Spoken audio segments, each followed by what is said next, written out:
グレーレー分隊。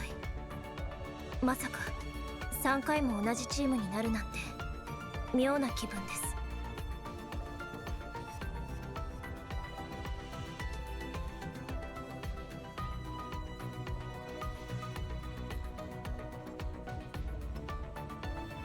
Yo, what's going on everybody? Xantos Vice here, and we are back with some more Punishing Grey Raven. I hope you guys are having a great day today. Where we last left off, we had finally finished through Bianca's Prep School chapter, and it was really good. Really good. And I really did need this, because again, it's like, y'all know, it's not that I hate Bianca, but it's like, Stigmata was not as great as a lot of the other chapters that we had for other characters, because let's look at the ones that was like around the time when that chapter had come out. I think it was Fate, right? Yeah, because even some of the ones before here, like Nanami's Her Last Bow, Karnina's New Divide, and of course, who could forget Lee's Spiral of Chronos, those were pretty much bangers. Being Lee's the best one out of this section.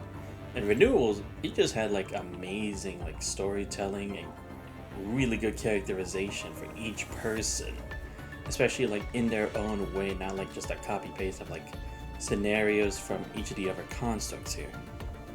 But yeah, I felt like they really did a great job here. And again, I think what they also did to redeem themselves here is a lot more characterization and understanding of Chico, the second in command of the task force. Because wait, task force? No, not task force. What are they called again? Damn. Why am I forgetting the name of their group? But anyway, yeah, because we also saw it from the one with Lucia when we went up against Vonnegut. But here we actually got to see more of the relationship between her and Bianca really shine here. And even though we couldn't necessarily save her, at least it didn't turn out as much of a disaster and just like a terrible end for Chico. Because sure, Chico's gone, but again, at least she went out fighting and people will remember her for that noble spirit, as opposed to last time where it was just that she was the boss and we couldn't do anything about it, you know? But anyway, now that we have that, we have this next one, Dreams Rewound. And I honestly don't even know what this would be, because again, I doubt this would be the Spiral of Chronos, or the revamping of it, because it's like, even though we now have both the new frames of the Omega weapons, I don't know if that would be the case that we just automatically go to the next one, because again, it's like everything changes from here on. And it doesn't look like there's as many parts compared to the other chapters. So I'm kind of wondering what it exactly is supposed to be, because right now, I'm already seeing this first one, and that seems to be about like a Nanami Star Trail thing, but it's like, that hasn't happened here, right? Or maybe it's because since we got memories in this part, maybe it's like we're gonna learn a bit more about others. I'm not exactly sure, but I'd be interested to see where we're gonna go with this. And then after that, we'll once again be all caught up in the main story, and I'll probably do another interlude stream like I said I would, because again, we still have to finish the thing with Wanshi. Still want to get a bit more of learning more about Selena and Bianca as well. And then we'll see if we have enough time to get through the Wanshi, the Long Goodbye chapter. At the very least, this floating record, before it's been a whole year since I played the game. Maybe I can do this one as well, but probably not. And also, it's like we have these other ones too, and we still have to wait for Veronica to come out on the tab. So that's like what, another 2 weeks or so. So yeah, we're gonna go ahead and continue with the main story and see what exactly does this part have anything to do with the relevancy in the main story. Karma. No life can rewrite the universe's laws. You just might. And 4 achievements. Okay, so like what? 4 fights? Oh shit! Cinematic already?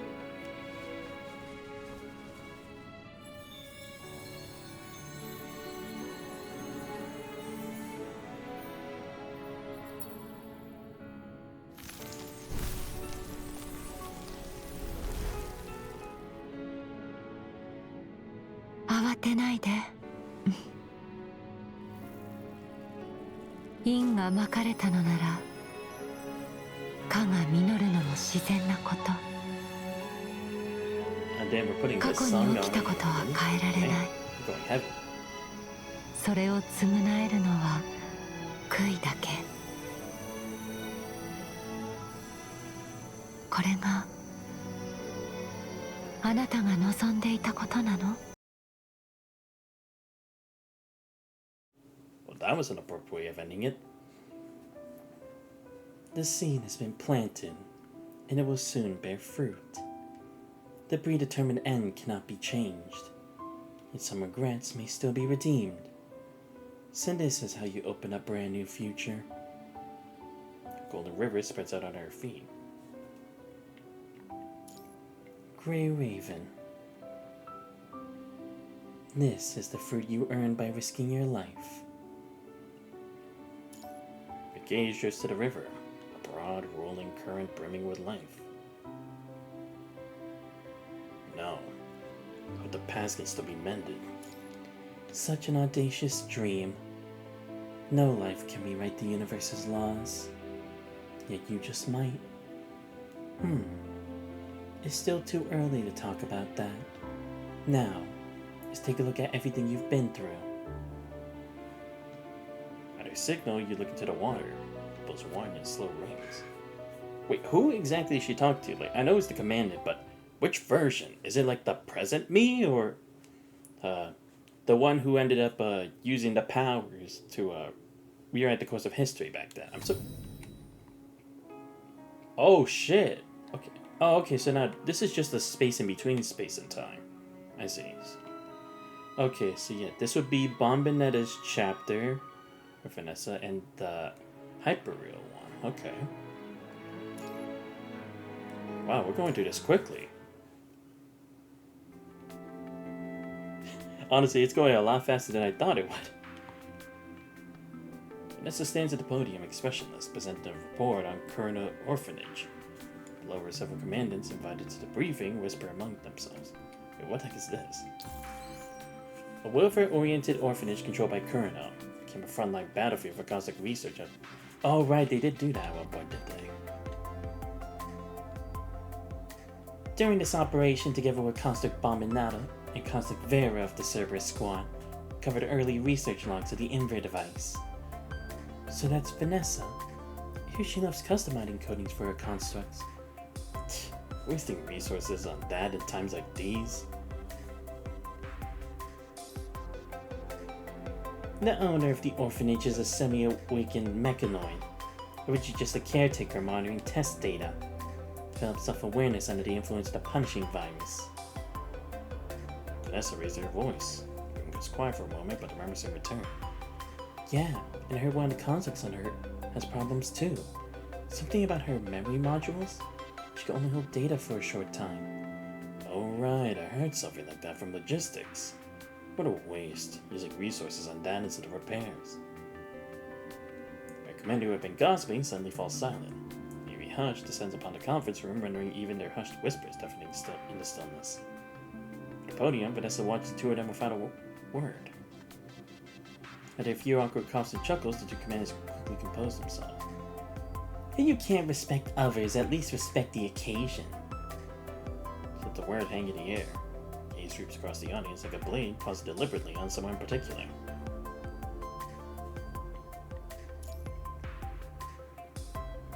Among the samples we recovered, the most valuable are fragments of consciousness data that can no longer be replicated. They might help improve the Inver device. We're hoping to modify the Inver device enough to try metabolizing the punishing virus.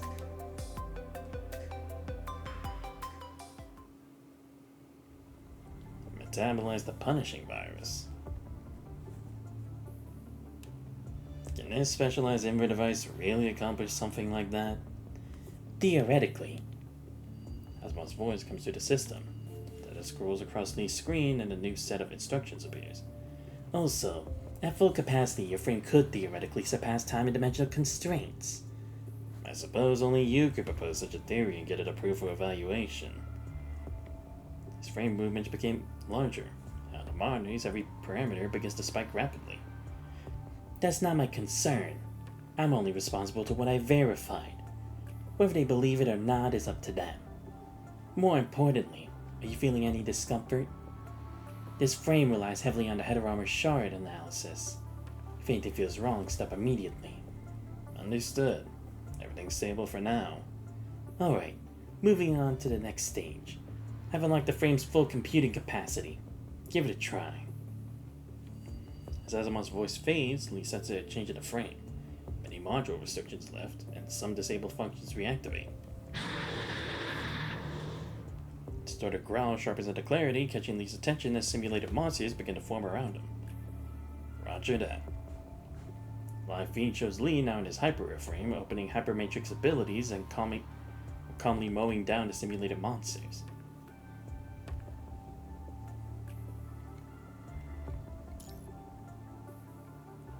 Specialized frame switching always this dangerous? It's just a standard adaptation routine. Something doesn't feel right. You didn't get the updated protocol? This isn't the dangerous part. Actually, the dangerous part's already passed. Lee didn't tell you? Tell me what? The real concern isn't the complexity. Some steps in the process can risk damaging the mind. Seems no one briefed you. Lee. Of course, wanted to deal with it on his own, to make sure Commander isn't worried. Yo, what's with all these question marks?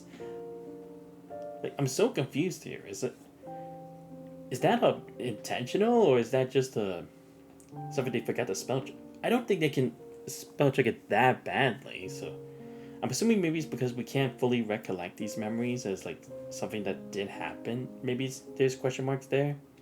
At least I think. At least I hope that would be the case.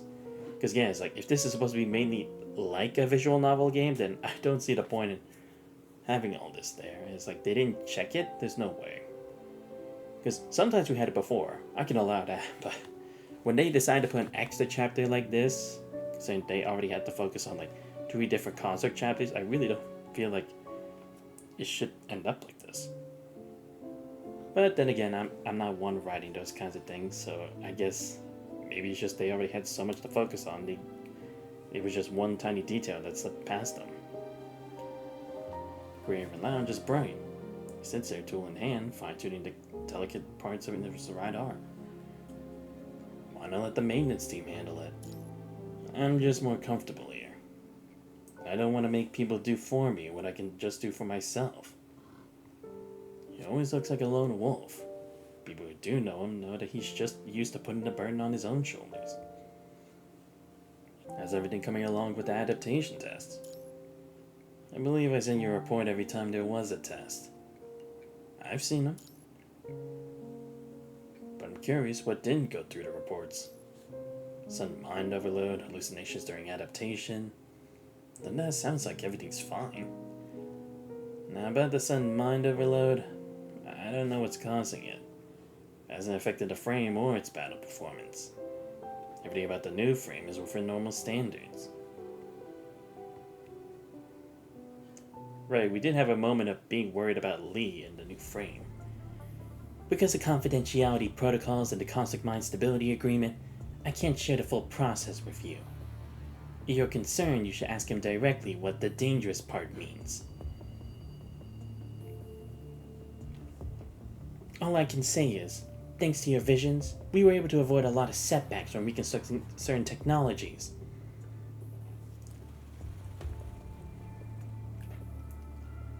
Oh, okay, yeah, so it is. Those visions have started recurring much more consistently compared to before. Okay. Interesting. Azuma pulls up status overview for Lee's frame. It zooms down screen, mostly yellow and green, almost no red alerts. Minimizes the window. The screen now shows Lee turning with precision and gunning down the last simulated corrupted. The evaluation still has a few steps left, but everything looks good. Go ahead and sign off. Approve the switch to the hyperreal frame. After that, we'll continue collecting calibration data through live missions. Test complete. Combat simulation shutting down. Chamber door opens slowly. Lee wakes inside the experimental pod. Don't usually see you from this angle. That's because most of the time I'm the one looking at you, lying in a medic pod or star of life. Those were the details. How do you feel? He pauses and takes your hand, using it to pull himself up. No abnormalities detected. The frame's adapting well. We haven't even come close to its performance ceiling. We should try other combat scenarios and upcoming field missions to see how it holds up. Alright, let's switch you back to the entropy frame for now. I'll make one last adjustment to the hyperreal. It'll take about an hour. Come back after that for the switch. Copy. Alright. As Asimov turns his back to his lab bench, you and Lee exchange a glance and leave the lab.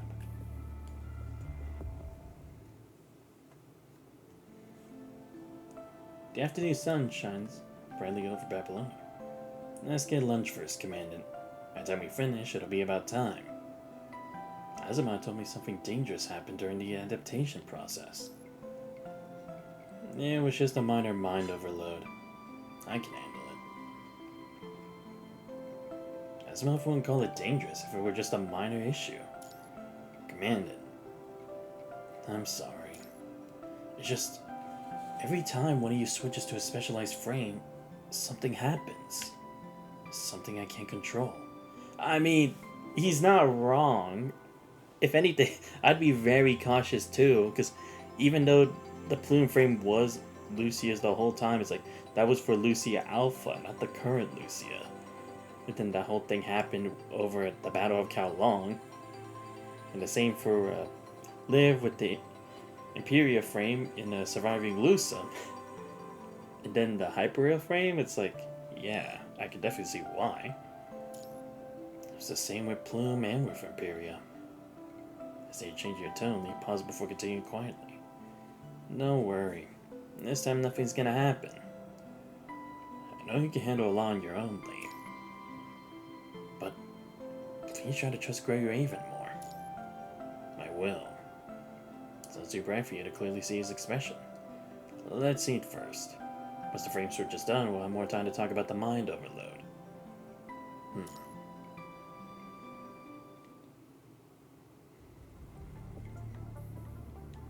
You and Lee return to Science Council Lab. Gives you a reassuring nod before lying back in the experimental pod. Just like before, Lee skillfully takes the connection cable and connects it to the port at the back of his neck. At that moment, sensation returns. Another wave of deja vu. It's quick and light this time, so much so that the word slips out before you even realize it. Lee?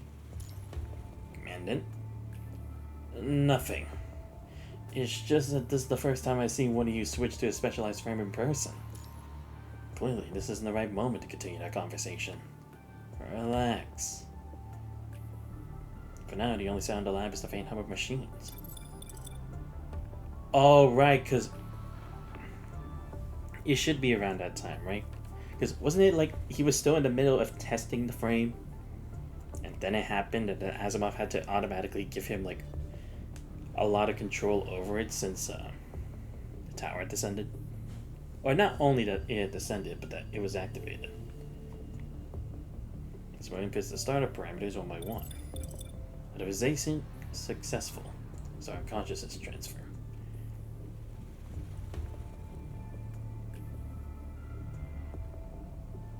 Lee? Got to Asimov of confusion after hearing the system repeat the transfer notice 3 times in a row. I hear it. I'm checking now. Seems unfazed, casually scanning a few lines of data like it's a routine. Everything's looking good. No issues. Hyperion lies still in the pond. His eyes remain closed.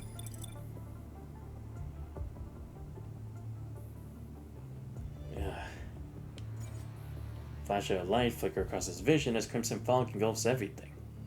Transfer failed? But there was no sign of a failed transfer. No alerts. Asimov didn't intervene. Time ceased to freeze. Stops being just a concept and becomes a real twisting 4-dimensional axis, spiraling endlessly in the fog. What? What is this place? Where is he right now? His mind stretches outward, suspended by spider silk threads. A twisted spiral tower hangs in the air. A bony gateway begins to open. beam of light breaks through the mist, pouring in from beyond the sky. Tiny specks of golden light dispel the crimson fog. Is it because this time his transfer went a lot smoother, and like Asimov said, we were able to help him because of our visions to help Lee adapt to the hyperreal frame much more easier. That's like he can connect to hyperreal space more clearly, and in doing so he's starting to regain his memories too, because in the end Ishmael was also the one connected to Lee's memories that was stuck in the tower. So maybe it's that resonating with the command and then chaos to do so. But again, it's like the difference is he hasn't been to time prison, so I don't know if it'll be that simple. Chamber door opens as you rush toward him. I'm fine. Grabs your hand and slowly rises for the pod. Asimov, how long did the consciousness transfer take? Same as before. About 3 seconds longer than expected, but no errors. No abnormalities. So what did you see this time? Crimson fog vanishes from his mind just as suddenly as it appeared.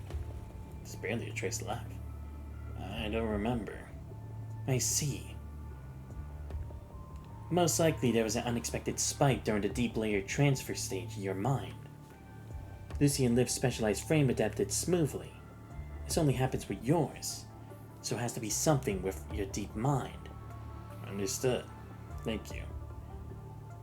He cuts him off before he can finish the analysis. Deep mind? Right.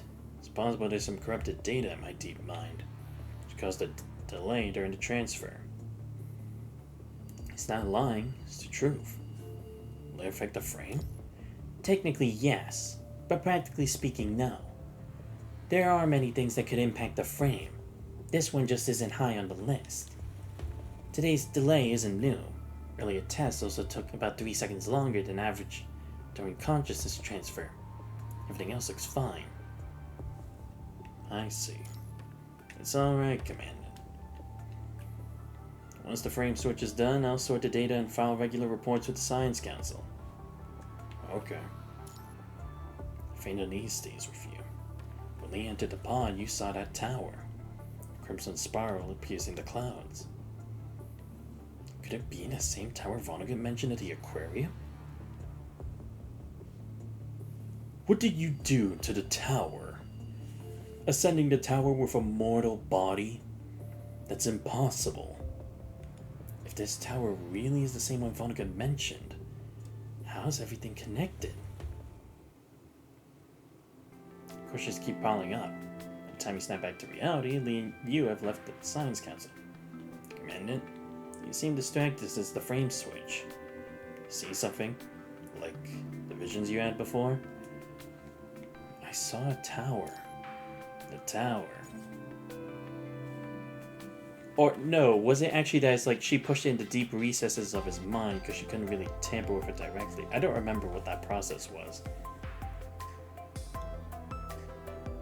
Did you see anything else? No.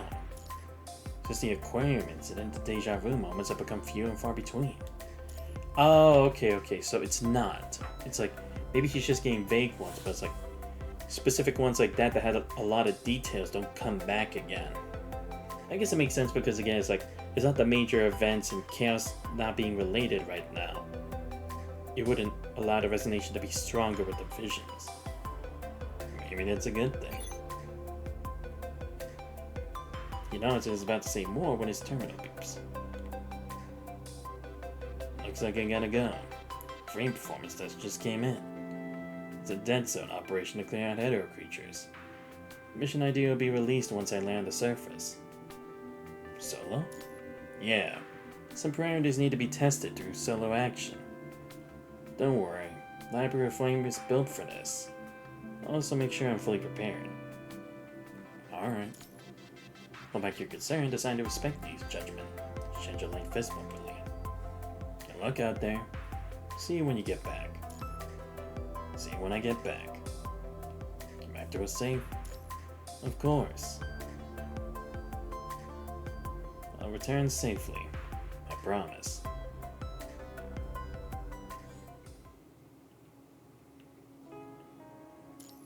They. Unfinished path, okay. Oh, are we gonna start to learn more about their existence? 目標の重篤汚染区域に到着。 It'd be cool 目 if we 標 could. 確認。 Oh, yes, we got the special theme. Let's go.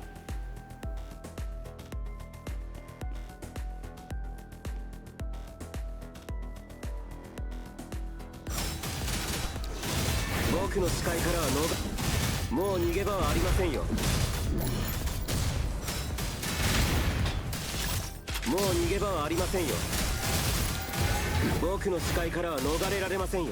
待て、今の。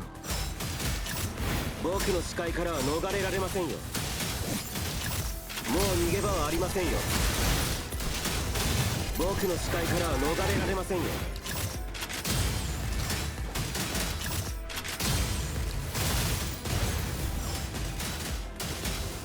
Yo, what the hell? I'm not able to use my cool moves.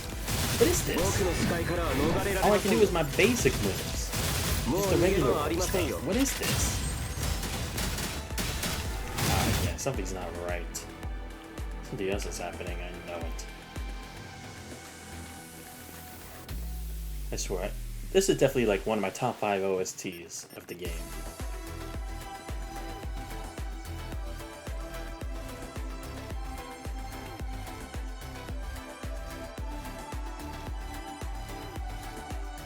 Wait, what? These creatures are here, but they shouldn't be out yet, right? They don't exist till like much later.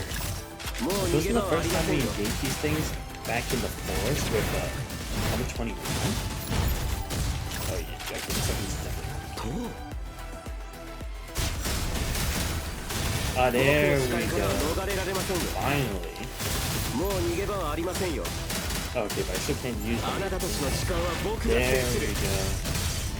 go. 僕の視界からは逃れられませんよ。 There we go. Finally, I can use あなたの them. 生存確率はゼロです。もう逃げ場はありませんよ。 I missed using this frame. I haven't used this in so long. もう逃げ場はありませんよ。あなたたちの時間は僕が制する。僕の視界からはもうあなたの生存確率はゼロです。妙な波動が敵が集まっている。あなたたちの時間は僕が制する。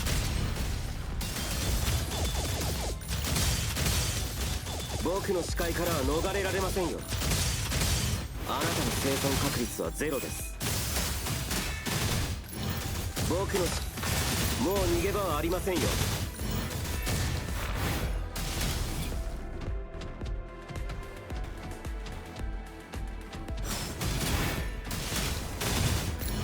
もう逃げ場はありませんよ。あなたたちの時間は僕もうこれで終わりです。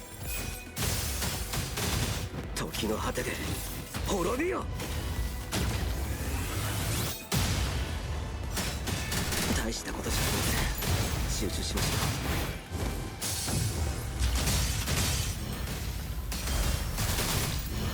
う。僕の視界からもう逃げ場はありませんよ。あなたの生存確率はゼロです。時の果てで滅びよ。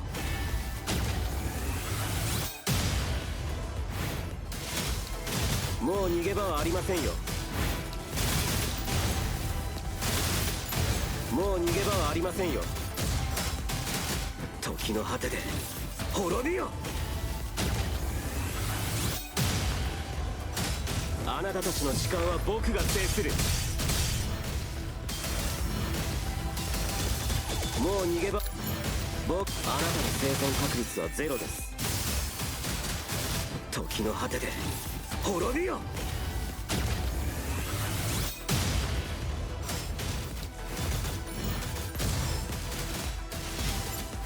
もう逃げ場は僕の視界からは逃れられませんよ。時の果てで滅びよ。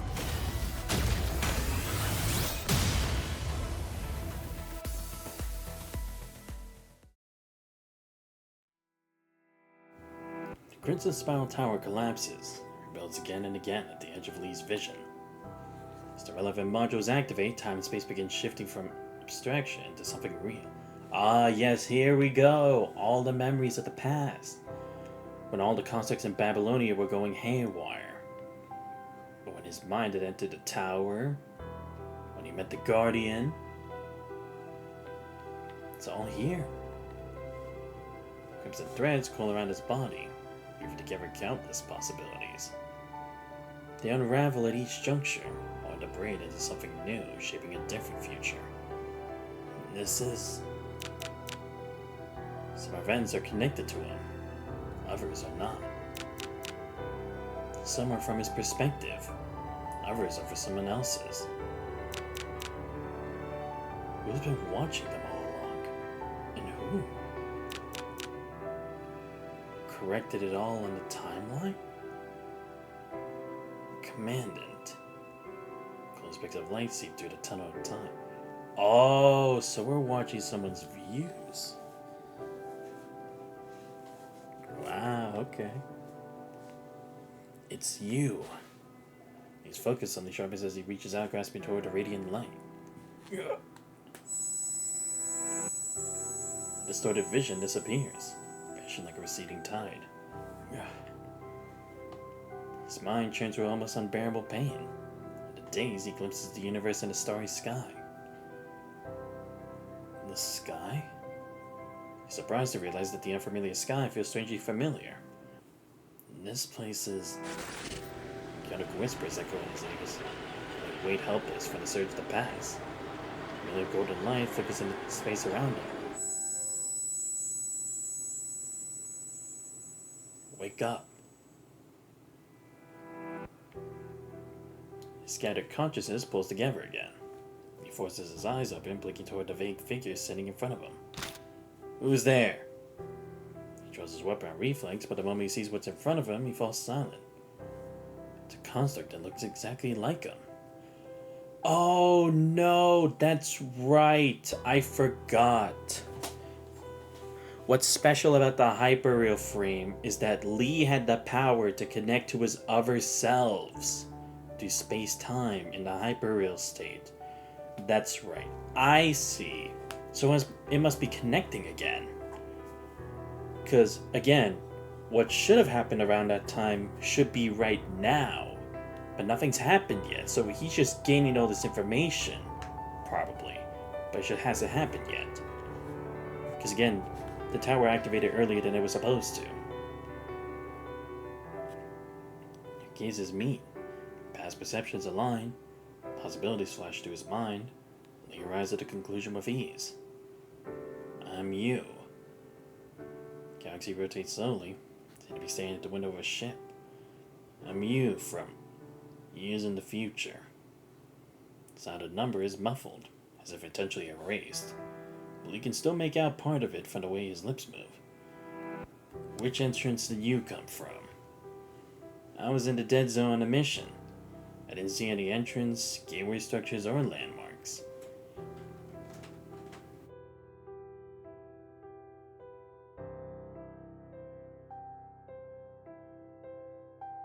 I'm not sure how I got here either. His words are also blurred by some unknown force. Only knows the other him understands. That dead zone number. That can't be right. The Hetero Tower isn't located there. The Hetero Tower? He's never heard this term. Just like that starry sky feels strangely familiar, as if his life is entangled with it countless times before. You don't know the term? You haven't seen it. It's a... Nah, never mind. If you'd seen it, you'd know what it is. I haven't, but I might have heard something like it. Maybe the same thing under a different name. You see something like the visions you had before? I saw a tower. The tower. From that person, right? They don't name who they mean, but they both understand. Maybe, but I hope not. If Xanthus is involved, what kind of price would it take to erase something that means so much to his future self? What's happening years from now? What is this place? You still have the luxury of asking that. Must be nice. The voice of the Everleaf suddenly softens, carrying a hint of exhaustion. Have a look yourself. How do I... Doesn't finish the question. He already knows the answer. The Hyper frame, a design that transcends time and space, includes modules that simulate evolutionary paths. All he needs from his other self is the prerequisites and key parameters. After that, the future unfolds before him. Like years from now, the Commander will die. Commander and Lucia will both die because of the Hetero Tower. Oh, that... I see. It's that Lee. The one who escaped with Liv and the others of Babylonia to find another planet. I get it now. Because I was like, this can't just be the same one that's just been communicating through the tower from that specific point in time with the Spiral of Kronos. No, this is the one from that time period when we both entered the tower to chase after Vonnegut. And we came back out, but everyone, or almost everyone, had already left the planet by that time.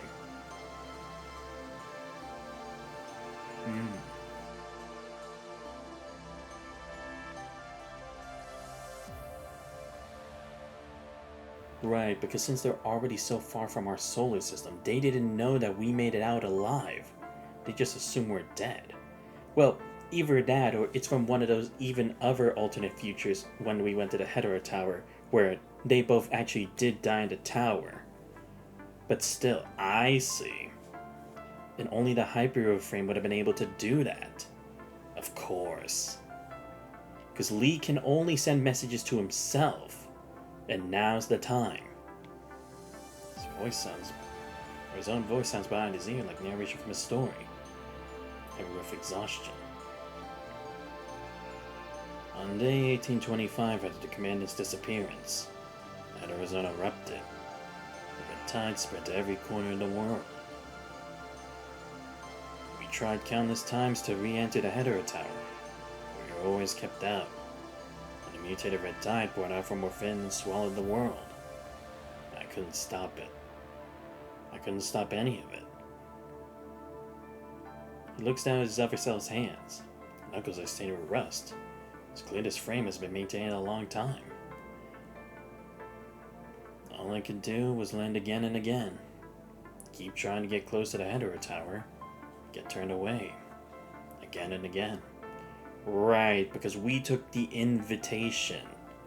So no one else had any other means, because after Lee had left in the Spiral of Kronos chapter, he was never able to enter again.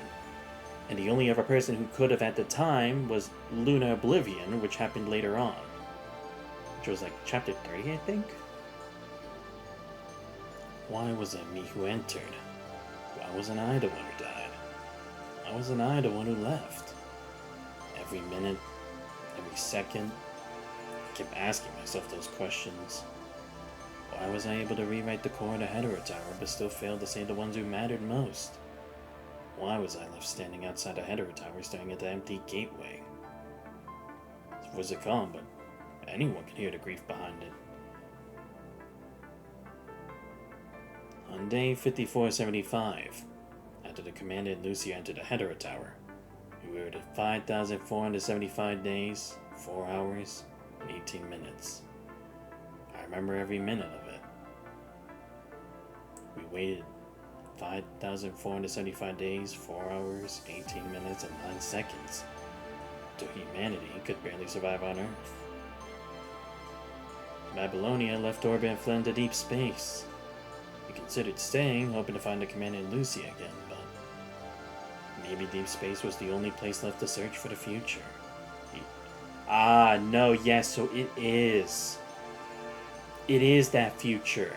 It's the one that happened right before the reset. I see. Wow. And now's the time when it gets revealed to Lee.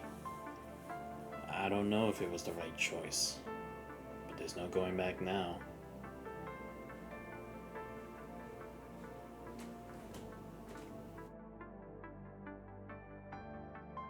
The vision ends. They return return to the present. He stays silent. He doesn't know how to respond. If it were him, what would he choose? Leave Earth behind to chase a future among the stars? Or stay behind, guarding a dead planet waiting for a miracle? Ah, right, of course, yes, because he still wouldn't have known, right? Because we weren't able to find any way to contact Babylonia because they were too far out in deep space that no matter what we did, we would never be able to contact them for reinforcements or anything because they were just focusing on getting a new planet because Earth seemed impossible. Right. Because again, the only people who were there with us were the heirs to the Copperfield family, Vanessa, Luna, and Lady Chu. Actually, now that I think about it, yeah, maybe we'll actually see Luna and Lady Chu be involved because they still exist in that future. So maybe somehow they'd be able to, because with Luna, she could kind of access that through the AskNet, maybe. Lady Chu, I don't know how. Maybe the Tabula Akasha? Maybe to help Anatomy? He doesn't know. He doesn't want to know. So, it was that person who rewrote the future. To rewrite the future? What kind of price would that take? Everything about that person's state not long ago now seems to have an answer. Stumbling back into the lounge, collapsing the moment when seeing them. That moment. Right. Maybe. But I hope not. We gave everything we had. Still couldn't change the past.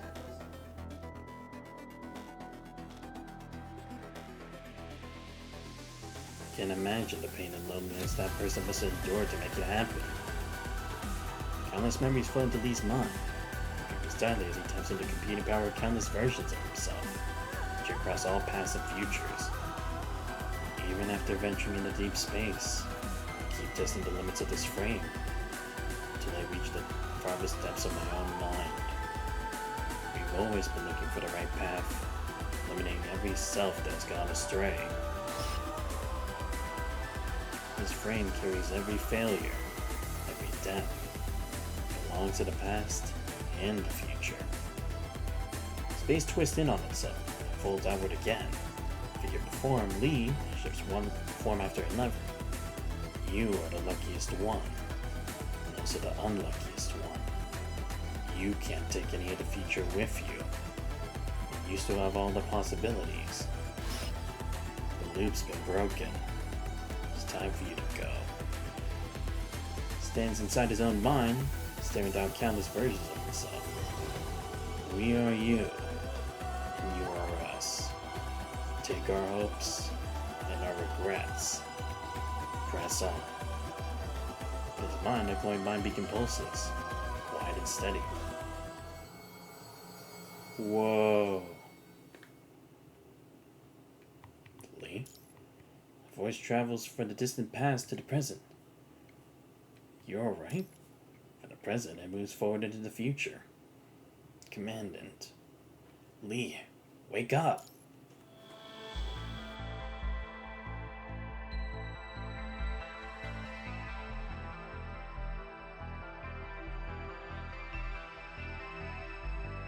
Pain from mind overload tears through his body. Suffocating weight grips his throat. Seems to be absorbing endless information, yet sees nothing at all. A forgotten communication terminal nearby, a familiar voice keeps calling his name. Are you alright? Your mind connection suddenly cut off. Is everything okay? I'm coming down, right? Commandant.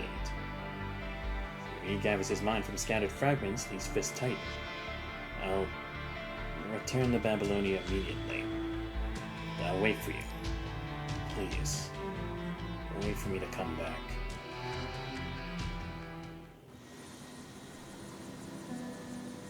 The transport ship slices through the clouds, racing back toward Babylonia at top speed. Wow. But I see. And I understand why they say he's the luckiest and the unluckiest, right? Because at least in this future, the Commandant's still here. The future where it ended with the Spiral of Kronos no longer exists anymore. At least not in this timeline. However, that's also exactly the problem. Because from now on, nothing's going to be the same anymore. Nothing will go the same path anymore. It's much riskier. And even all the information they have on the future won't mean squat anymore with how many changes we've already gone through. Because when thinking about the whole thing with Selena in the time prison, that didn't happen. The events that happened in the Copperfield Aquarium, it's a much different scenario than what it was before. So it's like now it's like the Lees, the whole legion of them. It's like, it's scary not to know that they can make a difference anymore in the same way they've been doing. However, at the very least, they still have a chance, or at least this version of Lee has a chance at the future that they didn't get. All hope's not lost yet. Wow. That was very deep, man. Shout out to all the Lees from all those other timelines, man. He stands in front of it. His fingers tremble slightly.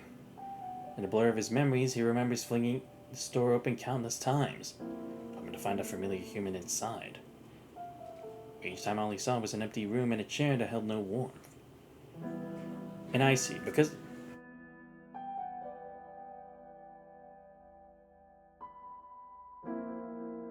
all that information is no longer just compressed through the spiral of, or through the hetero tower, that's probably why he can keep the memories this time, right?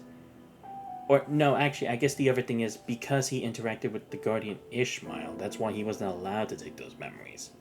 But here, again, like I said, they still meant to send this information through the hyperreal frame across space-time to this time period, or to this point in time, but it's just that the tower doesn't exist. But it's like, he can still do it. Very interesting. I was wondering if we were ever going to bring that part back again. Because like I said, it's like the tower is not going to be the same anymore. What would happen with the whole Spiral of Chronos chapter? There's no time to question where those memories came from. Puts his palm firmly to the door.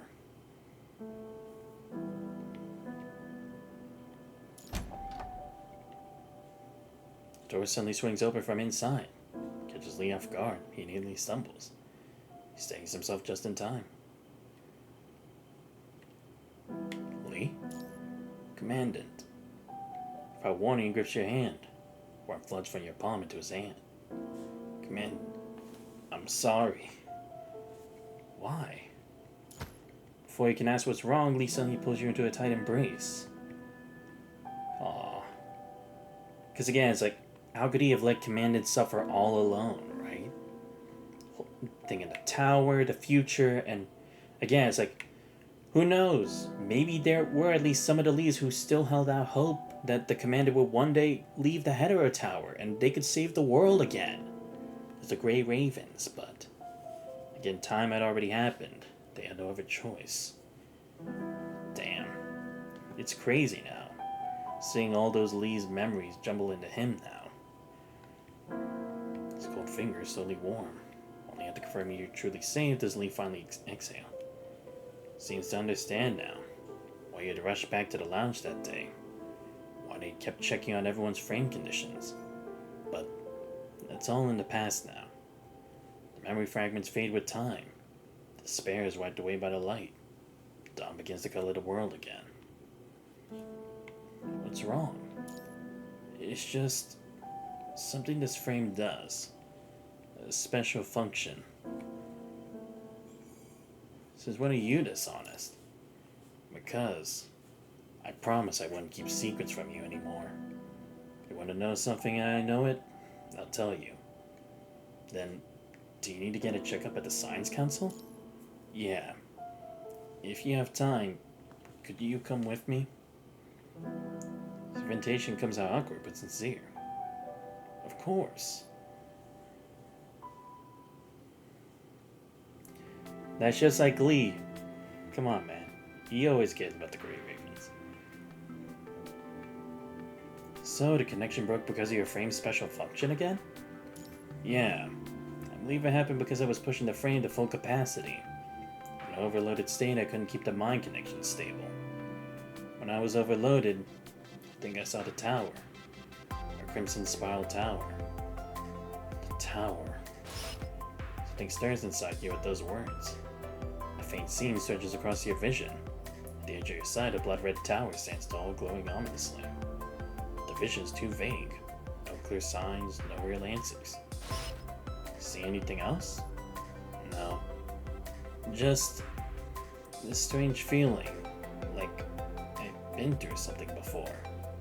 But I don't remember any of it. Maybe Asimov would know. I don't. No way. I pulled all the frame data from that time. It only shows a few seconds of mind overload.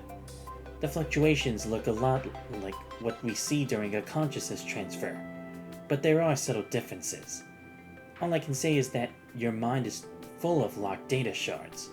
What they are, no one knows. What if we try a deep mind connection?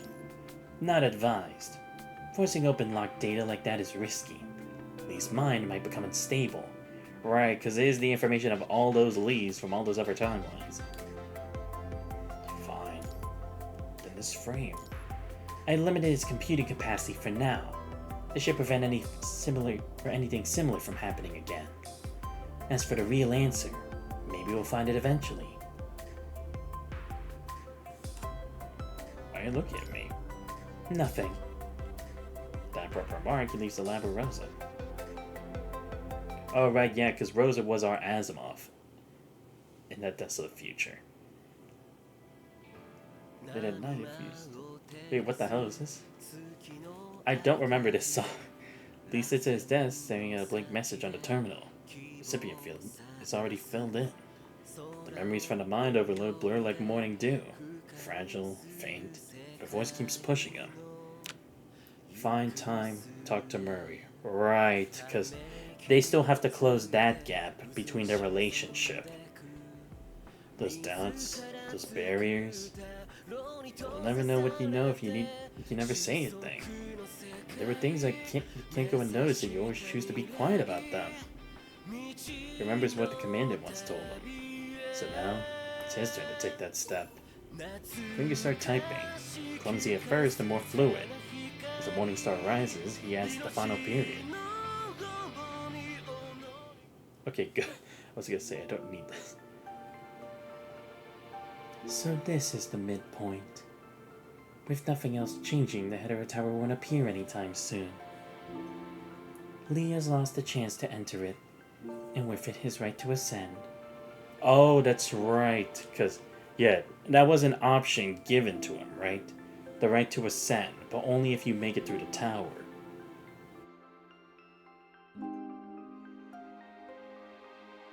Or maybe the construct doesn't need that path to ascend anymore. In the distant future, Lee might still step into the Hetero Tower. He might still climb that ladder. Oh, right, because he only gets one chance at it, right? I see. Maybe by not having it happen now, we can have him go in when we need him the most, right? Like, we can have all the Grey Ravens go to the tower to stop Vonnegut and Agent Zero and Cradle and end that madness. Well, if that tower does activate at that time, like it did before, but again, the future has already changed the present's already been changed so much because of what we've done recently. So there's no guarantee. No matter what happens, when that time comes, he won't face it alone. Right, because he had to fight tooth and nail for that. Newborn City. Ah, here we go. Yes, Renaissance du Fantastique. Just wondering if we're gonna go through this. So are we actually gonna fly through all the chapters of the past? That's gotta be it, right?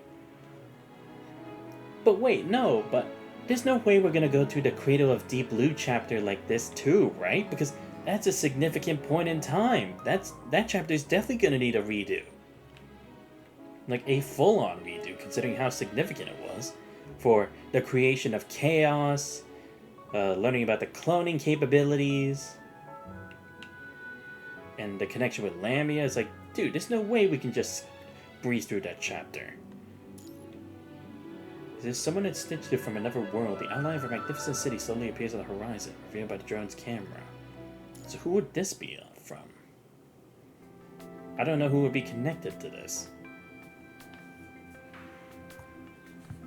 After testing Lee's mind overload with all the parameters Asimov provided, confirmed as a sporadic anomaly, a non-reproducible event.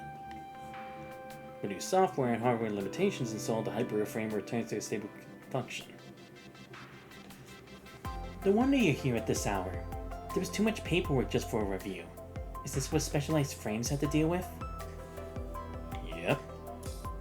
Keep your gaze over at Isla, who's speaking at the report. Something about her feels different now. So you changed your frame too. You mean Kaleido?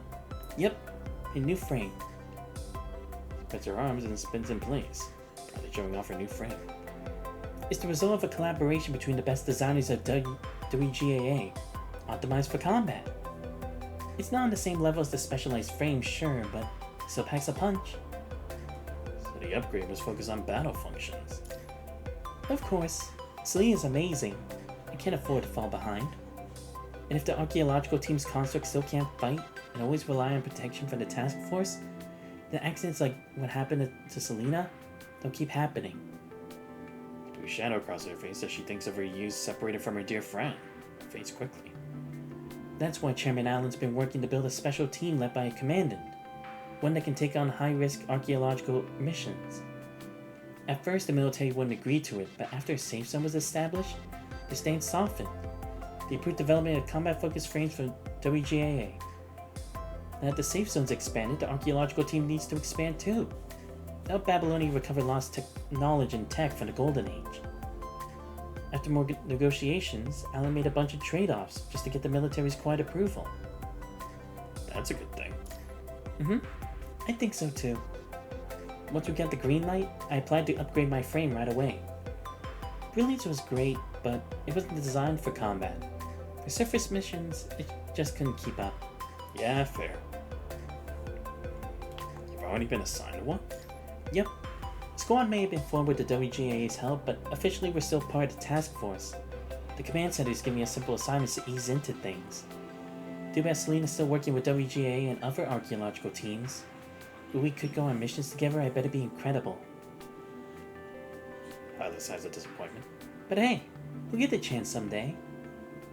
Looks down to check the time on her terminal. Looks like it's almost time for our team meeting. See you later, Commander Xanthos. If I get a chance, I'll bring the Iris Warbler squad by the Grey Raven Lounge. Hope you welcome us. It's a quick wave and jogs off down the hallway. Iris Warbler squad. And lingers on the air mid-wave as their last words echo in your mind. Oh, right, yes. Oh, no, I see. Maybe we'd be able to tell them about what's going to happen to Elisa. No, right, yes, because that special... The special mechanoid that's actually Elisa's, like, quote-unquote older sister, right? Right, because that's supposed to be the mission objective, isn't it? When we hear those words, a faint vision begins to stir. Thick, heavy fog fills that vision. In the haze, the silhouettes of buildings just barely take shape. Right, no, yes, because the commander and Lucia went to back her up. Because the squad was all over the place after. With that mechanoid going out of control and taking control of Elisa Echo. Right. Ever since that first glimpse of the Crimson Tower, these deja vu events have started to fade. As if our frame had found a bug itself and had been slowly fixing it. There's still fragments, faint whispers. Nothing as vivid as the premonition you saw about the Copperfield Aquarium. What is it trying to show you? What is this place? What does this deja vu mean? Now that it's fading, what does that mean? Yeah, it's like, the fact that it's fading, it's like, those specific events aren't going to occur that same way anymore. That's now like anything goes. Anything that's solid, it's already predetermined. Like, that's a turning point. As to which path it'll branch into, now it's different. Instead of going to path A, it will go to path, or create a new path, path B. You ponder the fog slowly lifts. You just saw feels like a dream. Night's already fallen. Right, because now this mission isn't going to be the same anymore, right? Because the difference was Selena was able to help the Iris Warbler squad from the shadows. But now that she's already part of the now that she's back on Babylonia again, and also helping other archaeological teams, will they be able to go through the mission smoothly like last time? Ooh. Yeah, actually, maybe that's why, right? Because now the presence of Selena has changed greatly in this chapter. Especially after so long, too. Very interesting.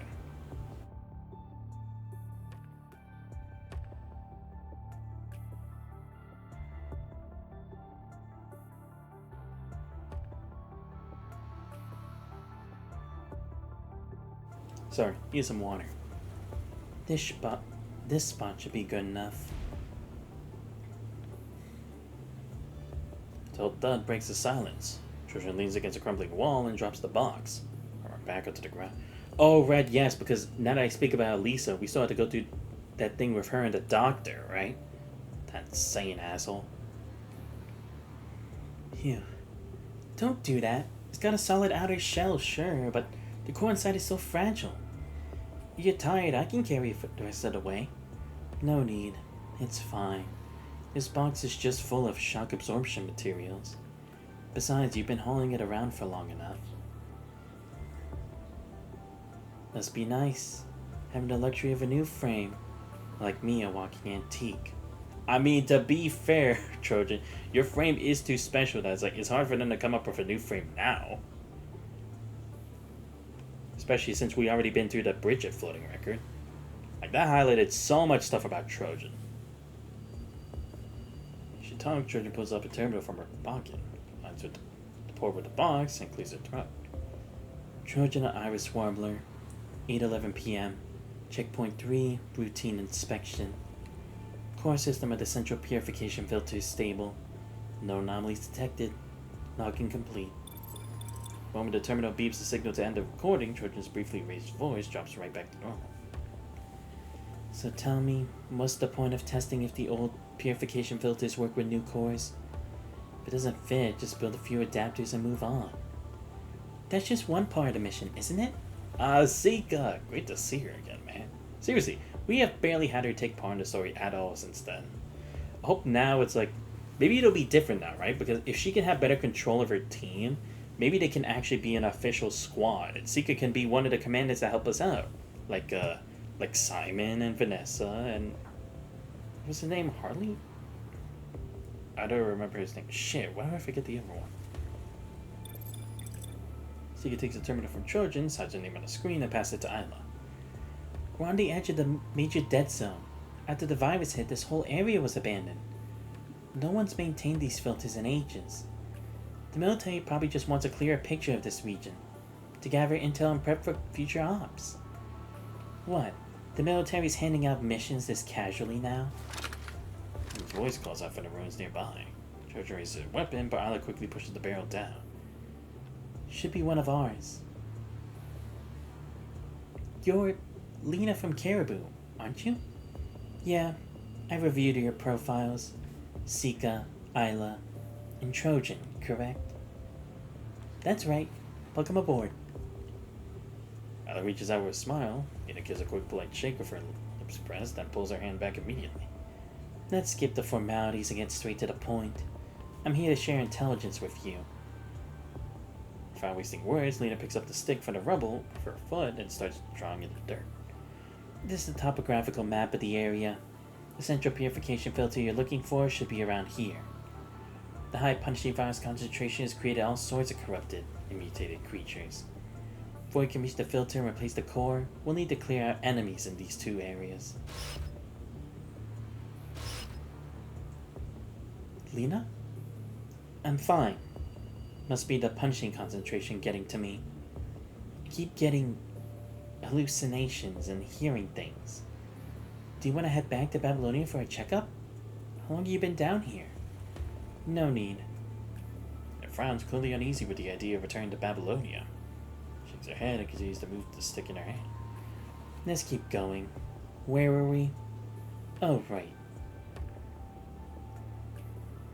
His intel is spot on. After clearing out 2 enemy positions on the map, the Iris Warbler squad makes it to the central purification filter at the city's heart. Maybe it was built during a time when people still held on to dreams of reclaiming Earth. The filter doesn't feel like a utility. It's more like a piece of art. And because of that, even after all this time, the inside hasn't decayed beyond repair. Even the handrails leading up to the tower have delicate patterns. Is this what's left of the Golden Age? Not even close to the standards of the Golden Age. As the only one here who actually lived through it, Trojan lets out a dry chuckle. Back in the Golden Age, a tower like this wouldn't even count as a landmark in a single neighborhood. But now, those from the tower's roofs and Trojan in a coughing fit.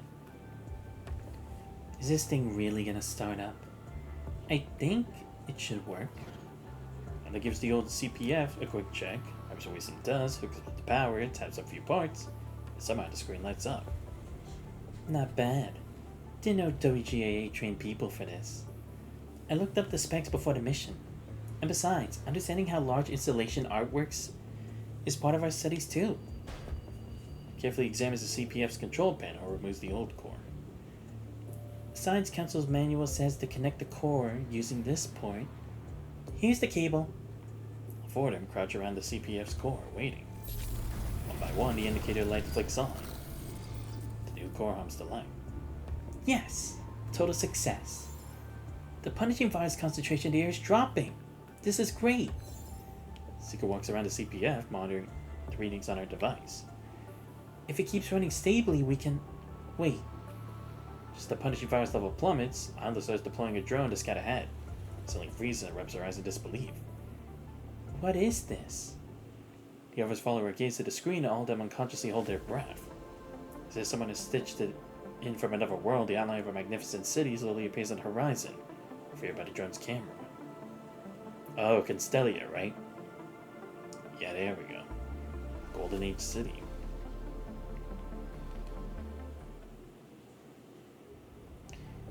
An unfinished city. Based on what the Iris Warbler squad sent back, we pinpointed its location. Yeah, because it was supposed to be like Kurano's secret project, right? Like, it was supposed to hide all their other experiments that they had here. That being one of the reasons that they were a major supporter of the construction of it. It's called Constellia. Back in the Golden Age, it was only designed and partially built. The punishing virus outbreak hit just as construction started, inevitably leaving the unfinished city abandoned. But now, it looks almost complete. Could any human group really pull something like this off? Absolutely not. It's been far too long since the outbreak. No human group could have finished building something like this in a dead zone under these conditions. From the footage the Iris Warbler squad sent, it seems that inside this city... Right, mechanoids, right? But he starts to play.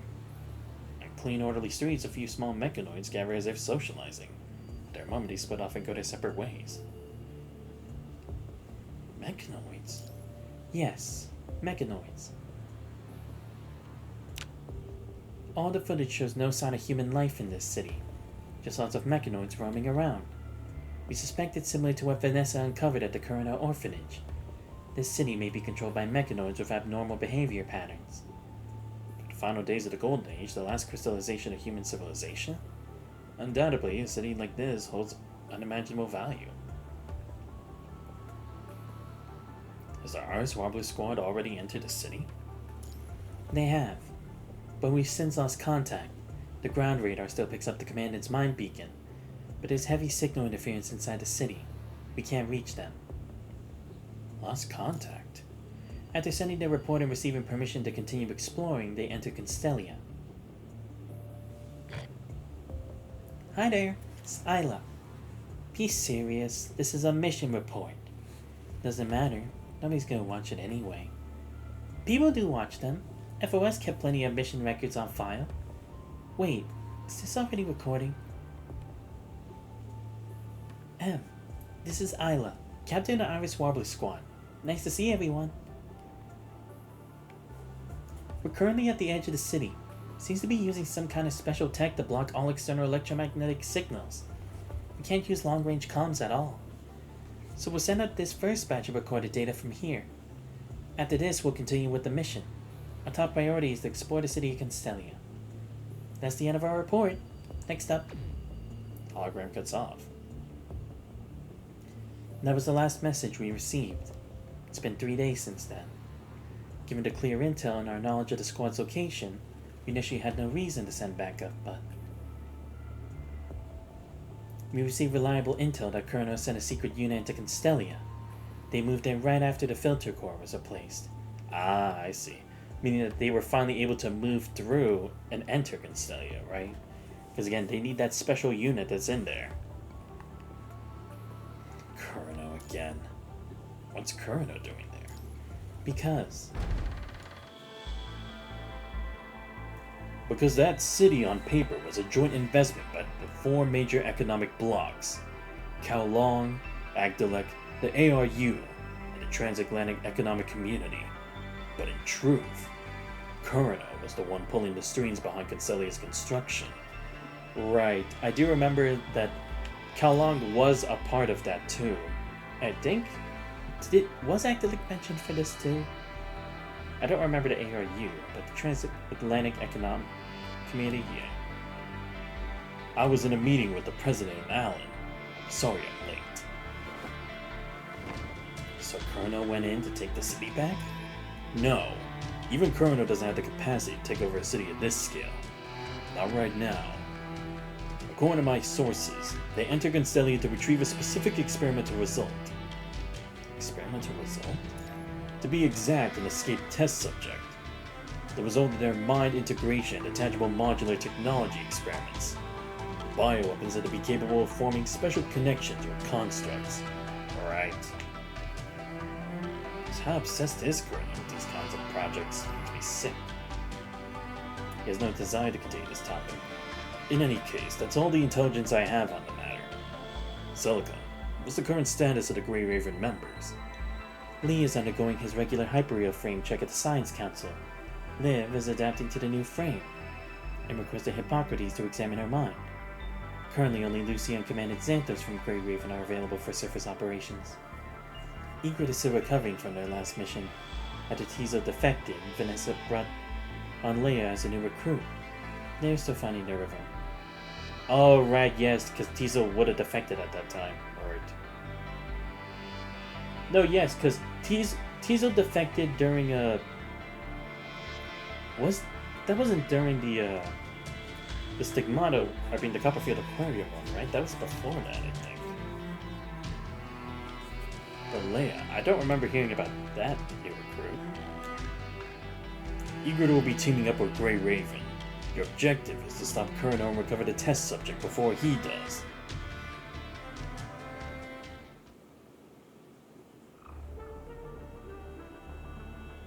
Oh wait, no, actually, Tizo, he actually rebelled or abandoned Babylonia during the Surviving Lucent chapter, right? Because Vanessa was with us at the time?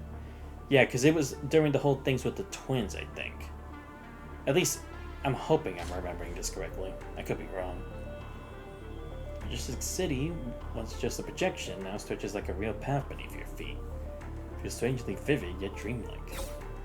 After exchanging brief intel with Sika, Vanessa impatiently cuts the connection. What a pain, having to clean up after some cobbled-together ragtag squad. We gotta intercept Kurno's forces, recover the test subject, and finish everything before the Purifying Force gets here. Right, Purifying Force. My bad. Oh no, right, yes, because the Purifying Force did come here, because then after they had to hunt down Elisa for going AWOL. Vanessa usually stays calm even in the face of the harshest punishing virus crises, not frowns up in frustration. When are they gonna get tired of these little games? I doubt they ever will.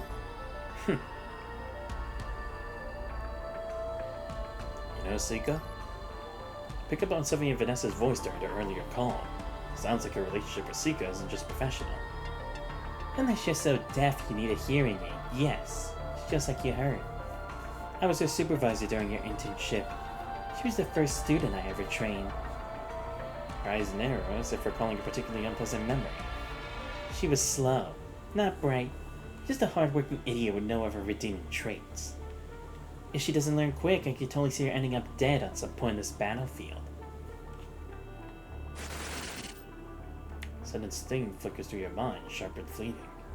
Before you can think more of it, Vanessa ends the conversation. Wait, what the hell? Wait, but that's the tombstone from far, far in the future after we escape the tower. Oh, right, no, yes, because Vanessa, right? Because she had that whole transformation of being a construct. Let's move. I'm not wasting any more time on this mission. Ever since you entered Constellia, things haven't gone smoothly. All kinds of familiar enemies keep showing up one after another.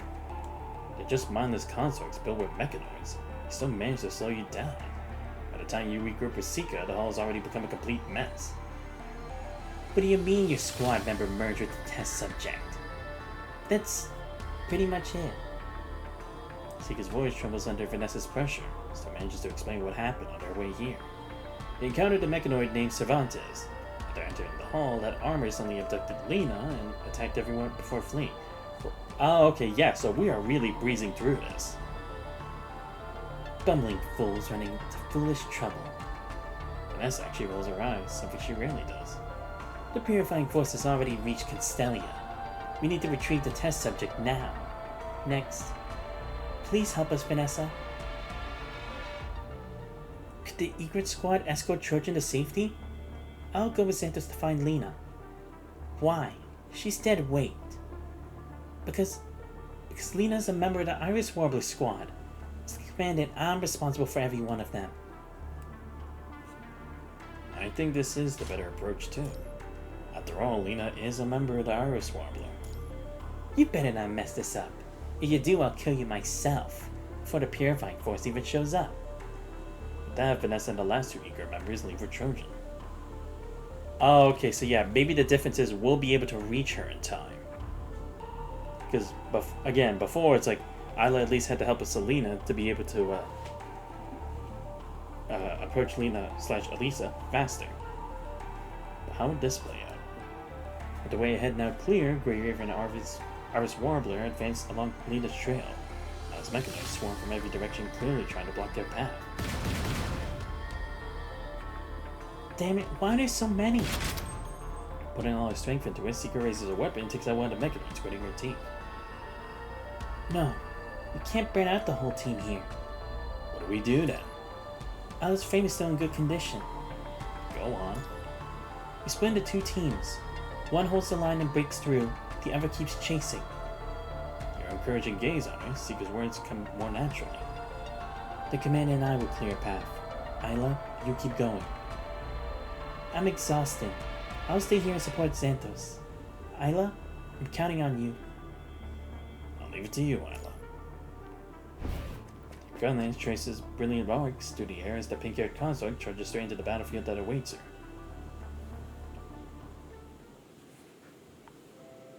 2 weeks later in Constellia, the sun blazes down. Isla stands atop the windmill tower, her easel set up before her. So what happened next? Who did you meet? Just beyond the main hall, I ran into that mechanoid named Cervantes. I don't know why, but I had this strange feeling I'd see you there. Maybe it was just a hunch. If you had shown up, the whole story might have taken a different turn. Ah, yep. Maybe. If I had been there, I would have had your back. Of course you would. We're best friends.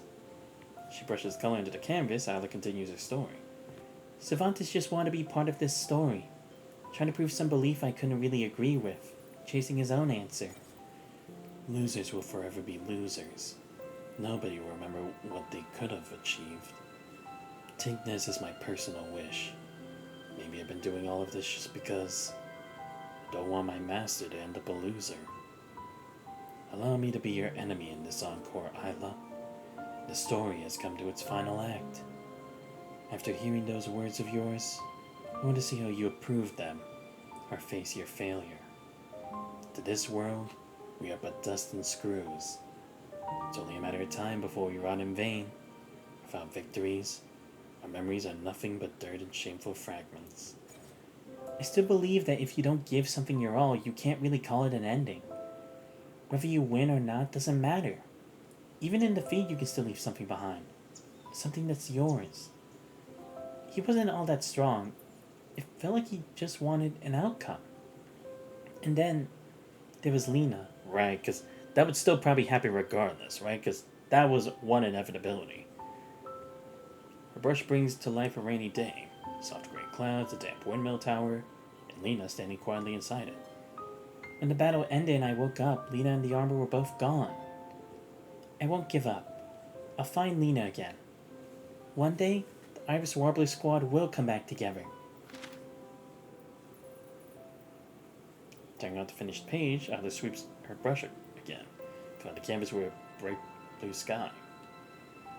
The Iris Warblers may be on an indefinite break for now, but at least I found another goal to chase. You mean Constellia? That's right. Cervantes has put me in charge of Constellia. That's why I invited you here. I'm planning to work with the Science Council to combine the windmill tower with the improved filter core. Together we'll turn into the very first true enhanced central purification filter. After that, Sweeps a brilliant rainbow across the canvas.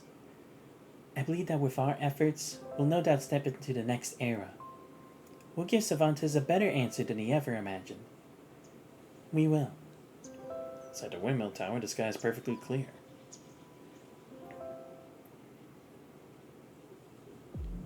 Okay, yeah. I mean, to be fair, I kind of figured, like, we'd skip through a lot of Renaissance de Fantastique, because, again, didn't really have a lot to do with the whole, like, Vonnegut's plan, or even with the tower and stuff. It was just, like, stuff regarding, Curino and the Church of Machina. Vonnegut stands at a distance from Constellia, silently watching the windmill tower now turning in motion. Constellia. Then you and Mr. Nemo have new plans for it, mister? No. They considered whether something had gone wrong with Constellia, which might have stopped the Hetero Tower from descending. Oh, I see. He's trying to see, like, if any of this is what affected it, or if it can prove something. So he's just watching. But everything here seems normal. Nothing unusual has happened. Let's go. We'll go there and get the backup plan ready. It's time to push the red tide forward. Yes, mister. Yeah, because I was going to say, it's like, this is next. 2 really hardcore chapters. Alpha Crimson Weave and number 21 Pharaoh. Yeah, going back to more of the current projects again. After the multiple checks to confirm stability, the improved central purification filter core gets deployed quickly to all conservation areas under Babylonia's control. Safe zones pop up everywhere. While they can't totally wipe out the virus, they give humanity enough security to slowly take back lands that Punishing and the Red Tide had taken over. Oh, I see. That's the other thing that's different. Like, we can create more of these zones now. No, yeah, because that was the point, right? We were initially trying to see if we could make zones like the one around the Hetero Tower all across the world. But ever since that whole thing that happened when it spiraled out of control, we weren't really able to focus on that. Because we were still, like, in the recovery phase. But here, because it hasn't happened, we're able to now. And that, my dear Luna, is pretty much destroying humanity's safe zones. I get it. It doesn't line up with what she saw before in the Ascension Network. I know it. Because again, the Ascension Network will tell her. It's kind of like Gestalt in its own way. Long ago, Luna used the Ascension Network's power to peek into her far future. Right, because she did the same thing with her Luna Oblivion frame in the distant future. However, the thing is, like, if she does it too many times, it'll actually deteriorate her power more. Though her powers can't show the whole picture, she's certain of one thing. The trial will eventually arrive, so the being is able to reach a higher existence. But until today, she hasn't seen anything that could be considered the trial happen. Right, because she was kind of thinking the thing with Hyperreal Lee would have been one of those trials. And I think that was what Ishmael was talking about. Before Luna can figure out what stopped the trial from appearing, the Ascension Network already eagerly kicks off another round of filtering for its agents and ascendants. Humanity's safe zones are growing and the Ascension Network already senses the crisis.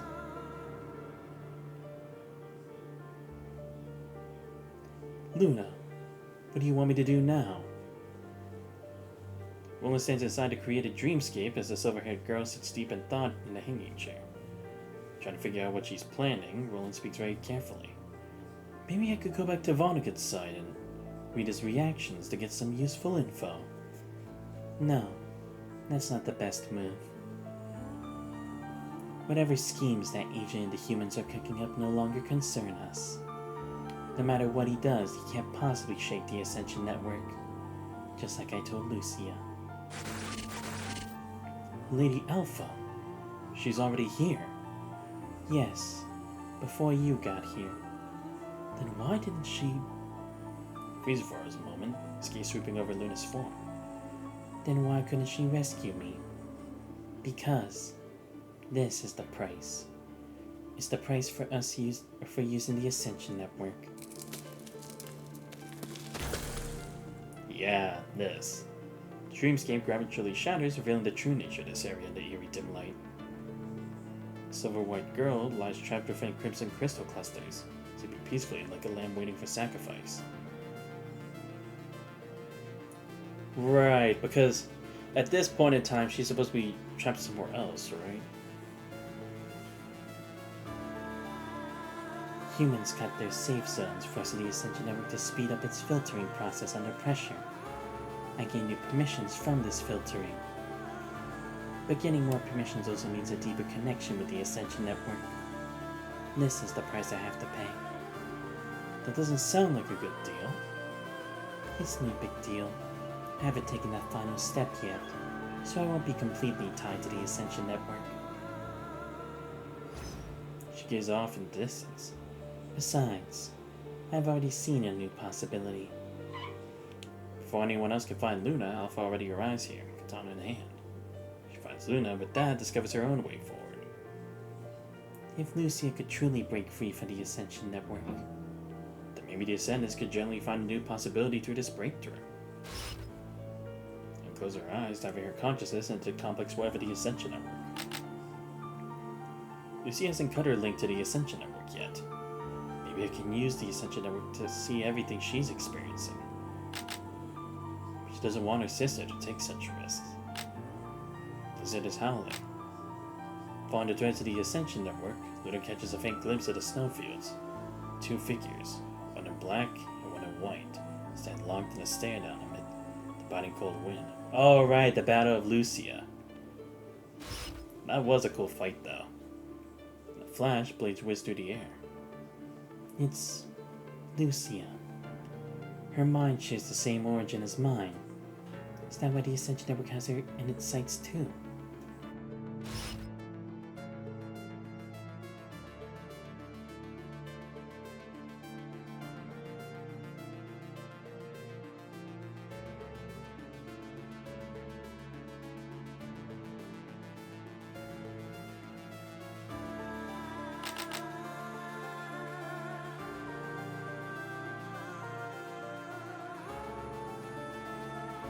Ah, Fort Winter, right. The Ascension Network had previously picked up two fleeting signals from new specialized frames developed by humans, but lately, the Ascension Network unexpectedly snags a brief signal coming from inside that research facility. Perhaps it's a chance for Alpha to break free from the Ascension Network. The iron gates hidden within the snowfields rumble open with a thunderous sound. Lucy and Alpha step into Fort Winter, only to be swarmed by endless waves of infected test subjects pouring in from all directions, find themselves hemmed in at the center of the laboratory. The test subjects. They've broken out of the lower laboratory. Yeah, because also, if I remember, this is when we get the first appearance of Lilith, right? Because she's acting on Veronica's orders to retrieve something. Through Alpha's eyes, she sees everything unfolding inside Fort Winter. After getting unexpected data from Liv's Imperia and Bianca's Stigmata frames, Godwin becomes obsessed with grabbing absolute control of the Ascension Network. Just one more time. Oh right, yeah, this dude gets so obsessed with that. While punishing viruses injected into test subjects, Godwin frantically records each set of data, trying to get a handle of the invisible tether that's just out of his reach. I've got it! It's right within my grasp. Professor, test subjects are broken free from their restraints and are loosened at the lower laboratory. Almost there. Test subject stands right behind him. I mean, he had it coming. Utterly foolish. Luna couldn't care less about humans bringing about their own downfall. Instead, she's tracing the last threads connecting Alpha to the Ascension Network, trying to pinpoint Alpha's location. Lucia. Luna has found Alpha. Countless reflections of Alpha shimmer in the shattered mirrors. The real Alpha at the center draws her blade staring down at the nightmares in front of her. She's cutting down phantom after phantom as they leap from their cages, pushing her strength to its limits with every strike. She falls and gets right back up, fierce flames blazing from the tip of her blade. The Ascension Network backed off. The girl is intimately connected to the Ascension Network, keenly senses its resolve faltering. It's about time. In an instant, the mirrored surface finally shatters. As the phantoms disappear, Luna loses her connection to Alpha. She made it. Though her struggle was incredibly brutal, Alpha finally breaks free from the cage that held her captive. The girl sits in her hanging chair, deep in thought. She managed to extract a piece of the Ascension Network, cutting ties with it completely. With Alpha gone, the Ascension Network is bound to make its move. Then it'll be her turn to act. The girl, trapped within clusters of crimson crystal, suddenly opens her eyes. Luna. Lucia made it. She broke free from the Ascension Network's chains. Well, the moment Alpha escaped the Ascension Network, Luna sees the chance to grab new powers. Power surges through her body as Luna considers where to place her next chess piece. I'll give you new weapons.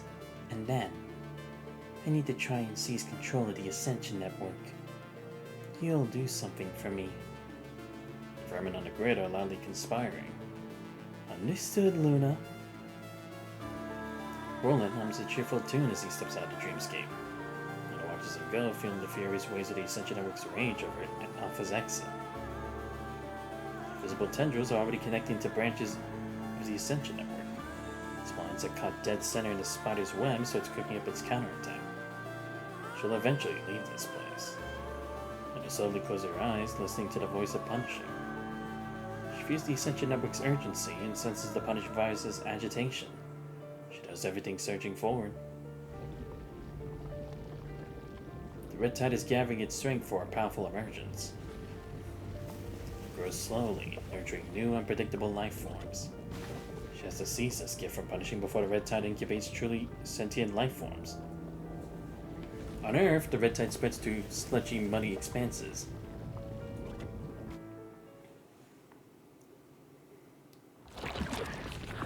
Right, because this would next extend to like the concept of heterozones, right? Where all those monsters were in the forest. A hetero creature extends bewildered tentacles from the swamp, desperately struggling toward the far side of the ruins. Toad's abdomen gets impaled on the sharp structural framework jutting from broken walls. A red tide-like fluid slowly oozes from its body as it gradually stops struggling. Before the creature even quits moving, another hetero creature already tramples over its corpse, heading toward the other side of the ruins. The unknown destination continue to build their Babel Tower. Oh, right, yes, because the creatures were starting to become smarter at this time, too. As the gun smoke clears, Lee fires another shot into the hetero creature to finish it off. His expression grim as he stares into the distance. Several days ago, Lucia was placed under 24-hour continuous mind surveillance for unauthorized contact with an Ascendant. To keep Kurina from acting covertly and interfering with the Grey Raven Commandant again, Aston authorized the other 3 Grey Raven members to take on a mission investigating red tide anomalies. Right, that did happen. According to the mission briefing, this conservation area lacks a central purification filter. It was set up independently by a group of refugees. They contacted Babylonia after noticing abnormal behavior among the surrounding hetero creatures. Cerberus Squad is busy investigating hetero creature intelligence within the conservation area. Meanwhile, Grey Raven's mission is to push the outer perimeter and figure out if these hetero creatures are linked to the red tide. But as they arrive at the conservation area, news hits them. Number 21 and Vera have gone dark after venturing into the dead zone, looking for missing refugees. Right. Any luck gained connection with number 21, Grey Raven Commandant? Got a connection, but it just snapped. The sudden forcible cutoff of the consciousness connection sends a painful ringing echoing through your ears. Commandant, You really don't have to push yourself so hard. I'm fine. It's number 21 who's in rough shape. We should hurry. Bring your ears for neurological pain slowly fades, but the vision starts to blur at the edges. Those are... Alright, yes, because this connects with Agent Zero / Kratos' existence, right? So maybe that's why this is popping up. The edges of reality begin to warp as vegetation rustles ominously. Strangely colored roots finally rip through the soil. A canopy of discolored trees rapidly shoots up from the dark green forest. They coil and twist, roots entangling with branches and branches contorting around the roots. Seem to be different branches of the same tree, a single entity. Alien spherical forest. 21. This isn't right. Ringing their ears slowly fades as the deep purple spherical forest dissolves from view, revealing a lush woodland that was there all along. Is it the deja vu again? Commandant, little creatures are pushing forward from that direction. There's no time to ponder what that vision might be foretelling as Lee returns from the flank to report the situation. Evacuation takes priority. Keep trying to connect with 21 during our evacuation.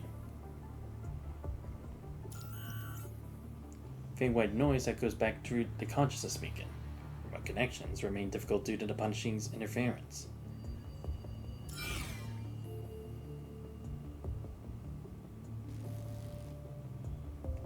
Grey Raven Commandant. Thank goodness. Captain is hurt. I need to say Captain. Where are you? He silently hangs on the line for the consciousness beacon, and number 21 stammers repeating various instructions. Forest. Shadow. Southwest. Don't worry. We're coming for you now. The connection might cut out when we're on the move, so stay sharp. Captain, I will be careful. Commandant, are they both alright? They're in the southwest part of the forest. Grab medical supplies. We're moving to extract them now. Following the coordinates number 21 sent, the team clears out the hetero creatures along their path, reach the forest boundary in no time flat. By the time they pick up their trail, it's pitch black. Den zone's right ahead, Commandant. You and Liv should hold back here while Noctis and I... Wait, that... Who are you? The forest edge, where the reddish-brown red tide stains the ground, a swift black shadow springs from the looming woods. He brings up his weapon, eyes glued to the shadow that just bursts out. Wait. Shadow slowly gets to its feet. Under the searchlight's beam, their silhouettes finally take shape. It's number 21 and Vera. Put down your weapon. 21's body is heavily stained with red tide, and vital fluid that she hardly looks like a construct anymore. Except for Lee and Liv, all the constructs who came with them keep their weapons rigidly trained on newcomers. The worried girl takes the measure of the warrior construct surrounding her, like a predator assessing the weaknesses of its prey. Put down your weapons! Now! A sudden memory of number 21's previous stress responses sends alarm bells ringing. Noctis must have caught on to the same thing. Hey, are you deaf? I said put your weapons down! Noctis shows out the construct blocking his path and bellows at everyone. Surprisingly, the girl doesn't lunge forward in a frenzy, as everyone feared she might. I'm not a corrupted. She meets everyone's watchful gaze fixed on her. This time she makes no move to tear anyone to shreds. Instead, she clearly states her intentions. I am number 21 from Cerberus. Helps Vera to her feet. Oddly, Buddy, the support drone Vera usually has trailing her, is nowhere in sight. Captain's hurt. Needs immediate treatment. Constance seemed momentarily stunned, her body still frozen. Help her, damn it! Get a stretcher! Where's that emergency kit I brought? The infection has far exceeded safe levels. We need to clear out the punishing virus first. Liv deftly pulls out the emergency medical kit. Her guns, the other constructs, finally drop their guard and start to help. Vera's frame. Yeah, I was gonna say, it's like, this isn't her normal frame anyway. She should be in her Rosen frame, so why is she in this one? Push down the questions bubbling up. Now isn't the time to ask Vera when she swapped to the Gyrovore frame. Or Gyrovore. Lee, record the hetero creature data from this area. For some reason, that oddly colored spherical forest just sticks in my eye. Can't shake it. Fought tooth and nail for the safe zone. Can't let anything rock the boat and shatter this fragile piece. Leave it to me.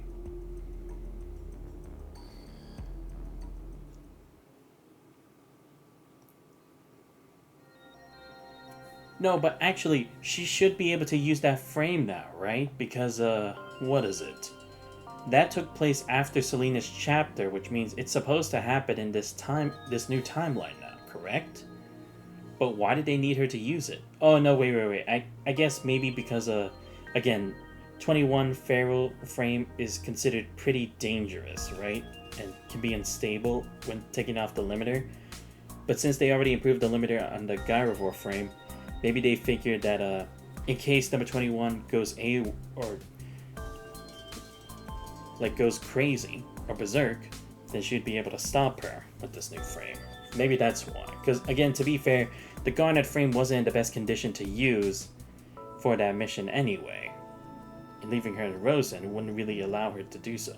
But then again, even if that was the case, no, but I guess she was still like guarding 21 all on her own with these new hetero creatures around, so I guess even with this new frame, Bear would still be pushing herself to her limits.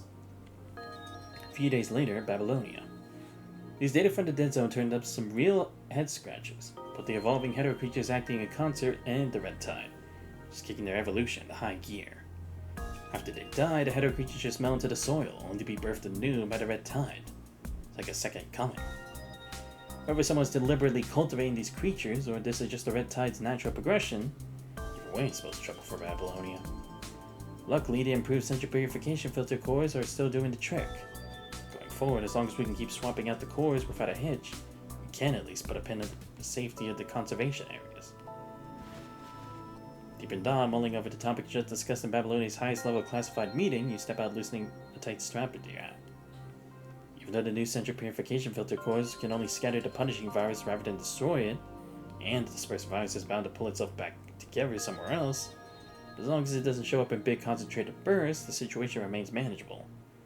On top of that, after the meeting, Celica sent over the population disappearance report from last period.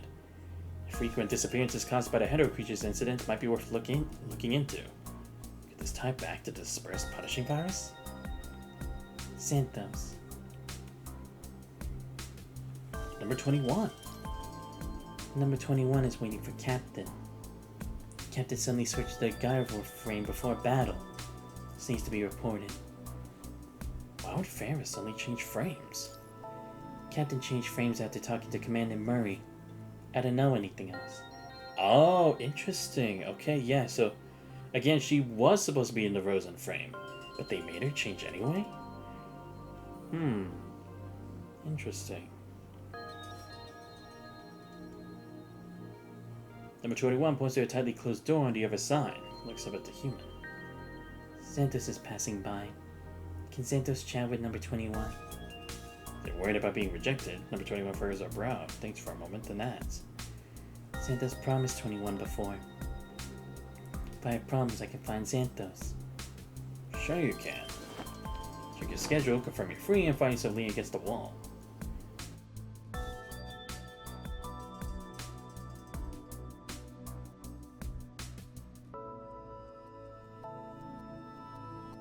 I never got to thank you. What do you mean? It's about Buddy. The girl in white tilts her head up, while we look in her eyes as if we're playing your memory. She's thinking back to that day when she and Vera fought their way to the hetero creature encirclement, took down the corrupted Buddy, and barely escaped the dead zone. Number 21. Consider she sees Snore, she'll keep it safe for you. Recalling the oddly dressed girl, a little bit taken aback by her unique construct style. Never seen anything quite like it. Oh, yes, right, her. I was kind of wondering, because it's like, she has such a unique design, but it's like, it didn't seem like she was an enemy either, but it's like, what exactly did end up happening with her? Before all of that, What exactly happened to Buddy? Buddy's gone missing. It's alright. I've already found Buddy. You seems to have undergone some kind of inner transformation, more than just a frame replacement. It's like seems to have carved out her own way of being in this world. I only just realized it. You need to say goodbye to Buddy. Goodbye. It's her brows as if she'd grasp it, and yet doesn't all at once. It's like saying goodbye to a friend. I don't want to say goodbye to Buddy. But I do want to say goodbye to Buddy. Will you come with me? Her still out cold. 21 instinctively glanced at the human standing in front of her. Let's head back for treatment first. When the treatment's done, I'll go with you. Yes. I want Xanthos to come with me. Going to say goodbye to Buddy together.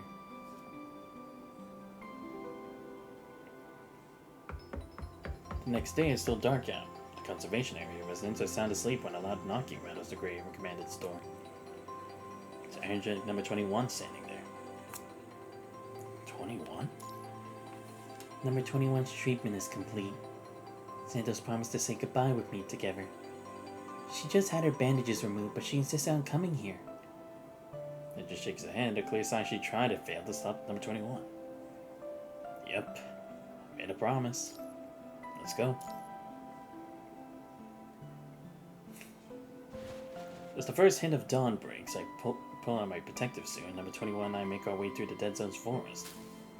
Easily handle the header creatures that swarm around us.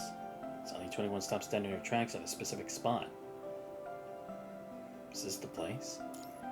This is it. The wolf-eared girl crouches, suddenly gazing at the metal fragments thrown across the ground. Buddy. Goodbyes are just something you know how to do. Don't need a lesson. 21 repeats its name over and over, voice low and somber. I'm sorry. Gently touches the familiar fragments that remain. Each one a piece of a memento of the countless days and nights they shared. Those headaches were you calling out to me, weren't they, Buddy? I'm sorry, Buddy. I was too dense to realize you were crying for help. So this is why number 21 grew up so fast. In this dog-eat-dog world, every step forward means losing a part of yourself. Number 21 got justice for Buddy. I beat back all those bad things that snatched Buddy away. I'm not letting them take Captain from me again. But I'm sorry, Buddy. I couldn't keep you safe. The girl stubbornly repeats these words, doggedly digging through the dirt, scavenging for every last metal fragment and piling them up. But he is always with me. I'm never letting those bad things steal Buddy's Haruka again. Gives a small pile of metal fragments, pressing her head against her chest. Sunlight filters through the leaves above, illuminating the girl's determined expression that borders on reverence. Buddy is always with me. The wolf-eared girl completes her goodbye in her own unique way. Yep, but he's always with me. By losing a part of herself, she also finds her own freedom. Afterward, I head back to Babylonia with the captain and Noctis. I haven't thanked Xanthos yet. Thank you for telling me I could still say goodbye. It's alright. But the day I also meant to ask, what does Haruka even mean? Kanon taught me the word Haruka. She's our friend. Haruka means tribe. I thought we'd learn more about it. Oh, wow, okay. Yeah, we are going to gloss over both parts. Okay. Well, I guess, again, it's like, because in the end, chaos will still need to be created, right? For this project with the tower. So I guess it's like, it doesn't really matter. Oh, actually, now that also kind of interests me even more, because the whole thing with Watanabe is like, his junior came to help me out so that the commander in Watanabe could go and stop the war between the Forsaken and Babylonia.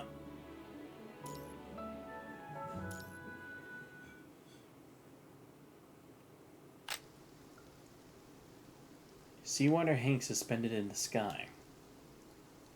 But damn, you're telling me even with being able to see the future, I still have to get captured and thrown into the deep cradle, or the cradle of deep blue? Really? Fuck. I was hoping it would be a whole new situation over there. April 1st, April Fool's Day. Fate decided to crack a cruel joke depriving the hero of all light. Yeah, I remember. You don't gotta remind me.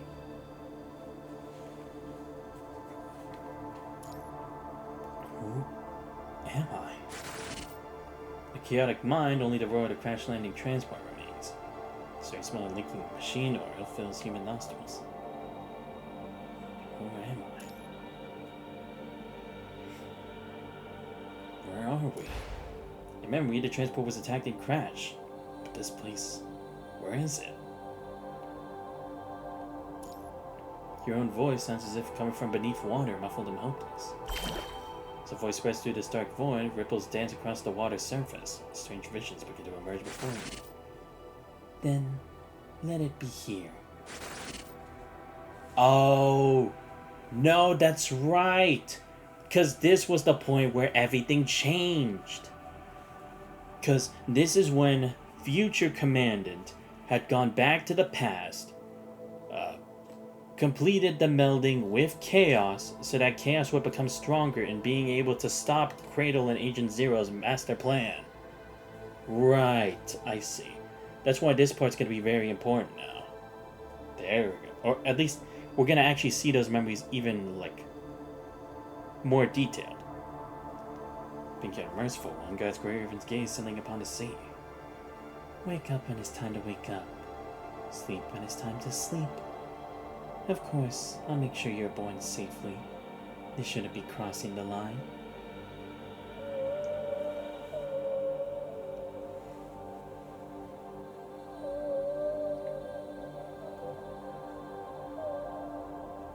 Accompanied by a mournful, lingering cry like whale song, before your eyes gradually comes into focus. Okay, yeah, because if I had to guess, the part I'm going to wake up in is when I'm in Lamia's arms and about to fall into the tide, right? The bottom of the sea. This is the bottom of the sea. I am Grey Raven Commandant. The Grey Raven Commandant. Your gaze moves from top to bottom, observing the higher form of this enormous whale-shaped coffin and the lie struggling within its embrace. I must get them out of here. Impossible. Echoes from a distant future reverberate through your mind. This predetermined end cannot be changed. Some regrets may still be redeemed. Only this way can the loop be closed. Loop. I see. Right. The haunting call unique to the deep sea continuously echoed throughout this space. Some were here, awakened on the other shore. No, because that's right. It's like the future commandant who had gained the powers from Ishmael went into the body of the clone, who would then be used to formulate and completely form Chaos, right? Because that's how it's supposed to go, isn't it? Because again, it's like supposedly the real Grey Raven Commander had been with Babylonia the whole time. But it's like we didn't know whose memories these were from, but it's like it looked like something the Grey Raven Commander would have written or something. Will ultimately return to the seabed and ultimately whispered murmurs fading with the ocean waves vanishing from this space. What? Consciousness slowly sinks into a profound dreamscape. Oh, so now will both the memories of the Commandant fuse together?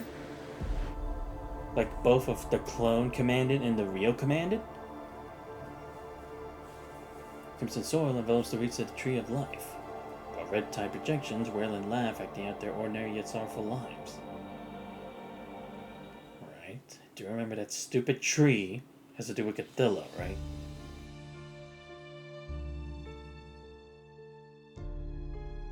Right, Cthulhu. That was one's...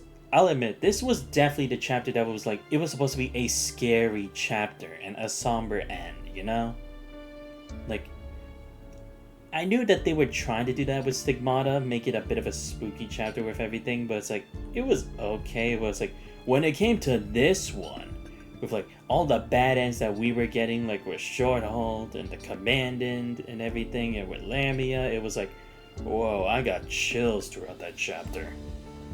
Not to mention that, like, in the end, the Grey River Commandant in some way did die. Like, I couldn't believe it. And again, it was so kind of like that mystery of like, was it really the real Grey River Commandant? Was it a clone?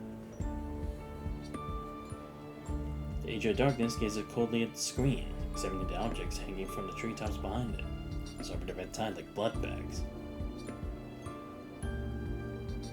As the red tide disperses, the woman who is merged with the colossal tree remains still and silent. Cadilla. He applies all the results from hatching Chico to this place. Cadilla gradually absorbs nutrients from the red tide and she's grown. Ah, right, because now that his experiment with Chico had obtained a different result, what will happen to Cadilla this time? Will it be any different or still just the same?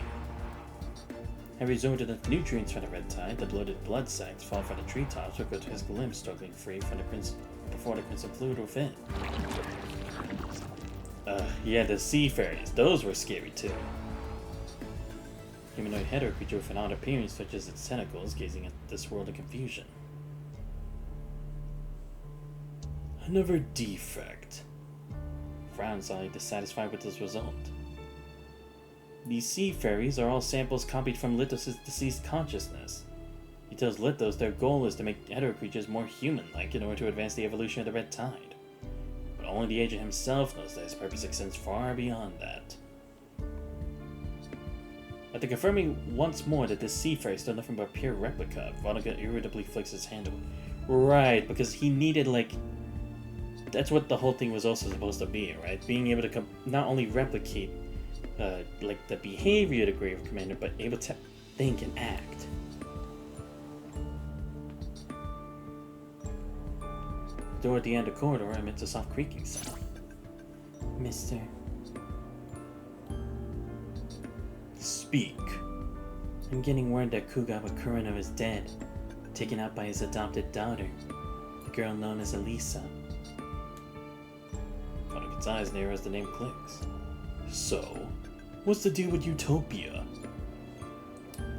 Utopia's mind fusion experiment is a bust. And that's old news. About 10 days now. Babylonia is hunting down Utopia's last ships everywhere. They're probably seizing all the data and info as we speak. It's okay. Utopia was just a fallback anyway. What about armor? Utopia's only successful test subject. Also snagged by Elisa. Okay. He's keen on the armor, but this girl Lisa has already grabbed Babylonia's attention. Trying to get it back now would just stir up a hornet's nest. I can't stand the fuss. Wait, interesting. So he wanted the armor, but what would he have used it for? No, I guess, again, a mind experiment into reconstructing into another form of life, right? And possibly because it was that of a different type of mechanoid, maybe into a new type of corrupted as well. Alright then, sir. I'm out of here. Is the Grey River Commandant settled in? That one? Dumped in that facility with the renegade Cossacks and Red Tide fanatics? Commandant still hasn't come to. Probably from a head injury in a transport crash. Yes. Keep a tight leash on Commandant. Fill me in immediately on anything that happens. I'll let them know, sir. Let us wait a beat. After making sure Vonnegut has nothing else, quietly cuts the connection. Cadilla. The Dark Agent lets out a soft sigh. Can't care less about anything else now. And Utopia, not the late Kugawa Kurino, not even the Mind Fusion project that went belly up. All he cares about is what's right in front of him. Cadilla about to hatch its egg. A mysterious tower that still hasn't shown up. Oh, okay, so it really is that the tower hasn't shown up. Interesting. Okay, I thought it was like it was present but just not here, but it's like it really does not exist at all right now.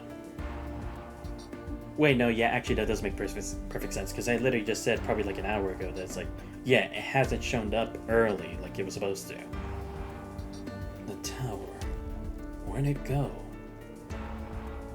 Have you gotten any other information? Another consciousness inside the agent's mind quietly answers. No. Can't predict anything anymore. Not what's gonna happen or when. Too many things I've never seen before have popped up. I have even run into the Babylonia Central Purification Core upgrade. The tech from the Babylonia CPF core upgrade? Part of it feels familiar, but can't say for sure if it really comes from the future where I existed. Sorry, never been very good at this. I've thought along those lines before too. I once wondered if someone in the future did something to cause all these changes. But the tower never got close, so I couldn't prove that theory. And besides, who else could pull all this off? Could it be Dominic from the fog? It's not out of question. As you said, everything hinges on the tower. I've checked and the rifts in the bridge have sealed up. As long as the tower stops growing, we had no way to verify any of this. Bridge. The bridge across dreams. Secret tunnel extending from the head of the tower, carved out by the Vanguard team members from Dominic's timeline. Right, because that's what Ishmael wanted him to lead across, right? Because he was about to pass the bridge and reach a new level of ascension. He denied it. Maybe it's for the best. But the punishing virus still exists. As long as the punishing virus is around, everything will keep happening in cycles. Same old problems, the same old destruction. The agent falls silent for a moment, mulling over a solution. Ever since he noticed the tower stopped growing, he's lost his way of sending messages through the head of the tower. Because the tower never came closer as promised, he missed out on too much information. Pulling his notes and terminal from countless dashes through time, his understanding of the future stretches no further than the present moment. Vonnegutt's cheat code expired. His prophetic foresight ends right now. Ah, so it is. It really has affected Dominic to this point, right? Only I get the cheat codes now, but he doesn't. Very interesting. The agent shows a rare moment of hesitation, but quickly squashes it. The player comes a more determined gaze and even more focused analysis. I see. So that's why the fog shows up in my memories now. It's what Dominic would see in a new changing future. His cheat code. Wow, we actually stole his cheat code? That's crazy. Hey, yo, what's up, Dragasonic? How you doing? The crater of deep blue is steadily breeding the key. But the tower is gone, how could the key even be used? Right, that is true. Dominic in this world vanished at reactor number 1 after the 0-point energy burst. Professor Trout, I remember you saying that Dominic disappeared while seizing the tower's core. In this world's Dominic also went missing after the 0-point energy burst. But wasn't this world's Dominic supposed to be dead? No, not necessarily. If he died from the punishing virus, then 0-point reactor number 1 couldn't have been sealed. Since the 0-point reactor number 1 was successfully shut down, there might be more clues at that location. I was kind of wondering, because that is supposed to be kind of the thing, right? Because it's like, that's what I was kind of wondering. It's like, are we sure that Dominic is actually completely dead? Because sure, we have like Dominic within like the computer system within Gestalt, but it's like, can we really say for sure that Dominic, the physical individual, is really dead? Because at the time before, I was getting kind of confused whether Dominic and like Vonnegut were technically supposed to be one and the same. It's like, that wasn't the case. So it's like, if that's the case, what really happened to Dominic after? Especially considering he already had a lot of information from his future self from the tower. So a couple days ago, I wrote Bianca's new frame early. At 40 pulls it. Nice! Hey, you and me both got lucky on early pulls for Bianca. Let's go. But yeah, how are you liking the new Bianca frame so far? This is just a hunch, Professor Trout. But it might also lead them down a new path. Can't let the tower fall into just anyone's hands. Even if we don't find any clues, maybe we could try to restart the 0-point reactor. Since the punishing virus showed up because of 0-point energy, maybe when we reactivate the 0-point reactor, the tower will also respond. Are you serious? He's gonna try to restart the reactor? Oh my god. Nah, we can't let it like multiply the amount of punishing that's in the world. Are you serious? I mean, I know the man's desperate, but holy shit. Well, then again, it's not like we know what his real end goal is anyway. I mean, we have an idea, but still. It's incredibly fun to use, especially running out of dodge and spamming the hits from holding ATK and stop holding it. Pretty fun. Nah, it's true, because it's like, it gives you so many invincibility frames. It's pretty ironic with that. I also do like that it's like, when you're in her light form, when you hold dodge to use like as a guard move, you can counter as well. I was like, that's pretty interesting. I didn't think we'd have too many of those kinds of moves, because I think like there were only a limited amount of constructs that can even do a counter thing like that, so very interesting to actually see that kind of take place with Bianca. And again, I do like how it's like 2 different forms that you can transform through pretty easily as well, but their own kind of like finesse. Our man hidden deep within his consciousness just thinks soundly for a long time. Perhaps you're right. Well, the Radiance dodge hold is an auto dodge once, then the rest you block will reduce damage. Ah, okay. No, yeah, you're right. My bad. I just didn't notice the auto dodge, but yeah, the reduced damage, it's like, that's still pretty good. Especially for endgame, where it's like, you need to conserve your health. He just stares blankly at the old-style terminal screen in front of him. Even though his mind still has a lot of static, he's clear-headed enough now. Red Tide, Punishing Virus, Chaos Contamination, the Fog, the Tower. None of this is over yet. He always finishes what he starts. A crash explodes with the screen. Lithos. Voice neither loud nor soft, but the purple-haired descendant still doesn't respond to the communication even after all this time. After flipping through several screens, he pulls up surveillance footage of the crater of Deep Blue. The whale-shaped coffin is trembling and collapsing as it struggled upward, guided by merfolk, fighting to break free for the sea's grip. So Lithos failed after all. Dangerous tone says calm as he turns to check another surveillance screen. At the bottom of the crater in the hidden room, the egg holding the consciousness of the commandant who perished in the deep sea rests quietly in the Red Tide. Lilith. Mr. Vonnegut, I'm already in position just as you instructed. In the dark damage form, it's hilarious when you're doing what I described earlier, just watching the absurd amount of hit stop frames. Nah, for real.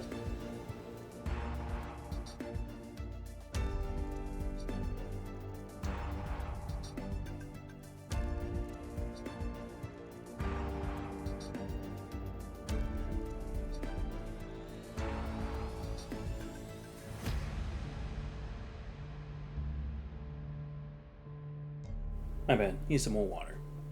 Yes, bring them back. Of course, as you command.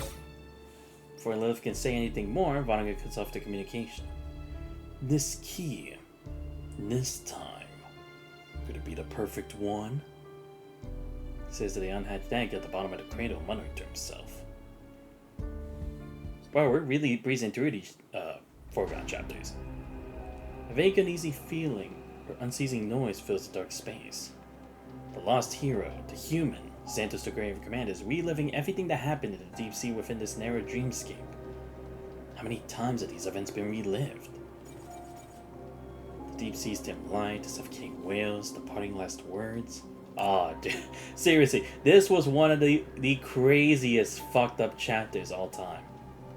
And I'll be honest, I loved every second of it.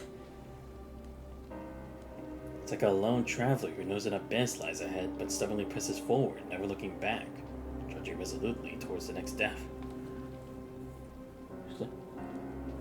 Oh god, I just realized her hold attack is too perfect against the parry.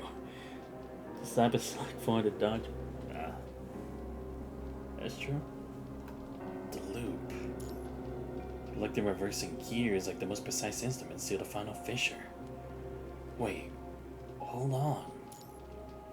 Predetermined end can't be changed. Some regrets may still be redeemed, right? I need is a little more time. Dreamscape suddenly solidifies at a certain point, dull pain slowly whirling through the brain. The people imprisoned at the bottom of the cauldron pry open all the shells storing copy consciousnesses. If I can make it back, bring a message to Valeria for me. Right, because in the end we were never able to do that, right? Because I think in the end all we could give was like the dog tags of both Shorthaul and the Commandant that Lamia was able to pass on, but nothing else besides that. And we didn't even really see a conclusion with Shorthaul's commander. Tell her to delete all my embarrassing videos. No, actually, just say hello to her and watch you for me. Oh, right. Fuck, I forgot. Yes, he knew Wanshi. That's why it's like, it's possibly pretty ironic how in Wanshi's floating record, I'm possibly gonna have to face whatever twisted version of Shorthaul it is, right? Damn. Now I really want to go through that floating record. I've seen enough of your face. Don't bother looking for me. That's what I'll say. We're all gonna make it back safe and sound. Wait. The brain turns like mud, the tongue freezes, and the sorrow burns a path down the throat as it slowly lets slip the unshakable hint. Or maybe we should leave something behind. Something like a keepsake. Something we could look back on together when we have some downtime after we're out of here. That might be nice. Of course. The group doesn't bat an eye before making their call. Oh, like a recording, maybe? Jitty in a dreamscape drenched in tears and sorrow, time spent through countless cycles of reincarnation.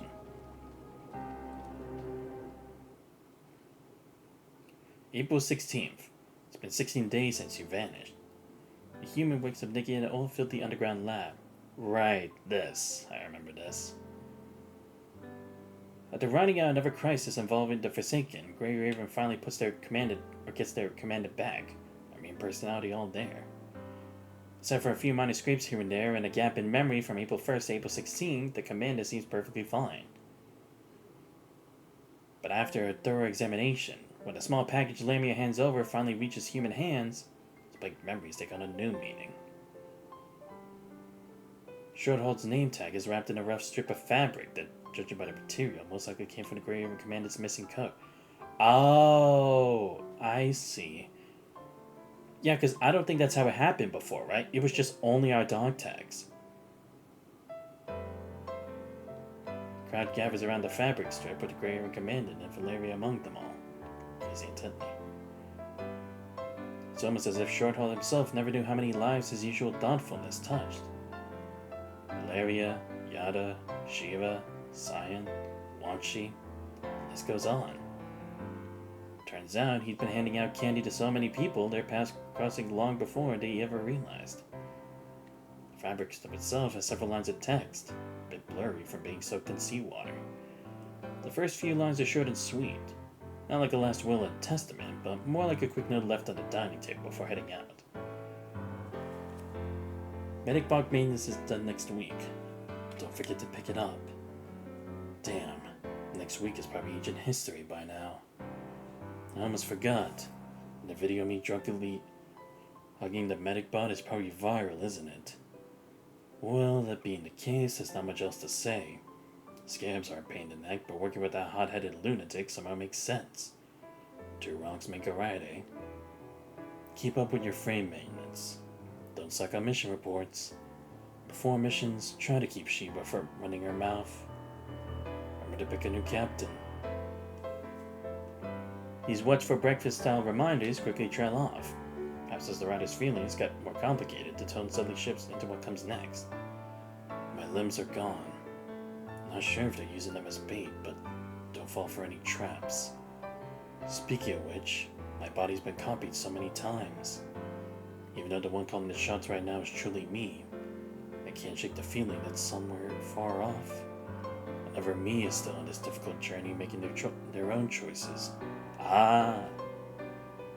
If you ever run into another me, you got my blessing to call the shots on whether they stay or go, live or die. If I've messed up or done something out of line, don't even think twice. Putting a bullet in me is the best way to handle it. Valeria, I'm sick of this side of you. Don't be in a hurry to track me down. Valeria doesn't say a word.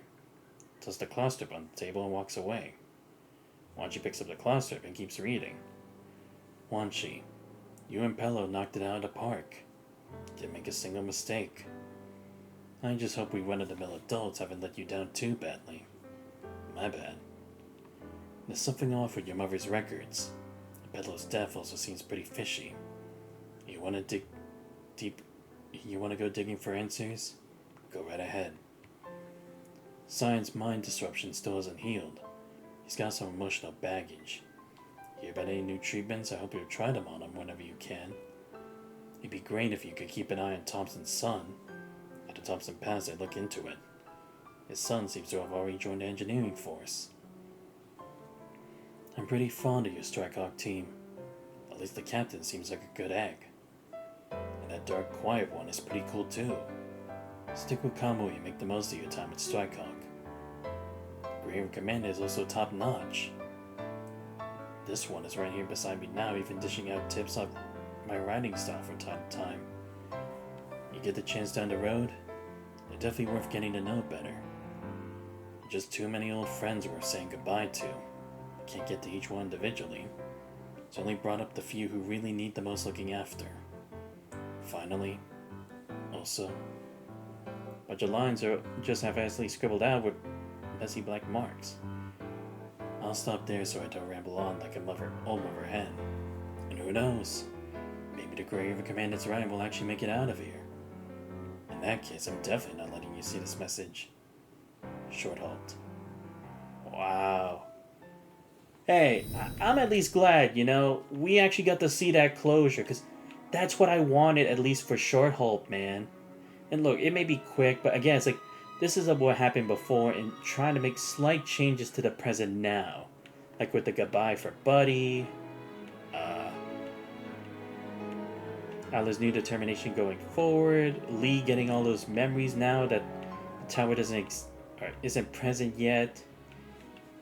I'm glad we at least got this, at the very least. Yeah, now what changes happen here, though, I wonder? Everything unfolds before the eyes like a scene on repeat. It's materialized before your eyes to slowly fade, leaving only whispers echoing in the mind. Yo, how is there so many points to that? Well, then again, I guess we are going through so many chapters. But wait, what would we even go through for all the other chapters, like for Nanami? Because that was mainly her own thing. And Lucia, we've literally been through that whole thing, and the tower hasn't descended yet. So what would we even do in that case? Because we're almost all caught up with the main story. Caught in a deep dream. In this dream, you're running non-stop as if you're fleeing something and chasing something else all at once. Footsteps echo down endless corridors as an inverted hourglass slowly brings your blurry memories back into focus. It's a metallic tank of blood mixed with vital fluids, the inky black seawater. People stuck at the bottom of an abyss, endlessly reliving cycles of despair until that one whale song.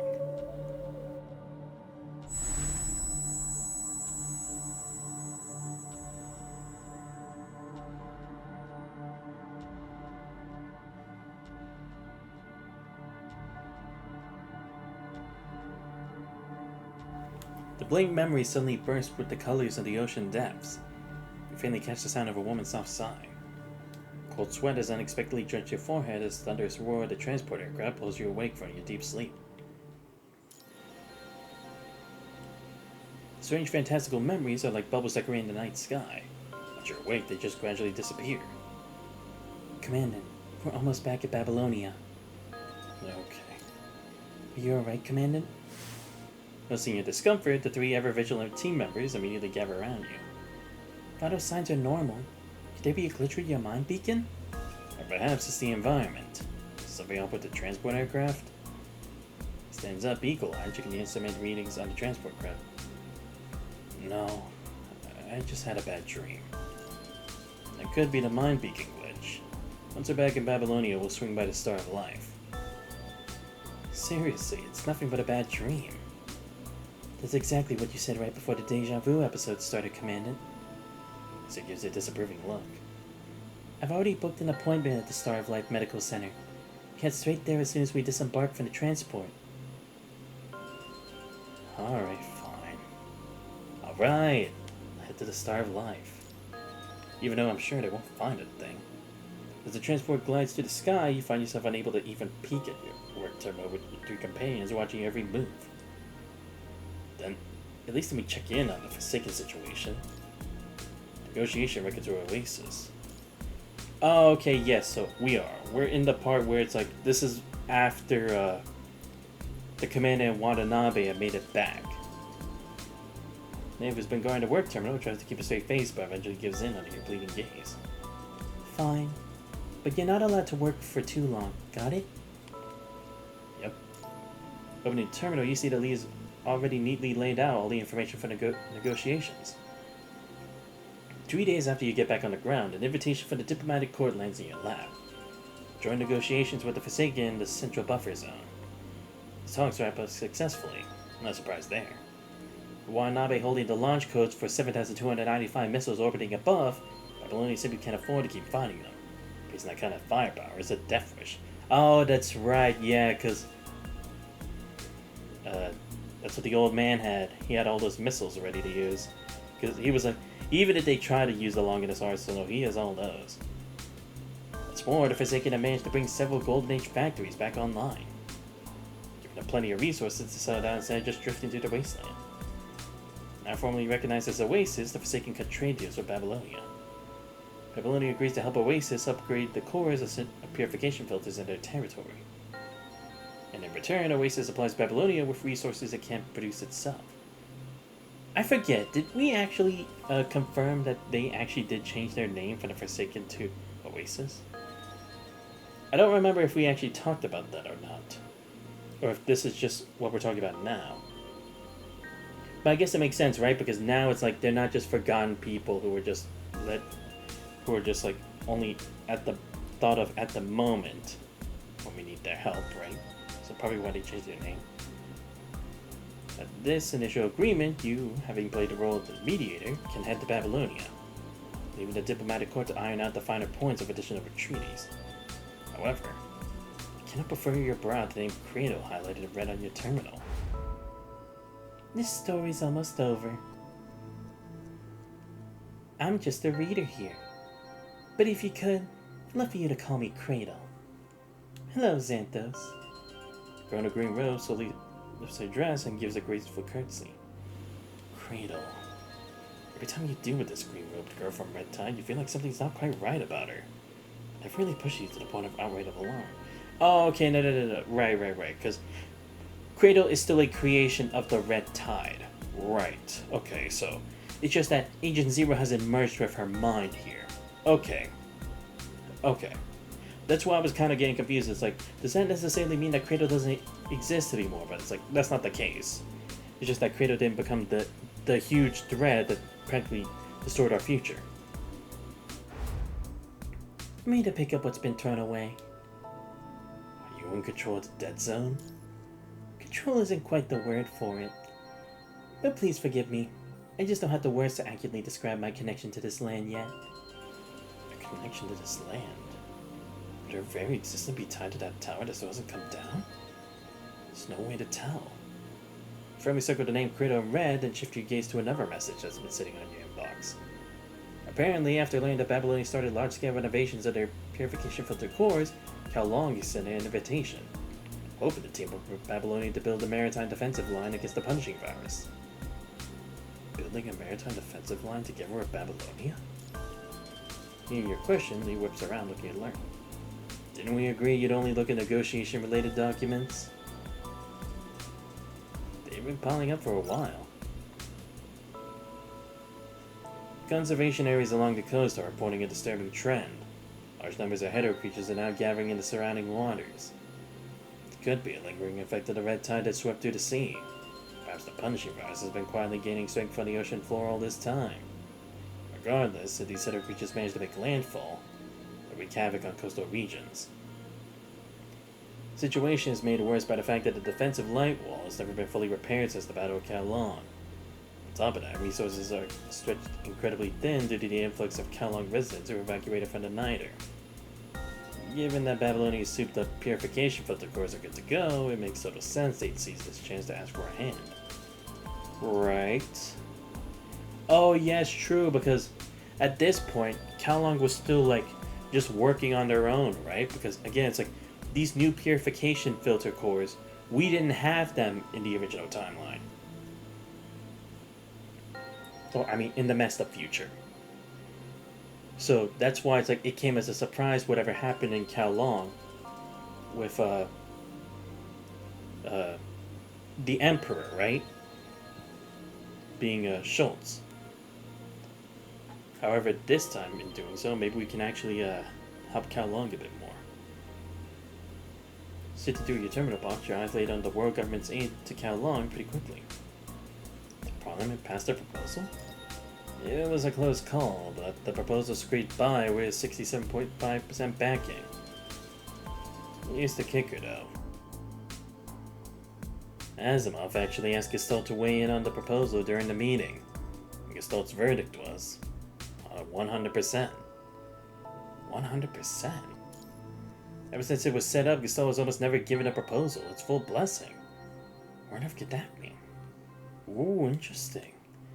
No, could it be because, again, Schultz can still have access to Gestalt, so it's like, maybe he wants to use it to make him power up even stronger than before? Like, make him an even stronger, like, member of the Church of Machina? To where it's like, he's not... Oh no, maybe it is. Like, he's trying to reach a transcendent form similar to, like, that of what Lady Chu was when she entered her Shukra state. Before you can chew on that thought any longer, Liv comes back after stashing the supplies and grabs your arm. You've landed, Commandant. God damn it.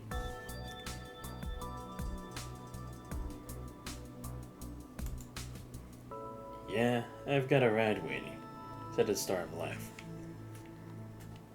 Oh, come on, what happened to my remote?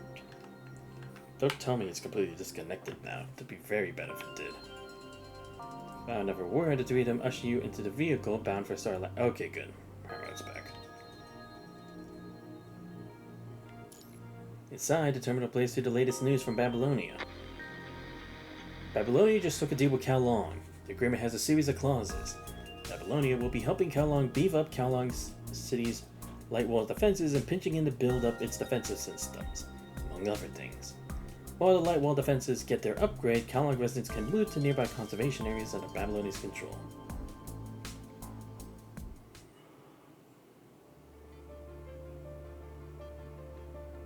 Kowloon City, Building Complex 5, West 3rd Street, Hexabridge Port. Heads up, Kowloon City residents, listen up. Shattered glass and debris litter the ground, glinting in the harsh sunlight. Residents clearly bolted, accidentally breaking things as they scramble to get out. Chaotic footprints lead for the courtyard right into the street. It's not just here.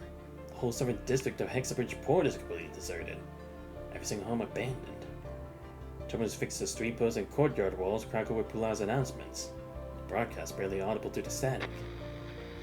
Just 3 hours ago, a massive wave of punching creatures swarmed out of the sea, launching a brutal attack on the satellite district surrounded the port.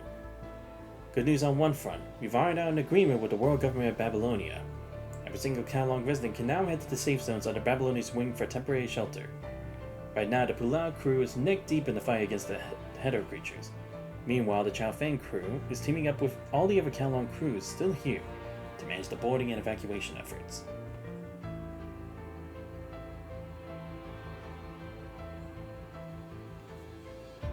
Explosions rip through the air.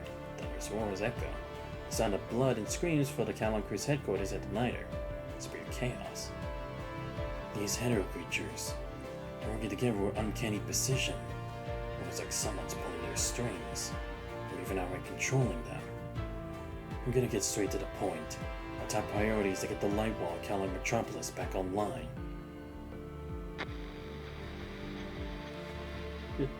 It'll be fine. Sure, I'll make sure to do that later. The light wall of Kowloon Metropolis is being reactivated to push back the red tide and the Hetero creatures. There's a snag. While she was currently under an unknown attack, so it can't bring its full computing power to bear to pinpoint targets, for the light wall's defensives. The light wall reactivation protocol kicks off in 30 minutes. All sectors listen up. Get out now. I repeat, evacuate immediately. Industrial Center main control room in South Hexabridge Port 10 minutes before the light wall reactivation. Kellogg Crew headquarters crunch the numbers. The Polaris Crew's ground defenses are pulling back to the North Port in less than 5 minutes. When they do, the punishing red tide will completely swallow the entire Southport industrial zone. The last transport just cleared out, taking all the movable supplies and the hefty 77.5 kilograms of cryogenic deuterium tritium fuel spheres with it. So left a tiny bit behind, 0.75 kilograms to be exact. 2047. Pressurize the target chamber. Ignition at 2050. Any objections? 14 workers stand in the stifling control room, completely silent. Cigarette, its ember glowing red, making its way around hand to hand, until it's just a stub. The green situation stabilized light never comes on. Shang-Chi flicks the dead cigarette butt away and gestures for the worker at the console to clear out. This isn't on you. Nearby, the funnel-shaped reactor lets out an ear-splitting shriek. You gotta protect the factory no matter what. You now have the green light to take out all the facilities by overloading the reactor, blowing up the industrial zone, if you have to. Never let the corrupted Hedo creatures get their hands on it in one piece. Don't back down. I repeat, do not back down. The light wall hits. Will it hurt? Nah, it won't. Ask Fuji. It's gonna be scorching hot. You won't feel a thing. Good. That's good. In the streets, the last remaining crowds huddled together, scrambling towards their last-ditch hope in the valley. Citizens of Kowloon City, the light wall plan has managed to slow down the Hetero creatures and the red tide, but the Hetero creatures are still pushing forward. Any Kowloon residents who haven't made it to the safe zone yet need to head up to the underground ring right away. Please take shelter inside Tabula Akasha right away. I repeat, find shelter in Tabula Akasha immediately.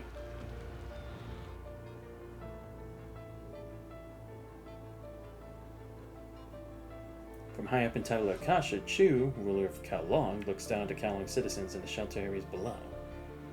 Chu, what's the situation? Roughly 285 people still haven't evacuated. Everyone else has moved to the compartment under Tabula Akasha's inner ring. We have 16 minutes and 32 seconds until the Hetero creatures break through the Tabula Akasha's physical layer. Firewall penetration is expected in 1 hour and 25 minutes. Get ready to open the central server room. Where's Duhang?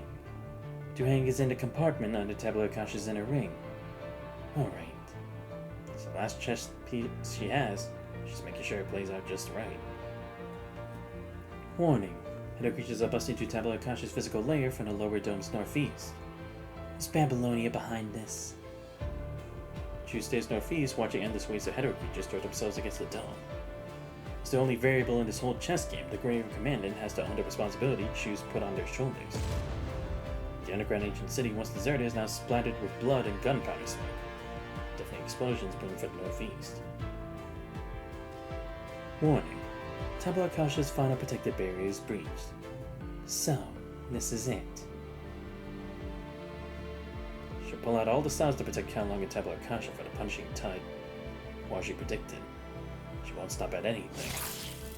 Her peacock diving through the air, her glaive carves a path of rigorous cold light as she strikes down the corrupted who broke into Tabula Akasha's physical lair.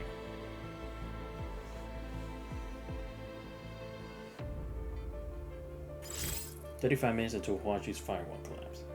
As the Hetero creature's invasion pushes forward, Tabula Akasha's central control room becomes a refuge, with more and more people pouring in.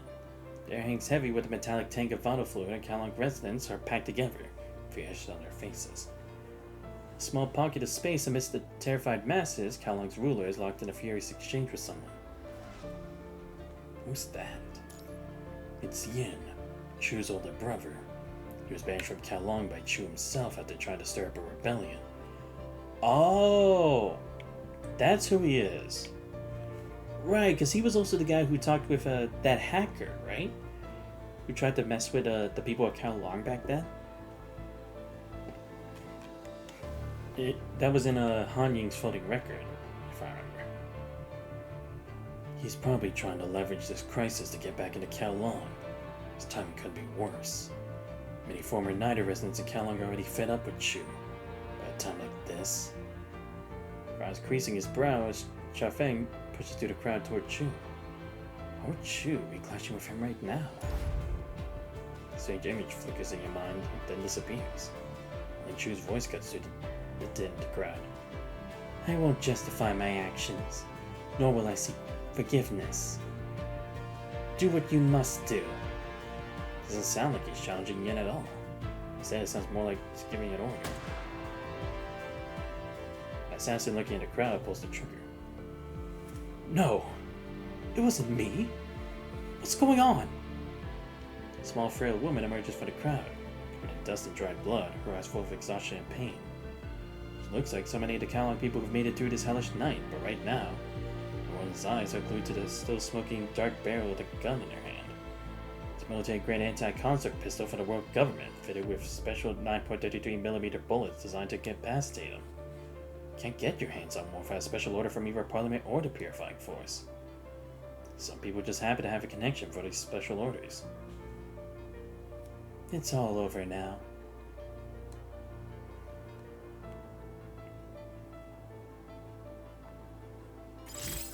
"25 minutes. In just 10 minutes, 2 bombshells drop back to back. The ruler Kalong shot dead, and the gun used is from Babylonia. Panicked Kalong citizens slowly gather in a room deep inside the central server chamber. To make matters worse, the Hedda creatures are about to breach the physical layer of Tabula Akasha. One thing's for sure, Chu must have a plan for this exact scenario. With the chess player off the board, how does this endgame even play out? Duhan carries Chu on his back into the small consciousness uploading chamber. After touching base with Lucia and Lee, you mull over your predicament. Who's there? Mind beacons forcibly invade as if a whisper echoes within your consciousness. Washu. As a variable, you must shoulder the duties of a variable. Chu chose to trust you. Therefore, I will do everything we can to help you. So Huashu's fireless collapse is now. Charfeng raises his weapon, rallying the remaining Kalong residents to form a defensive line at the central server room's entrance. The other creatures flood like a tidal wave into Tabula Akasha's physical layer. Grave and Strikehawk rush back to provide emergency support. Crowding, wailing, gunfire, screams. Everything unfolds before you like a scene on repeat. Words materialize before your eyes that slowly fade, leaving only whispers echoing in your mind. I am just data, hovering between life and death. My time is running out. Waju, Tabula Akasha's time is running out. Do what you must, Chief. Wait, what the hell? Wait, why do I actually have to take part in this one? Isn't this still mostly gonna be the same as before? Weird. Don't worry, I'm not ending the stream yet. I'm just like kind of confused, because at least with the Hyperreal one, it made sense, but what's this supposed to be about now?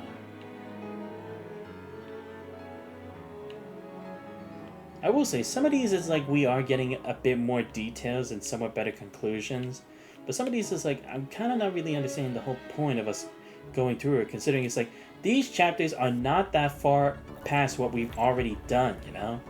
Because we're going through all of the renewal section now, and then we just have like 4 chapters of infinite loop, right? Because Source Beacon, Stars Ensnared, Shaper's Ripples, to the Galaxies.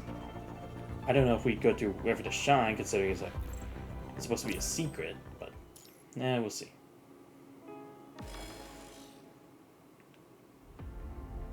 Unless something different's about to happen. I do not wish to explain my life to others. Towering bookshelves stretch up into the clouds, row upon a row.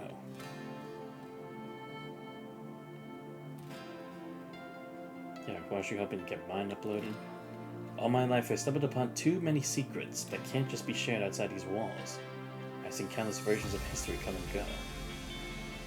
I've seen the lies in history, when the Yazi purged all of Kowloon under the cloak of night.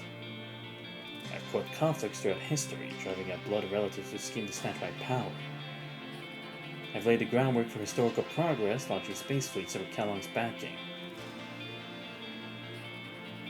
all this is set aside when Chu's life story unfolds across the tapestry of history. How will others pick apart my life? As the book chosen to unfold like mortise and tenon joints, fanning out into a boundless ocean that belongs to Chu. Watery shifts like rippling shadows. Only in time, countless versions of Chu crisscross the sea of memory, weaving the life of Kalong's ruler. Every thread of her story is softly intertwined and faithfully recorded within Tabula Akasha. How am I supposed to explain my life to anyone? I must fight. Inside Tabula Akasha or outside it makes no difference. Usurpers vile, defiling my lands. They broke into Tabula Akasha without permission, tampered with time, twisted the meaning of war. It showed me endless visions of the past and future, trying to crush my will and steal my crown. But I never gave in.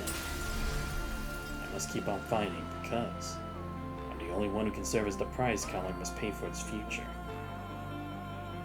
The final divergence point of the ideal confident simulation is your death. This unit cannot confirm the accuracy of the simulation, but its only approximate solution derived under the influence of uncontrollable variables. Once it's by, you return to frost. That's kind of how many cycles I've been through in Tabula Akasha, but Kalong will not stop here. I stand among the graves of countless blades of guns. I'll drive out the usurper and protect Kalong and Tabula Akasha at all costs. I will seize the threads of fate and hold fast to Kalong's future.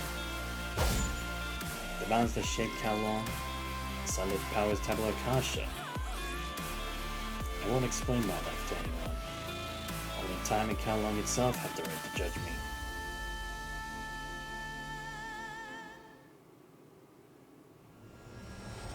$33 to reset Huanshu. Once Huanshu is reset, it will expose all of Tabula Akasha's data to the punishing virus. Even with Phasma, Villiers, and Xavier rebuilding the code together, there's only a 50% chance of taking Huanshu back from Schultz. Babyloni's task force is landing with the domain node. Teddy, stop them now. You can't stop them, at least block them outside for now. What's wrong? Troops that arrive later, they're already setting up domain nodes. Or we figure he is outside the tent carrying someone on her back. Including wounded Palambars. I'll say it again. Tell them to get out of this city. The Babylonian decides to deploy the longest arsenal against Kalong. I'll take down every single person in Babylonia. Shoo! We said it. I'll take responsibility. Ruler Kalong returns to her throne.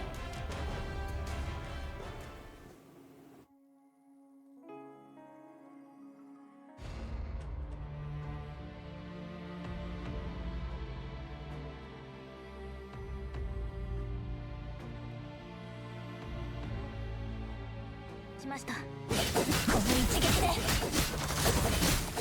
人のカラスはこの一撃でカラスよ、私の刃になってください。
63.45%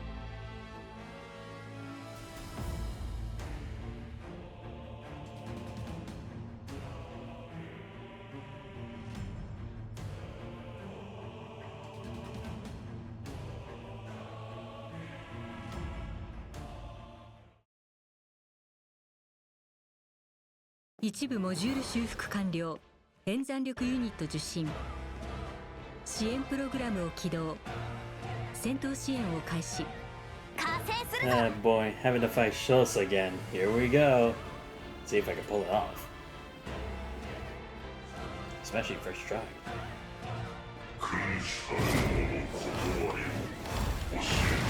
哀れで無駄な最後の情けです。さあ、永遠へと歩みなさい。生死の輪廻よ、冠をまとえ。生死競争、安寧の時。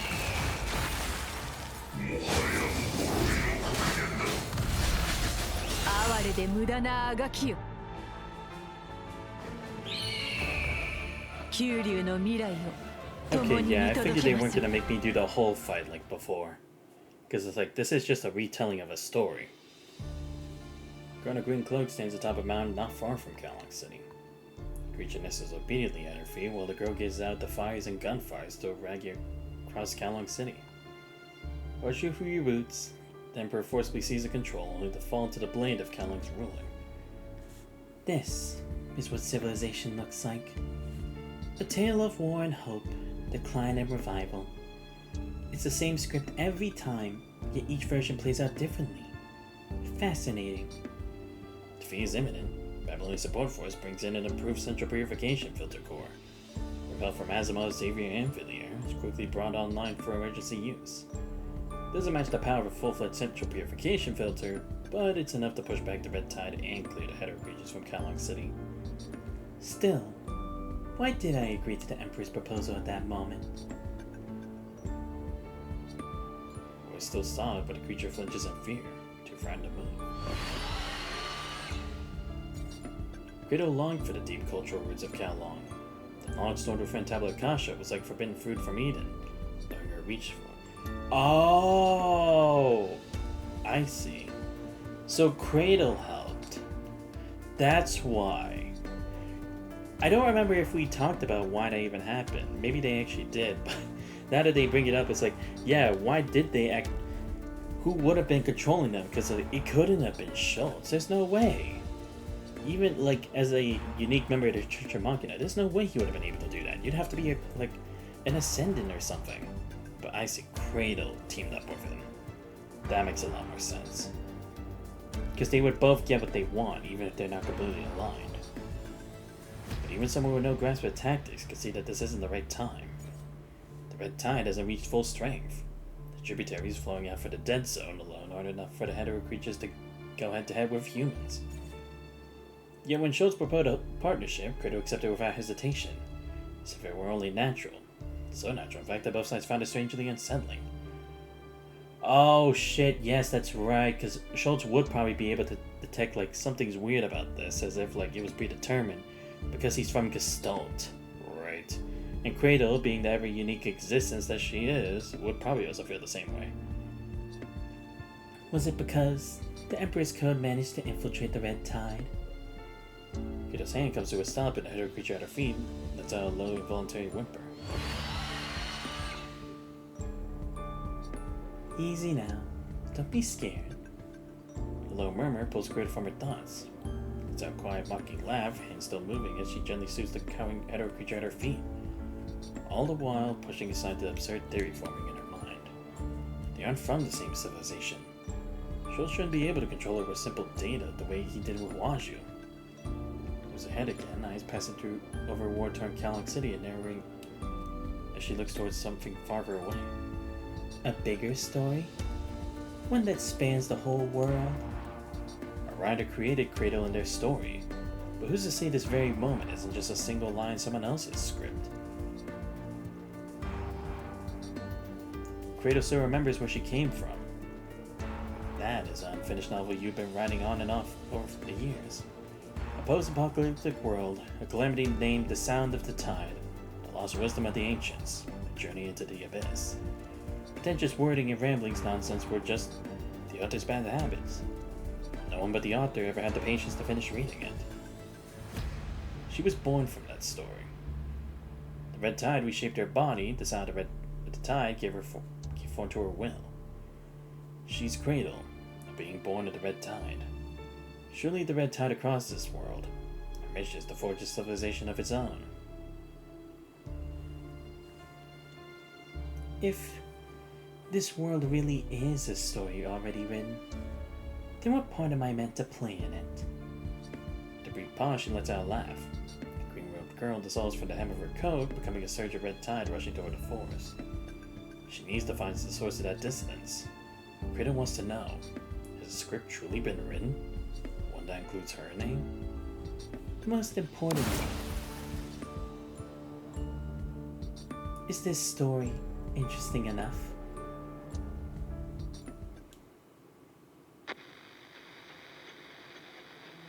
The battle is nearly over. The terror creatures are pulling back. After the surface of Tabula Akasha collapsed, the Babylonian support force that been fighting along the city perimeter immediately switched to rescue operations. The Kalong crew also began scouring the city for survivors without pause. Disaster relief supplies can be collected at the left side of Kalong crew headquarters. Any residents wishing to join the temporary rescue team should register on the right side. Under Kalong crew's command, the rescue unfolds in orderly fashion. As the sun rises, you send a quarter of a ruined factory, opening a terminal to record a mission log. November 10, Kalong. After the electronic phantom that called itself the Emperor was eliminated, Shadow creatures in Kalong slowly began to retreat. Well, then again, I guess we already know, it's like, the Emperor is not gone yet. We already know that. Log. Report to the Science Council. Evaluate the possibility that the mechanoid, code unknown, is capable of controlling hetero creatures. Cannot rule out potential collusion between the mechanoid and other ascendants. Members of the Babylonian Science Council have arrived and will soon assist Kalong in upgrading its defense light wall. And in constructing new CPFs in areas not covered by the current light wall. Memo. Kalong Fuji Institute Huazhu. And she turns to a new page. Ben hovers motionless as she stares at the blank sheet for a long moment before writing down a few key words to jog her memory. Invitation. The familiar deja vu pieces itself together into scattered fragments of memory deep within her mind. An invitation. The tiny storage card Chu gave you now rests quietly in your palm. Something he wanted me to give you. Who was he? Someone I met in the computational world of Tabula Akasha. He should have appeared in Huazhu simulations. Or he shouldn't have. Perhaps because of the intricate connections between Huazhu and Gestalt, he appeared as that girl. Dominic. It's an invitation. Stay amidst the ruins of Deep Dawn, still able to decipher the meaning behind this invitation. The deja vu has grown more and more elusive, evolving from fragments of words into scattered broken visions. Perhaps everything's moving toward the best possible future.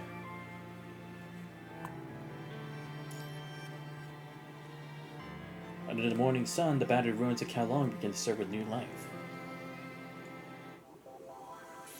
Defeat the Emperor without restarting. Oh, cool. Okay. Yeah, here we go. Now we're on Teddy's chapter. Let me just confirm something real quick. I want to make sure. When did we face the Emperor again? I know it was in one of these side stories, but when exactly was that? It wasn't here. Wasn't here. Oh no, yeah. It was in Soaring Beyond. Right. Yes, because he came back and he was trying to like ignite the war between mechanoids and humans with the help of Veronica. Right. Okay. Just need to make sure because I was like, he's not gone completely yet. Data Space Phantom. Are you a time traveler? You mess everything up. I might as well see if I can finish all this tonight. The new central purification filters, equipped with an improved filter core, are quickly spreading like wildfire across all conservation areas under Babylonia's control. However, even with these advancements, the new CPFs can't completely eliminate the punishing virus. While the filters drive it away, the virus slowly reforms in areas outside the safe zones. Pits are found new filters. Dead zones gradually emerge into vast regions, becoming breeding grounds for red tide and more hetero creatures. These creatures are slowly evolving. Yet the people of Babylonia have no time to worry about these looming disasters. The elites have unanimously shifted their focus from external threats to internal affairs, specifically fixating on information leaked from Gestalt. More precisely, they're obsessed with the timestamp attached to that information. There's nothing in Gestalt that corresponds to this timestamp. Hunched over the console, Teddy explains to the person beside them without looking back. Hands ever pausing because cascading data and complex command windows flash on the screen. So, the problem is that Gestalt's a bug? If that were the case, the response team would have to act tomorrow to handle this chaos the bug would cause through Babylonia. It's not a bug. Someone's already pinpointed its time period. I'm just an unlucky soul who got stuck with the mission of tracing this timestamp back to its original coordinates. What do you mean? This thing just doesn't exist before the leak. And good luck trying to reverse engineer it with conventional methods once it's intercepted. Its origin is pretty obvious then. The display's flurry of activity finally dies down. It's straight from the Golden Age. Right out of Dominic's impenetrable chasm of zeros and ones. From beyond that solvable data wall. Inside Gestalt. Discovered by Teddy and Greer and Commanders. As a blockade created by Dominic Griffin Gestalt, the data wall may contain a vast amount of Golden Age technology. Right, that. She speaks, Teddy glances at the persistently flashing communication alerts. Problem interrupted the moment this news hit. Public pressure, directives, demands, blowing out every personal favor they could. Those politicians have thrown more tactics at me than there are antivirus programs. All to push me into finding a breach in that wall. Wow. Damn. Yeah, because it's like, I mean, to be fair, it's like, it could be like a treasure trove for anyone who finds it, you know? Because kind of reminds me of like what Lady Manzano was trying to do. She was trying to be like the new head of like construct research. With like her and Lilith being the first subjects. And then hoping she could create her own army that could rival or even become better than Kurano's and Babylonia's. And then escort their technicians inside. Memories surface at the scene witnessed when connected with Teddy. The bizarre space existing within Gestalt. The data wall stretching endlessly from ground to sky. Does that thing really have a breach? And even if it does, would anyone even be able to get through? No. My professional assessment is no. But unfortunately, nobody's gonna listen to me. Yeah, I mean, come on. They'd probably do anything at the chance to even see the wall. Let alone actually try to somehow find a way to breach it. Because like I said, even though it's like, you have no idea what exactly is in there, it's like, if it's something good, they want the first taste. Shrugs, her eyes glued to the terminal screen in front of her. Those pencil pushers who fuss over meeting minutes always have some crazy idea about the past. They can't wait to make their glorious mark in the history books. Writing, this is the decision that turns the page on humanity's history, leading us into a new era. You find something? Not yet, but... 3, 2, 1... Got it. The final coordinate. After swiftly punching the precise coordinates into the terminal transmitting it to Asimov, Teddy finally turns around and picks up where she left off. Coordinates. Huh. Nobody even remembers that when we first stepped into Gestalt, we only wanted to use its computing power to upgrade the Inver device. Self-interest just rewrites what people set out to do. The original Inver device structure and Golden Age treasures clearly piqued their interest way more than just upgrading the Inver device. The Normans really went all out to make that happen. At the mention of the name, Teddy rolls her eyes. Those people are so hung up on digging up anything about Dominic from Gestalt, or Reactor number 1, but they're so shallow, they completely missed the point. Oh, right, no, yes, because that was the other thing, like, we also tried to do that, right? We were trying to see anything within Reactor 1 that's like, it could have been from Dominic or something, or any trace where it's like, we could have seen where he went after he had done his job over there. When we went through Watanabe's Aeon Reforged memories. You talking about Dominic? It's Gestalt, okay? Gestalt. That message with the error stamp, the one Gestalt put out, what's Gestalt really thinking? No one knows the answer to that. Sudden click of a code lock breaking the silence as Asimov appears in the room. Is the information trace complete? Seriously, did you even need to ask? The data wall coordinates that Xanthus and I tracked while deep in Gestalt? They're on the encrypted document I just sent you. Anything new pop up? No, same old. The data walls are still a brick wall, blocking access to that secret spaces core. We're only seeing a few chinks in the armor. Even though everything points to us being able to crack it open, I'm sticking to my guns. I could try to hijack it using the lower level protocol. Gestalt's database might just activate its own defenses and take a hit. The code for Gestalt's foundational database has been lost in the shuffle for ages, so there's no telling how much damage we're talking about, which means if we hijack Gestalt, sure, we might just snag the tech thereafter, but there's also a good chance we could blow Gestalt's entire foundational database to smithereens. Have you made a decision yet? Since Gestalt still can't crunch certain numbers, they're gearing up for a parliamentary vote on whether to open these data walls. Boy, right. I remember how this turns out. I mean, anyone could. It was a very impactful point in the story. It's when things really started getting heavy. Brainless idiots. The parliamentary vote wouldn't be derailed just because a few tech folks are against it.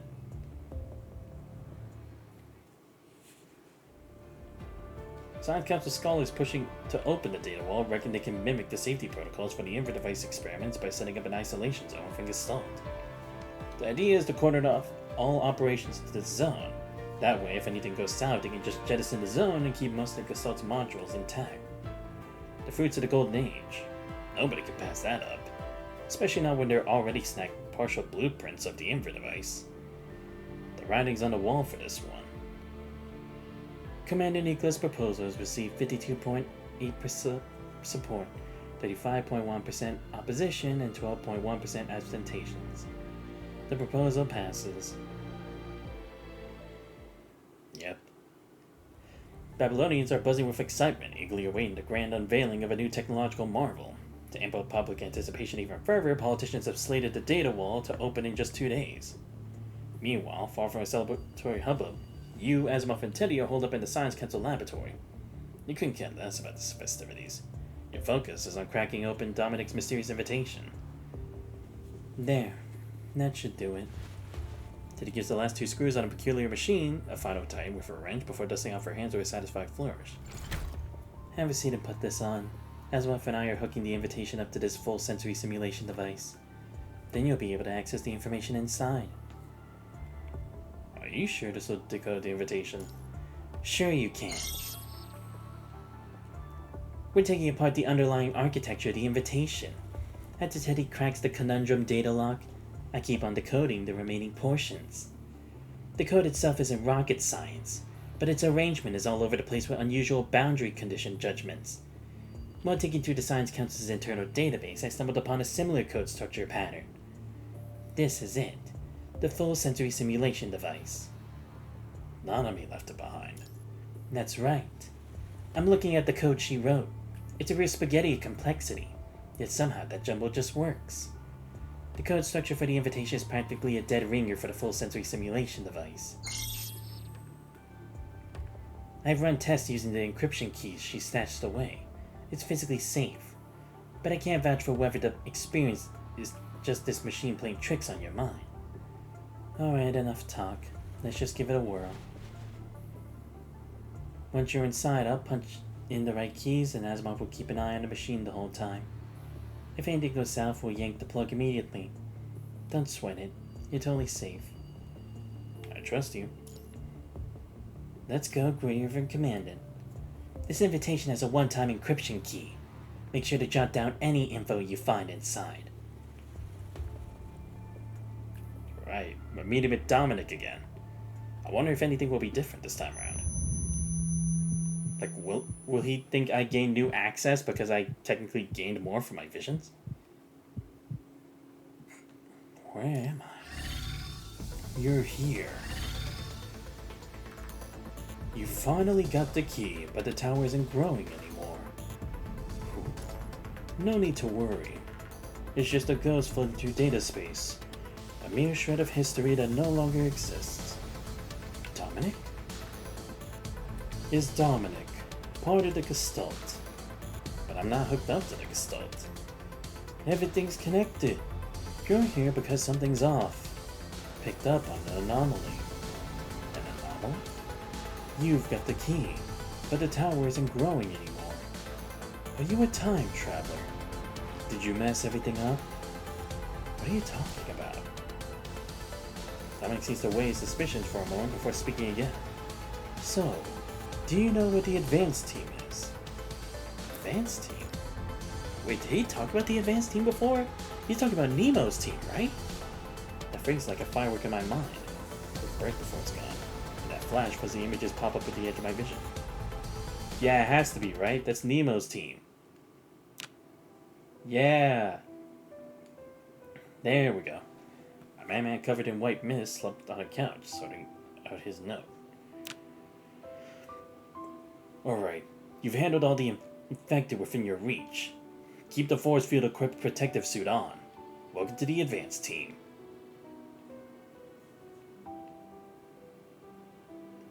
I hope you're doing well, Prof. Trout. Our current technology has its limits. My consciousness is cluttered with too many other voices, but digitizing remains essential. You're looking for someone to take over Agent Zero's authority. I'm curious to see what possessing such power is like. But first, one must shed their human form. Those symptoms of yours, they're remarkably similar to the effects of Agent Zero's authority. That there are no secrets about you I don't know, and it means you've eventually merged with chaos and taken Agent Zero's place. The hazy visions gradually fade, leaving only empty darkness before me. I'm sorry, but I don't know anything about an advanced team.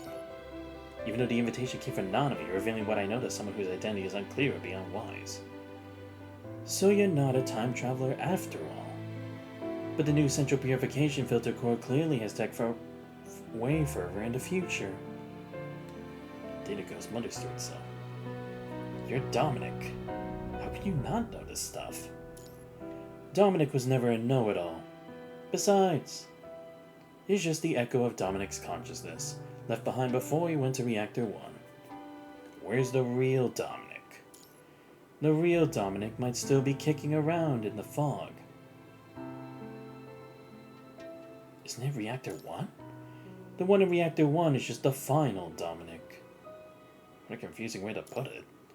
It's a pretty tangled story. Let's figure out what to share with you right now. Dominic leads the advanced team into the Hetero Tower. After recycling its core, he vanishes into the fog. Interesting. I don't think he said that before, did he? Because, again, it's like, this information we learned later from Vonnegut. He can actually kind of tell that I'm a time traveler? Okay. Through an invitation, he picks inheritors in this world. These successors who take on the Dominic identity throw themselves into unearthing deeper secrets within the mind and pushing back punishing virus.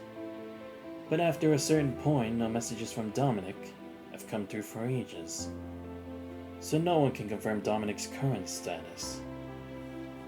You just mentioned the fog. What kind of place is that? The fog is a space inside the Hetero Tower. A long time ago, Dominic left behind coordinates to a spot in the fog that could receive messages. Based on our calculations, that location should be where the Hetero Tower manifests. Now, since the Hetero Tower isn't showing up, the fog is naturally impossible to enter. Who's doing these calculations? How about the Gestalt? After we discovered the Hetero Tower hadn't appeared, and Gestalt ran numbers, the results suggest someone from the future might have reversed time, stopping the Hetero Tower from growing. Used to think that time travelers on the advanced team had pulled it off. You keep bringing up the Hetero Tower, but what even is it? Because the Spiral Tower I caught a glimpse of when Lee was switching hyperreal frames, and earlier when Vonnegut kept talking about the tower. If all these towers are actually the Hetero Tower, then what kind of thing could it really be? The Hetero Tower. Seems a bit uneasy, pausing for a moment before slowly starting to talk. Doesn't really know much either. Dominic just mentioned that it signals impending doom. It seems to have powers that go beyond dimensions and can only be controlled with keys. The invitations? The invitations are just one piece of the puzzle. Their whole point is to wreck the Hetero Tower's core and then recycle it. For more information, Dominic himself is the only one who'd know. So these invitations are just to clue me in on all this. Not entirely. This info is actually a bonus. Only loaded this invitation with extra data after realizing the Hetero Tower hadn't shown up. Originally, the invitation was simply a way to pass on knowledge. Dominic picks a spark and sends it out. Whoever catches it becomes the new Dominic. That's what bringing humanity glory. Way down the line, they're all supposed to add their own data to this invitation, then pass it on to future Dominics. But now, would you be up for becoming the new Dominic? To become the new Dominic? To embrace history's call? To sculpt the new future? The answer? No. I refuse. There's hardly a pause, not out of caution or fear of responsibility. Even if everything this entity describes rings true, you simply won't take the bait. Does this era even need a Dominic? No. Should I say... Dominic has already done what history asked. History should only serve as a warning and an inspiration. Our job now is to make our own choices and push forward. Simply carrying on past wishes isn't the way. The key to breaking free from our current bind lies in the present. So that's your choice. So be it. Time's ticking and this information will soon vanish. Hidden beneath this invitation is an information black box only you can open. The last known coordinates of where Dominic's messages hit are also tucked away in the information black box. We're hitting the wall here. Hold on. Were you the one who put those data walls in Gestalt? Yes. What's behind those walls isn't just old Golden Age echoes.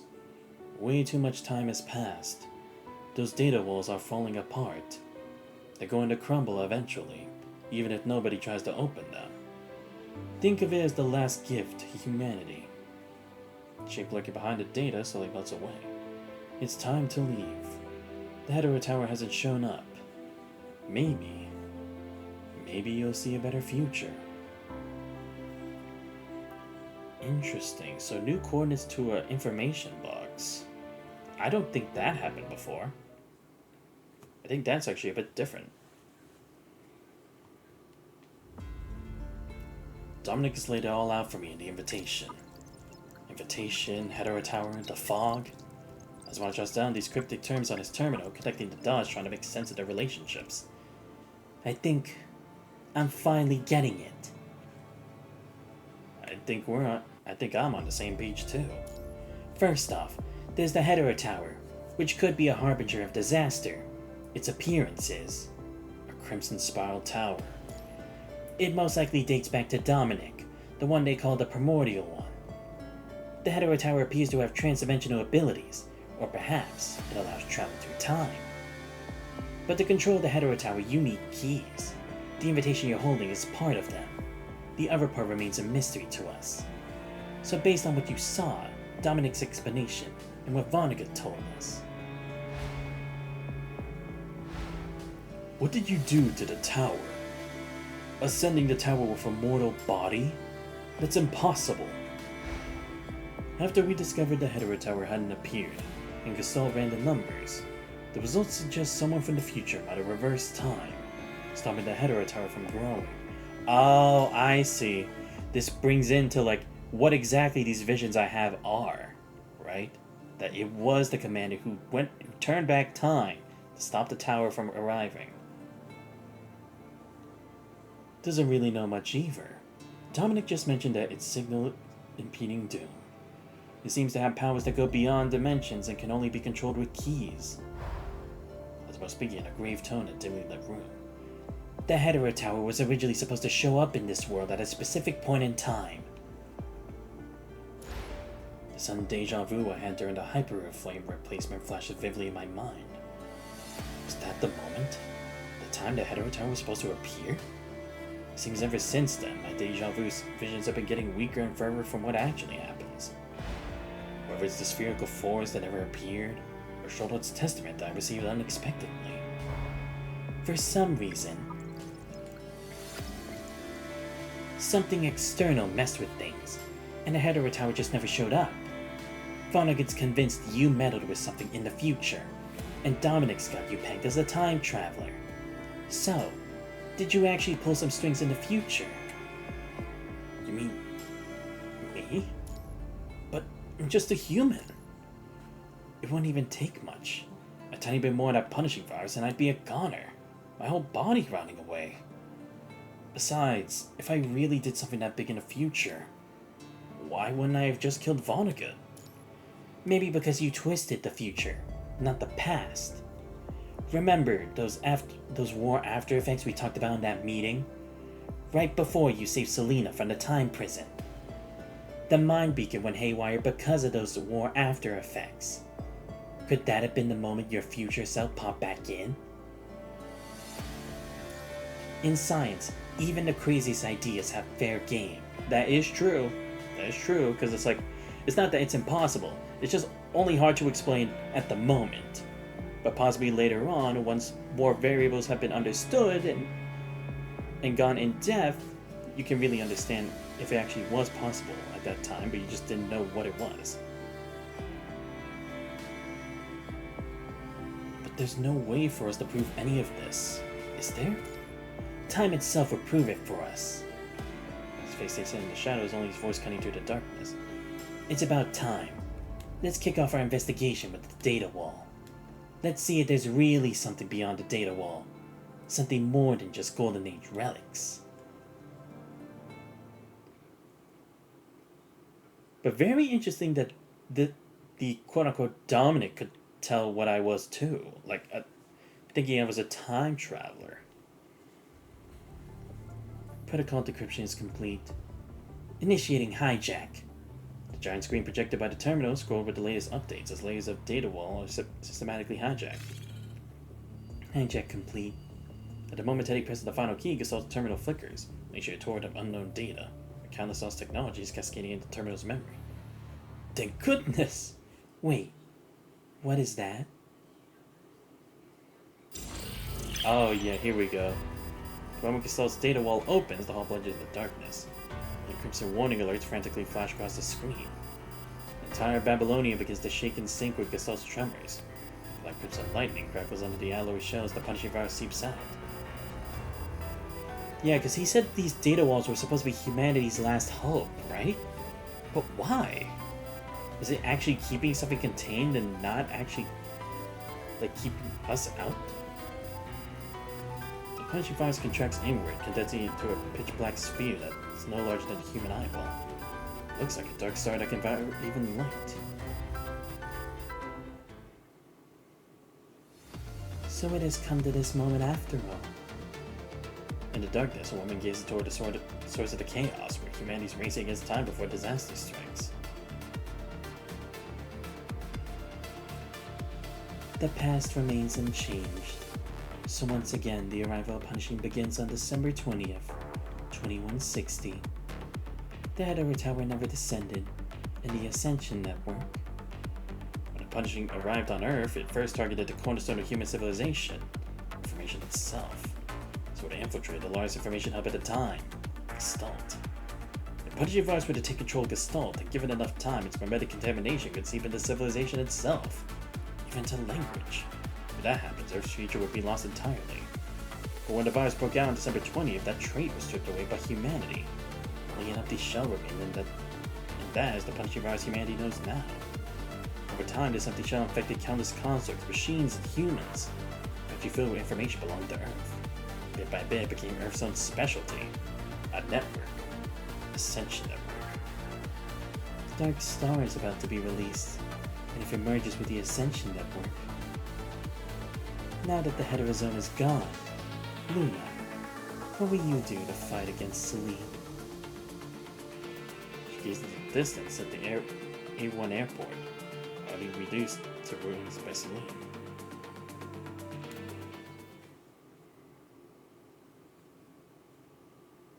deep within the city where Reactor 1's located. Is this the place? This is the graveyard, collapsed civilization.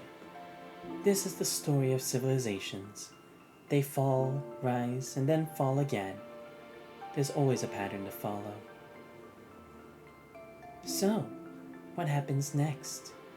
What's my script?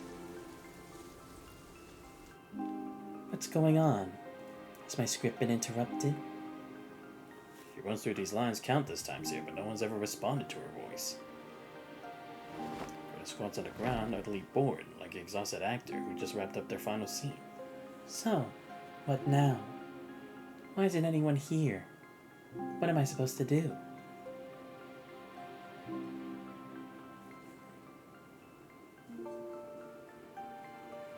In a distant room, the Merciful One watches everything unfold below. Ah, and you too. Flips through the pages of the Red Tide's book, but beneath Kratos' name, Agent Zero is crossed out. The Hetero Tower never descended, and Agent Zero never got their hands on Kratos' body within the Red Tide. Well then, grow freely from now on. Perhaps you also represent a new possibility.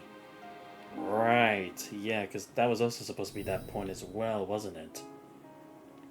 Because that was supposed to be when Agent Zero would provide her the answer.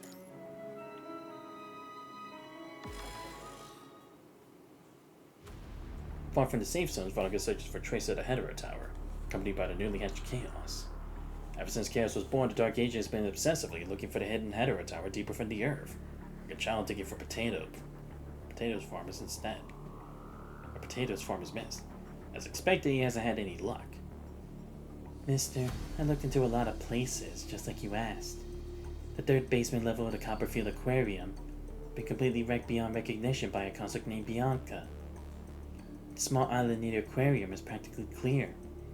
That the Bianca and the Grey River Commander left, they said the punishing virus was never there. Even the red tide you left to nurture Chico is completely dried up. The Puglia Forest Park ruins, that place is a complete wasteland now, mister. There's absolutely nothing left there. And Fort Winter, no signs of punishing concentration there either. What? Nothing? Gazing in the distance, Veronica's expression still isn't palm. What about the red tide? Any progress with the hetero creatures? They keep evolving. They could potentially be vessels to summon the tower. No, mister. The hetero creature's evolution has hit a snag. Someone higher up than me has taken over their development. Most likely that girl Cradle. She's not quite what he documented before. Her appearance hasn't changed, but she doesn't have the formidable power he expected. The world is getting more and more unpredictable, and none of it is good news. So what's holding back the Hetero Tower? Ever since the Copperfield Aquarium incident, he's completely lost touch with his counterpart in the tower. To avoid catching the eye higher ups, his counterpart in the tower always plays it closer to the vest when sharing information about this world. But because of that, his current self has completely lost any edge in understanding what's going on. He's like a blind man feeling an elephant, just hopelessly grasping at this world. Who changed the future? He probes the Grey River Commander, who generally seems to know nothing about it.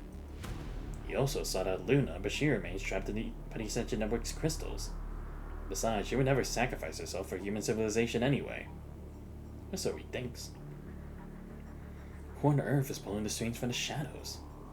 The agent ponders for a moment, trying to come up with a plausible answer, but once again he draws a blank.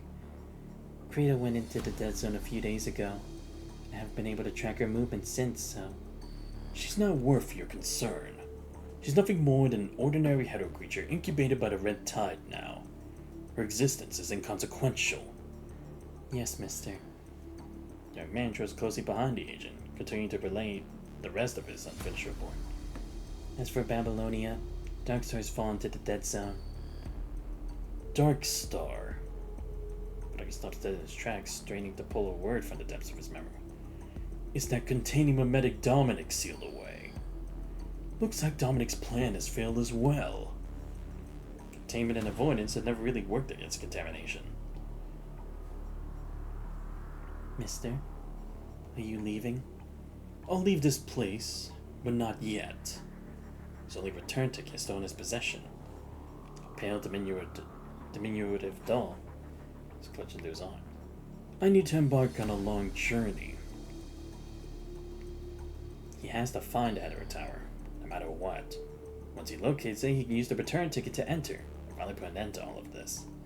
He doesn't know why, but this return ticket feels almost perfect this time, yet without the Hedera Tower, all his carefully laid plans are nothing but a pipe dream. He's been stuck in this loop for what feels like forever. He needs to find a way out. The way out. You will take my place. Bring this gift to Luna and become an Ascendant under her command. Only through Luna can you maintain your status as an Ascendant, and when necessary, intervene with Lilith's affairs. Go to Luna, Lithos. This is your final mission. Once this mission is done, you're free to do as you please. Seek your own death, or choose to live on. Now that I've heard a rose might still be alive, I'll stay alive. At least until I can verify it myself. This could be their last goodbye.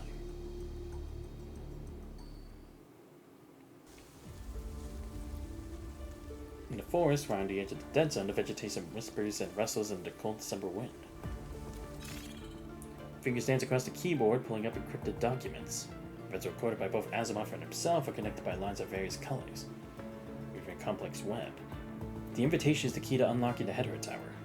Vonnegut's on the hunt for it. And Dominic, he vanished into the Hedera Tower's mysterious fog. All these shifts, all these changes, they all lead back to one thing. The Hedera Tower never showed up.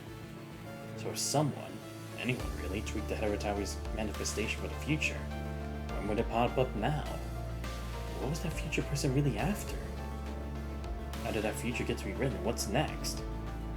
The fog in his mind starts to unfurl like silk from a cocoon, slowly but surely clearing, before he can fully grasp what's happening. Long time no see, Grey Raven Commandant. Roland. Leon High Alert raises a weapon aiming at the approaching Ascendant. Easy there. I come in peace. I'm here to cut a deal. Honest. While it throws up both his hands, adopting an exaggerated pose of complete surrender to show he's unarmed. Let's hear it. Somewhat perfectly lines up with when Dark Star showed up in Gestalt. What are you trying to say? That's when the Ascension Network anomaly happened. I'm guessing we're on the same page here. Ascension Network anomaly? Yep.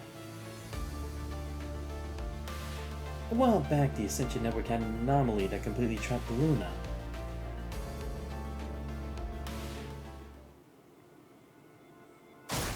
At account the struggles that toward her very being, the long-standing shackles that bound Luna finally gave way.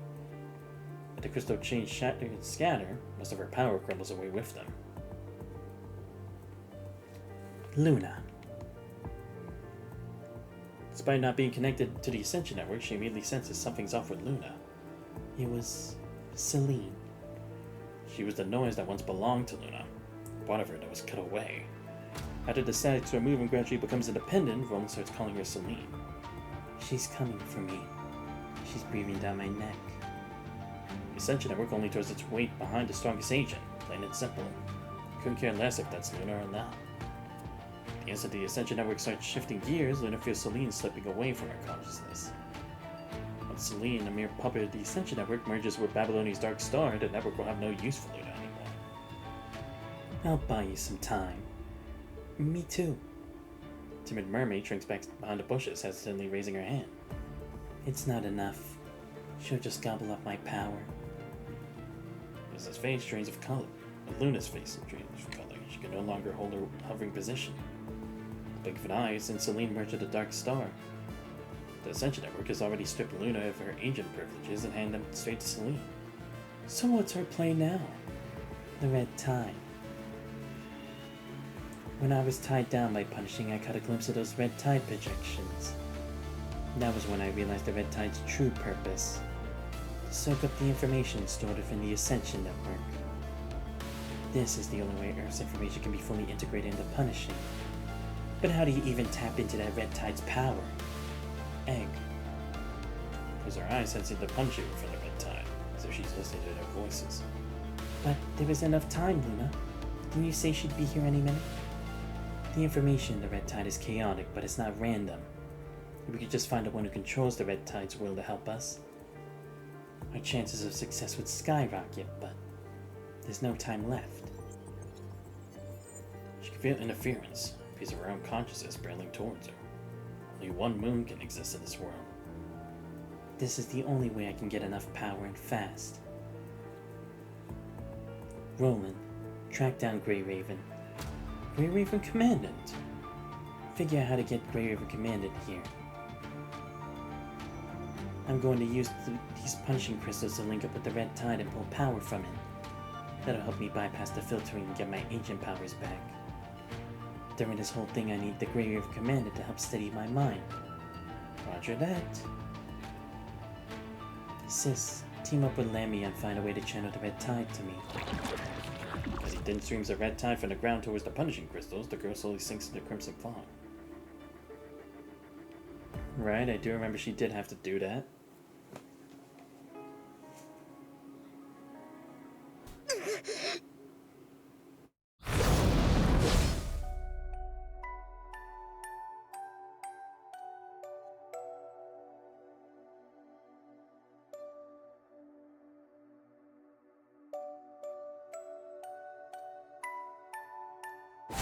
無駄よ。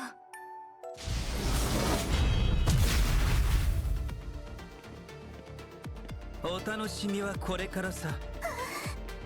ごちそうなやつらも来てる。こっちに気づかないでよ。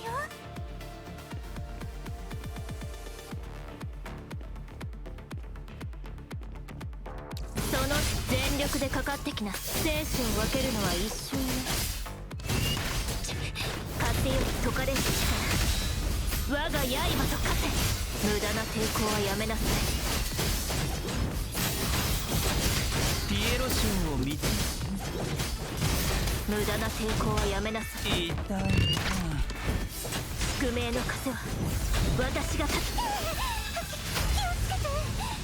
マスクをつけた変なやつが来てる。今だ。クライマックス。観客の皆様がじっと見てるよ。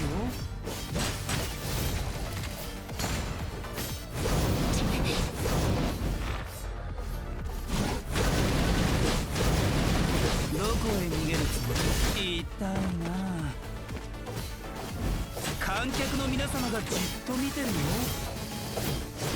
どこへ逃げるつもり？観客の皆様がじっと見てるよ。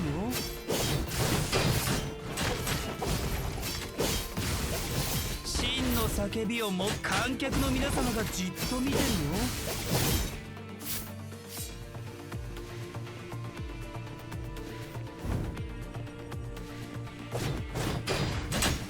観客の皆様がじっと見てるよ。観客の皆様がじっと見てるよ。ああ、敵がルナ様の方に向かっていく。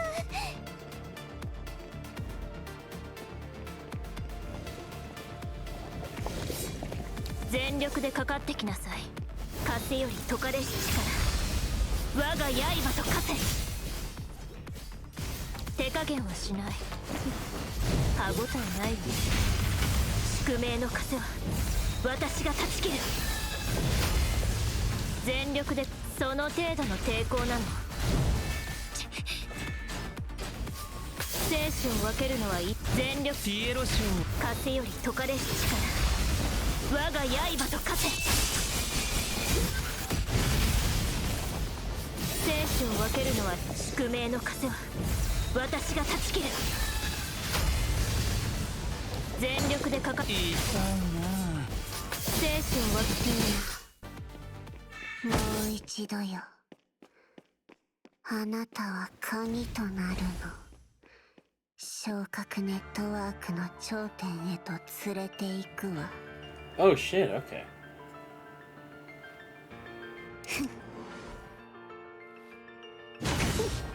溶けて消えなさい。崩壊なさい。抵抗なんて無意味。溶けて消えなさい。真実を受け入れなさい。れで終わりよ。無駄なあがきを元気歌風船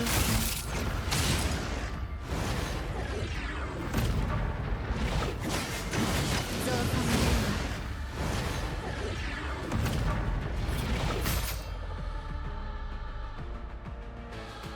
真の力を感じなさい。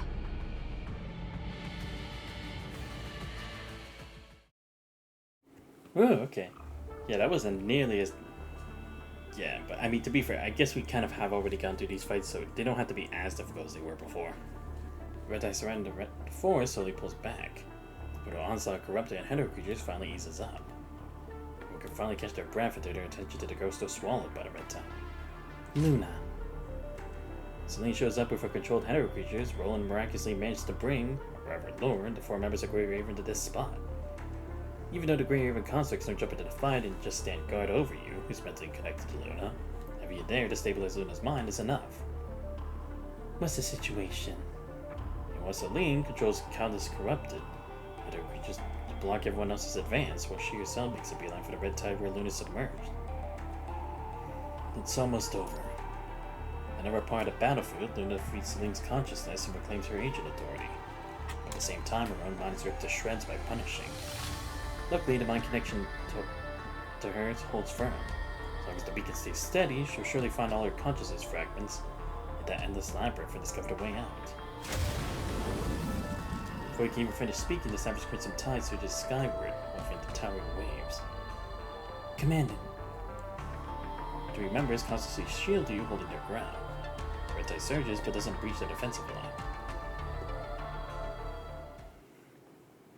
Meanwhile, the girl enveloped by the red tide keeps her eyes tightly shut, suspended amidst crimson thorns. Murky moonlight pierces through the dark clouds, instantly flooding the entire forest. She won. No matter how many times it falls, there's only one boon in the world. The red tide in the rustling forest falls silent as Luna slowly opens her eyes. Luna?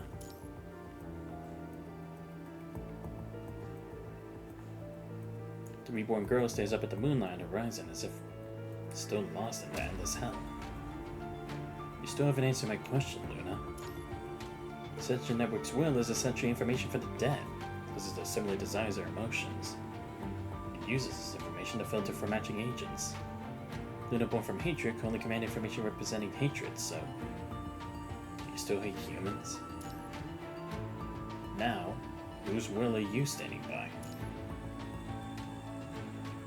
Now, I stand beside no one's will. My faith and emotions belong to me alone. I simply ache for a real future. I'm using this yearning to call out to those who will follow me. Luna, her agent authority revokes, moves away the closest of punishing crystals. No matter what, I owe you a thank you this time, Xanthos. Got what we came for, after all. Yes, we both got what we wanted. Roland nearly tipped her off about the conditions promised to the Grey Raven Commandant, so the punching concentration, the dead zone in check, and heading off the red tide spread. Even though Babylonia's new CPFs can now create areas that are almost like safe zones, a full-blown red tide invasion would still spell big trouble. Compared to the unknown Cradle, teaming up with Luna just makes more sense, and is the quicker path. And there's still that promise between us, isn't there?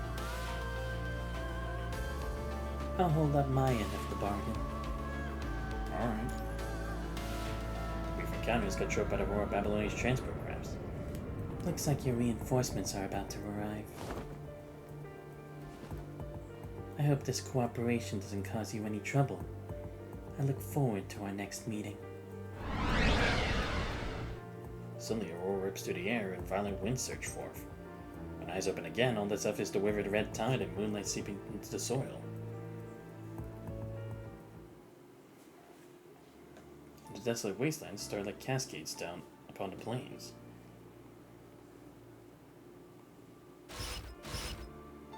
Some images are picture perfect. Lovers are completely shattered. And some images, like stories she never experienced. The one-winged girl stands calmly in the high air, looking down at the phone booth illuminated by only a trace of warm light. Another her is down there dialing a number that should have no one to answer it. She's certain of one thing. This is something she's never done. At least for now, she has no way or means to return to the past. After taking this image away, she examines other information. It's as if she stumbled upon something that shouldn't be seen. A white mist shrouds a corner of her mind, desperately concealing certain images. This is...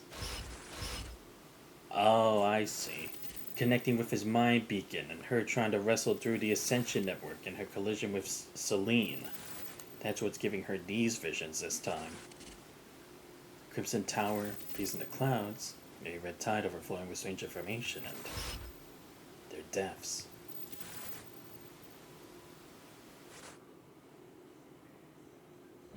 Then it quickly shows the disturbing visions deep within her mind before her eyes snap open in the soft moonlight. Are you alright?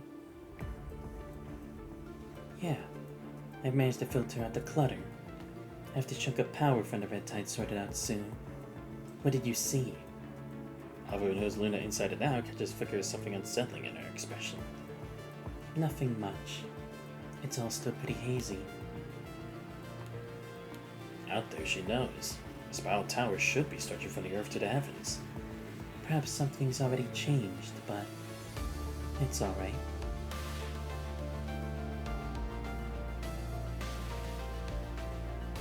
Hearing a conversation, Luna and Lamia walk over from nearby. Even if it costs me everything, I won't let that future happen. Even at the price of her own life. Specks of golden light drift down onto the quiet wasteland. What just happened? It's nothing. Let's get moving. Stepping through the moonlight, washing over the land, the Ascended start searching for their future in this brand new world.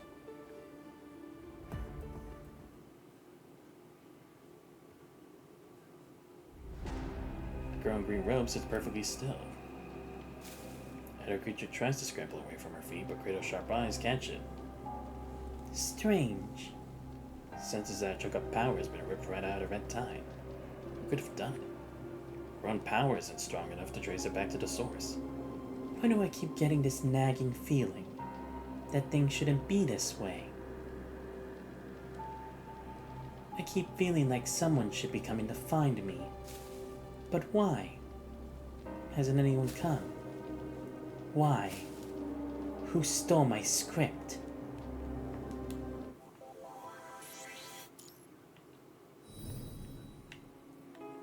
Absurd hypothesis. If anyone could manage this and reach that destination, it would perhaps be this human before me who has already created so many miracles. The wind howls violently. A biting gale scatters the dreamscape's mist. The spiral grows clear on the horizon. What is that? Lucia staggers forward, pushing out a hidden pain deep within her mind. Just at the edge of her sight, the boisterous crowd gathers. She's echoing as they watch a figure step into the tower. No, don't. His pupils shrink to pinpricks as an unshakable terror grips her chest. Commandant, don't go in there. It's dangerous inside. A twisted fissure opens its pitch-black maw, patiently waiting for its prey.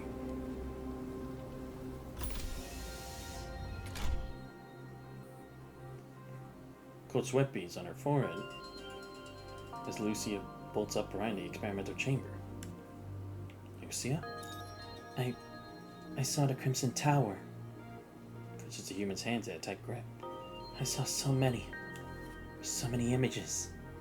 But these are scenes she's never seen before. She's never laid eyes on a Crimson Tower or Purple Spherical Forest, nor she ever heard the term Clean Zone. Oh yeah, because now that I think about it, we haven't used that term here, right? Because again, a Clean Zone is supposed to be a place that the Punishing can't reach, and that was only around the tower. Yeah, we just keep calling these areas with the new cores, but that's it. The dream scenes are like rock layers eroded by Babylonia. Touched by the wind, they easily crumble into sand. And the rest, it's a blank. The tower. The tower again. Both Hyperreal and Pyro saw visions of the tower during Frame adaptation. If this is the Hetero Tower Dominic mentioned, why do only those two see it during adaptation?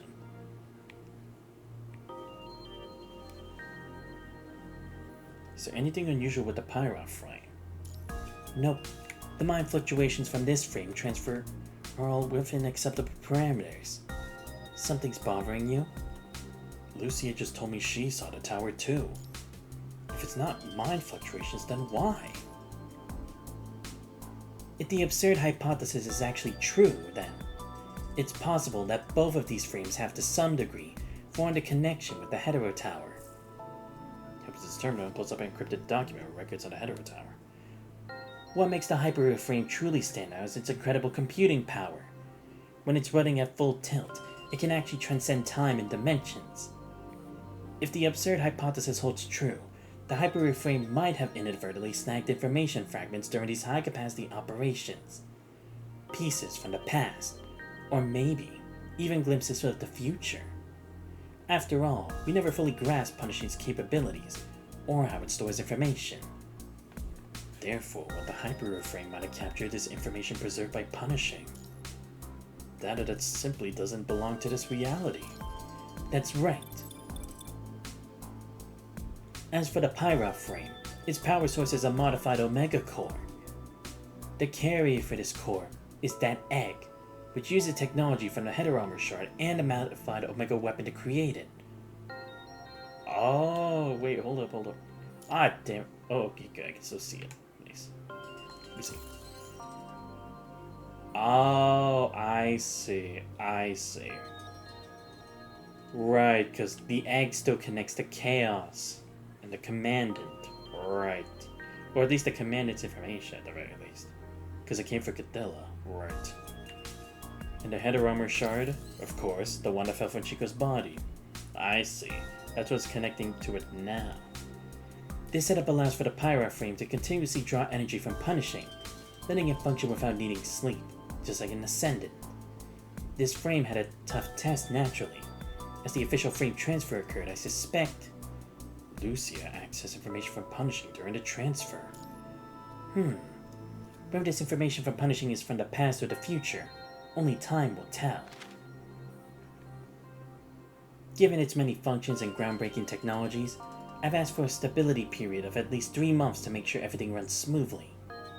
Think of it as a precaution. If any anomalies crop up during this period, contact me directly. Will do. Go away to frame report and open the lab door to find Lucia waiting outside, now in her Pyroth frame. Right. I wonder what will happen if, like, she gets all those memories back too now, right?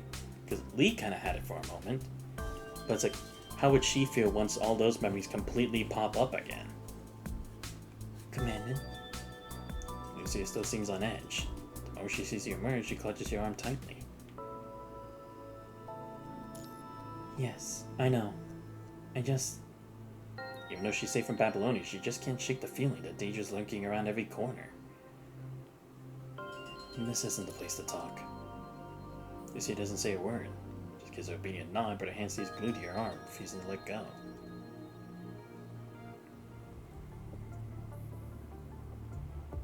It's a rare moment we're finding missions, and both Lee and Liv are in the lounge.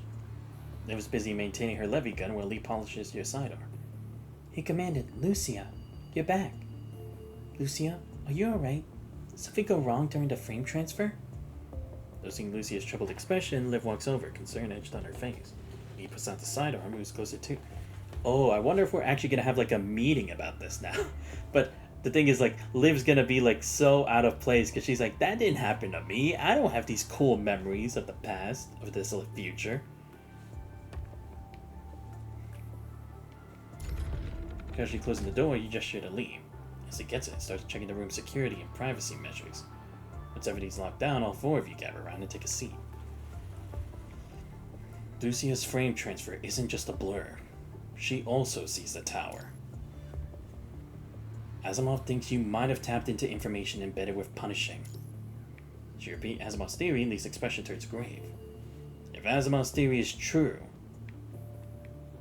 after my frame transfer, during a field mission, I pushed my frame to its absolute limit. My mind went to overload. That's when I also saw that tower. Puzzle of thought. Back then, I seem to have picked up some other information, too, but it's buried deep in my mind. I tried to dig it up a few times, but it's like chasing smoke. No trace of it. That dead zone number. That can't be right. The Hetero Tower isn't located there. The loop's been broken. It's time for you to go. Later, I tried to get that vision back while connected to the commandant, but no dice. Probably hit a wall with computing power.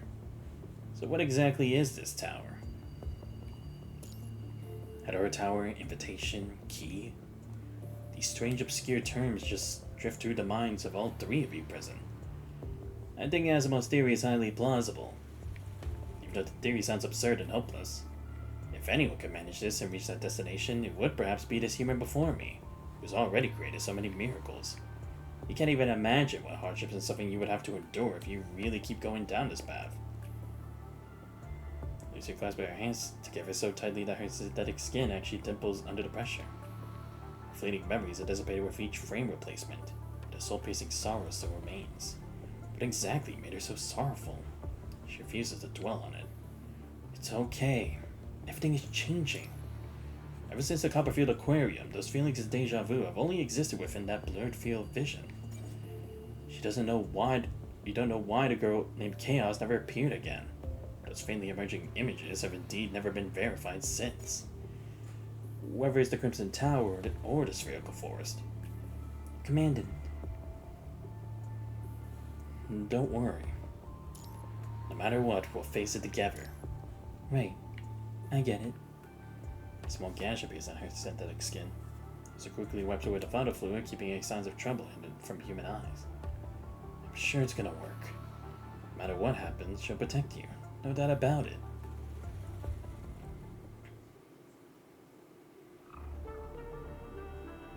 Reactor 1. It used to be a thriving town, with research facilities popping up all over, drawn by the prestige of housing the first zero-point reactor.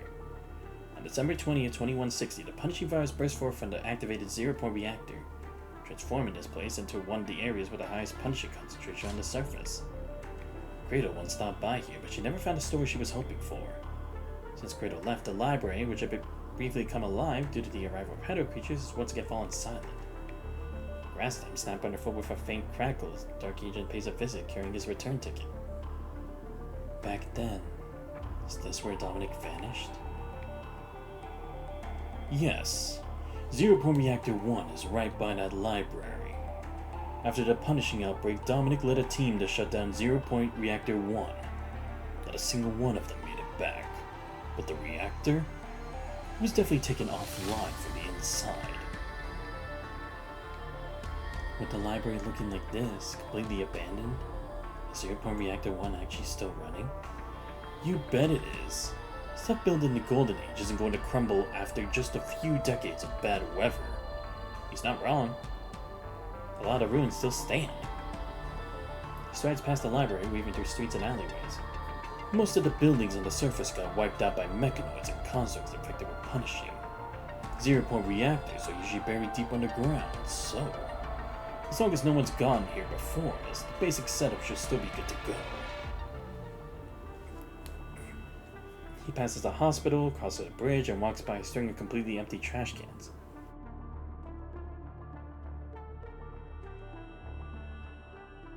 Here, following the faded street signs, he finds a central power facility. Clearly, whoever evacuated this place made sure to cut the power to the entire city. Done.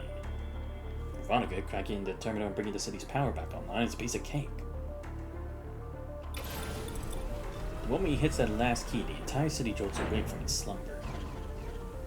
But right on cue, high concentrations of punishing surge through all the newly powered machinery. Countless machines, their red warning lights flashing frantically, start to roam aimlessly through the streets, like demons on night patrol. It's really buzzing in here.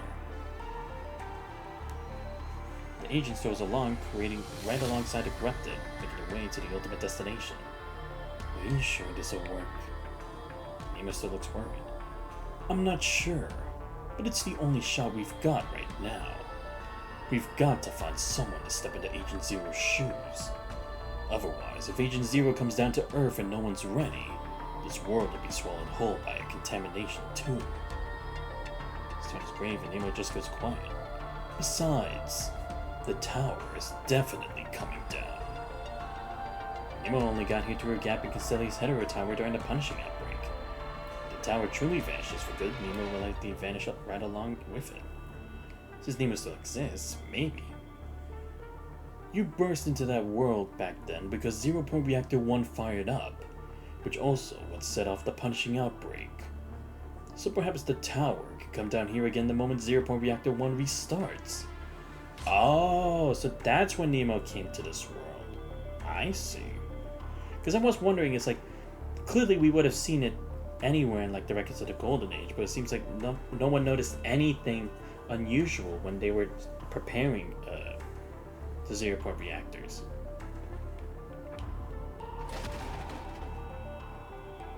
So, we still don't know why the tower hasn't come down? It's because the Grey Raven Commandant. How can you be so sure?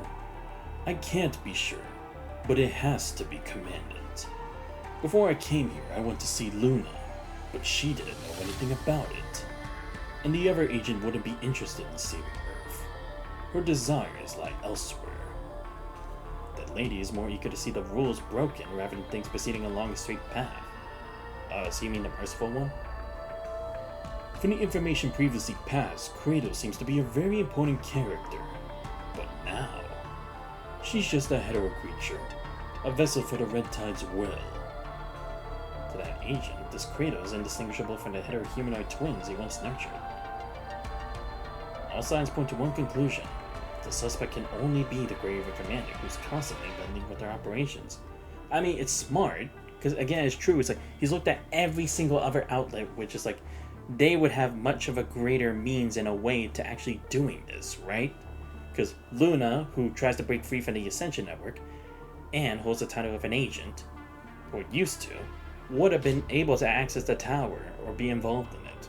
But the fact that she has no memories of it and hasn't really been interfering with anything regarding it, it couldn't be her. And again, with Ishbal, she just hasn't really taken any action into doing so couldn't be her either. So it makes sense that out of all the other variables that can reach those kinds of heights, only the commander who seems so out of the picture would make sense, considering the only thing he really has in common with everything else that's happened is the fact that he's been involved one way or another, whether in a big way or just being there. No matter what, the tower can't fall into anyone else's hands, especially not humans. It's as if he's talking to Nemo, yet also reminding himself that his voice is barely a whisper, so faint only he can hear it. Only this way can this long journey finally conclude. I've been repeating this chaotic, excessively long dream for far too long. It became a jumbled mess, given a new identity by a mask. As time goes on, these identities fuse with his very being, eventually setting deep within his consciousness. Vonnegut. After the chaos erupted, he once again tries everything to cut out the static noise in his consciousness. Doing so also damages his mind. It was then that he suddenly discovered the Red Tide's origin shares similar traits with the chaos contamination. Nothing's over yet. Only by completely controlling the Hetero Tower can he achieve his purpose. Passing through a park and circling a ruined school, the agent slowly repeats his plan to himself. Even though the punishing virus is nowhere near as bad as the chaos contamination from your era, if the punishing virus concentration gets too high, it could attract the contaminating mimetic, Agent Zero. Right, because that was their form of punishing in their timeline, right? The contamination for Nemo and Vonnegut's timeline, similar to punishing virus. I heard myself in the tower sent me that theory back when we could still communicate.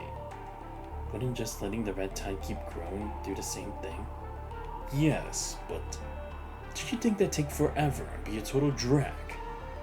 Fair point. Because like you can only wait so damn long. Because again, you don't even know the Earth will still even be around to do that. Small undeniably Kilgore Trouts spread beneath its mass. At the edge of the dead zone, all 4 members of Grey Raven are geared up and ready to go, with only Asimov there to see them all. You coming with us to 0 Point Reactor 1 too? With this mission, you're trying to push deep into 0 Point Reactor 1. An execution squad that wandered into the dead zone just reported it in. Power's back on the city around 0 Point Reactor 1. 0 Point Reactor 1 is one of the places with the highest concentration of punishing virus. So far, Grey Raven's the only squad capable of handling a mission like this.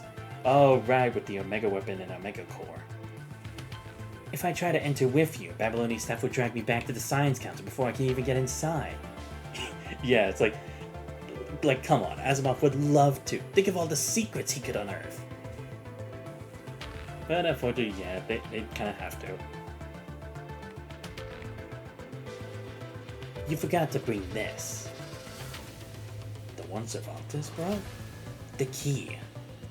Even earlier, before Lucia got her pyro frame, you traveled to Aerospace City with Liv. You were there to help smooth things over between humans and machines. Yes, thank you! See, I knew we'd be referencing these things at some point. Wait. But hold on. Wait, yeah, that's the Hanying thing. Oh, okay, good. So these floating record stuff do still occur normally when they're supposed to. Okay. I just need to make sure we confirm that. Because I was getting a bit confused at some of these points, but now it makes sense. So it was like, only when it came to the what's it called? Possibly like the Lilith and the Vera floating records. Those will have occurred around the Selena's arc. But anything from before those, in the previous timeline, they still go accordingly. Like, in chronological order, like they're supposed to. Okay, good. I just needed to confirm that too, because, like, again, it's like Kaleido again. It's like, is it actually like that for, like, the main chapter and everything? But it does. Okay, perfect. Just need to make sure. Yeah, because that's when we got the key. As the mission wraps up and you're about to leave, Cervantes, who says he's part of the Church of Machina, has this case to you. The key. This is a new key to activate the invitation. It's also a message Sage left behind. Sage told me this key is just a replica because of a certain circumstances. It still works, as it has its limits. Sage mentioned that for modifications it needed an interface compatible with standard terminals. Seemed to prefer the old design, but she still let Xavier make the changes for human use. Back in Babylonia, you press the key into Asimov's hands, but take it with you. Right, because if all these keys are involved with Dominic, maybe they actually would be used for the zero-point reactor. But the tower never shows up. You're left with both the invitation and the key. But what good are they when the towers vanish into thin air? It might come in handy. What do you know? I don't know anything. You know something, just tell me. The only intelligence I have is that Vonnegut might be near Reactor 1. Those final words, Asimov turns and heads back to the transport vessel without so much as a goodbye. Vonnegut? But the mission briefing didn't say anything about...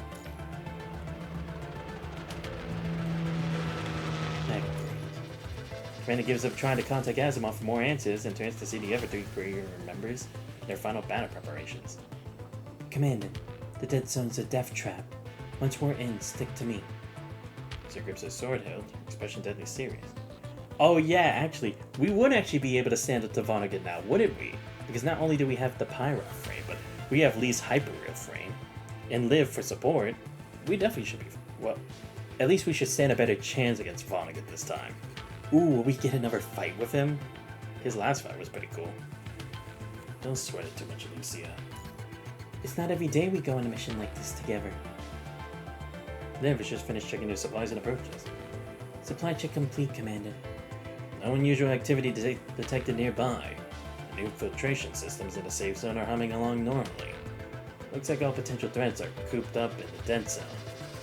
Once we step foot in there, we'll need to be on high alert. Move out, Grey Raven. Twilight flames rage across the plains as Grey Raven assembles and pushes into the dead zone.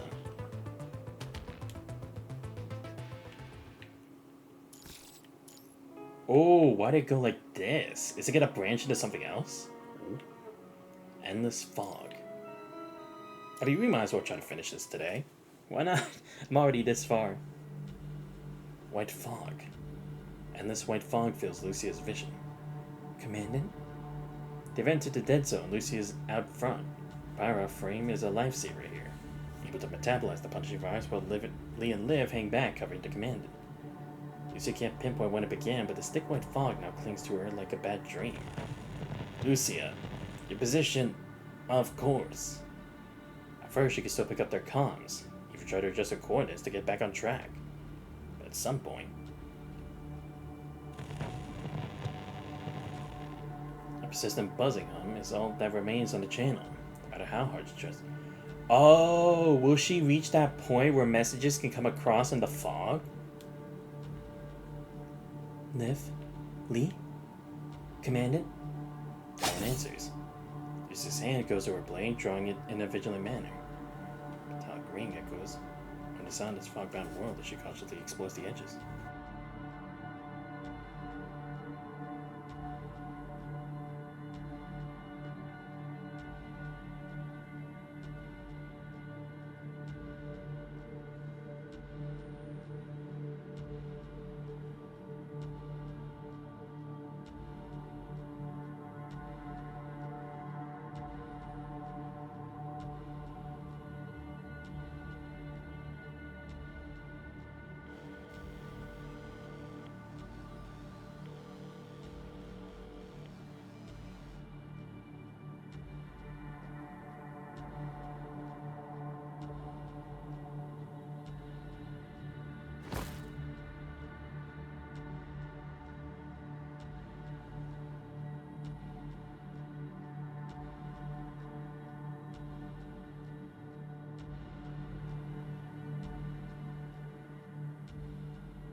Sorry about that. A few crimson butterflies flutter gracefully through the air. The third street, two almost transparent figures are intensely discussing something. Once we entered the Inverhetero Tower, we had deeper to look into everything.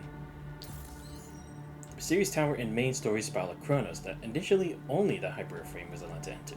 He had gone through long exploration and sacrifice in the tower before finally changing the red core that brought disaster. Give it the power to purify the punishing virus like an Inver device, hence the name Inverhetero Tower. Whether it is a Hetero Tower or not, the time inside and outside it is different. No matter how long you spent in it, when you're back in reality, the time to the real world is determined by the deviation at the exit. If the deviation is low, then for the outside world you've only been gone for a short time. The key can change your arrival time in the real world to some extent. Right. Again, explaining why when we did come back initially, it had been so long. Over time, we realized the tower can send messages to my past self. But this only works for me as a construct, and only if that past self is infected does the message actually get through. Oh, and because of the high punishing concentration here in Reactor 1 and the fog... No, that's it, isn't it? The amount of punishing she's getting from this area, and she's probably reached the area in the fog where she can receive messages. That's why she's seeing this now. The Pyra frame stands out because it can read the punishing virus. Based on the intel we dug up in the tower, you theorized that the punishing virus itself has fourth-dimensional traits. The Inverhetero Tower's ability to observe and interfere with time hinges precisely on this characteristic. We're trying to leverage this power to change the past, like preventing the conservation area from missing its relocation that night. or stopping the disaster at Pulia Forest Park, and everything that followed would live. The ghostly figure suddenly freezes for a split second. In that moment, Lucia's heightened awareness, their previously jumbled words snap back into focus. Or even further back, like something that went down during the Count Metropolis battle. But most of those ideas just don't pan out. Some barely make a dent, and others make things even worse. The people we try to save get ambushed on their way, and the backup we call in always shows up too late. Suddenly you said with confidence that the tower was acting strange. Then you used the key to intercept every message sent to the past, erasing all the changes we had made. To her hazy mist, she clearly seeks herself and the commandant deep in conversation. The commandant's responses are barely audible, but her own urgent voice cuts through with perfect clarity. Is this some kind of hallucination created by the city? She tries to approach the two phantoms, but they don't attack. Instead, they silently fade into the street. What's happening? She breaks into a run. The 4th Street. A strangely familiar pale girl and a lover known as Cradle are locked in fierce combat. Cradle! Cradle before is clearly not the seemingly harmless hetero creature girl she knows. Her attacks are relentless as she masterfully manipulates the red tide in her battle against the pale girl. Got you! Finally! She catches the pale girl, her opponent tears open Cradle's chest. A strange fruit is placed in her wound. You put it inside me so you can share the Agent Zero's authority, right? Vonnegut, it looks like you finally made some progress. Congrats. But you made it way too obvious. At least let me stay in the dark a bit longer before catching on. Smiling, Cradle presses her fingernail into her wound and digs out the fruit that hasn't yet fused with her body. There's still a bit of residue left that I can't totally clean off. But this ought to be enough to handle you. 5th Street. The pale girl holds up a small transparent box, offering it to the commandant. Inside, an apple-shaped fruit gleams. Lucy hears the commandant address the pale girl's chaos. It's part of the hetero creature's memory. Cradle's been itching to get your memories. If you go ahead and eat it, she might just end up swallowing both it and you together. If all goes according to plan, this fruit will fuse her Cradle, making separation almost impossible. That way I can keep her in check and stop her from freely controlling the red tide. It's connected to the Inver Hetero Tower, so it won't change even if time is reversed. Whatever happens, good or bad, sticks around, much like recovering old data, unless she manually wipes it out. But if you swallow this fruit, you're guaranteed to die. No human can survive taking in a hetero creature's memory like that. She pushes forward, but it's no use. She can't stop you from accepting the box. What's happening? Why isn't she by the commandant's side? The vision instantly dissipates and Lucia takes off like a shot. She has to see how this story plays out. 6th Street. I'm sorry. A needle made of some unknown material pierces the commandant's heart. Cradle. Should be enough, right? Commandant. She almost forgets that this is just a vision, and is simply going for a blade as she charges forward. All she sees is the commandant swallow the fruit and then leap down to the red tide surging before them.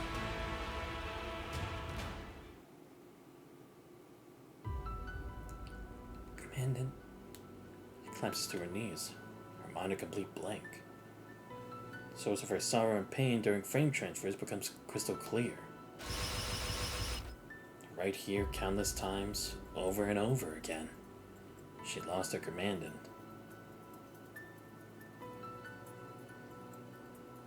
After her mournful cry fades, Lucia slowly gets to her feet, leaning on her blade for support. These are all just illusions. She mutters to herself, crimson bleeding into her eyes. 7th Street.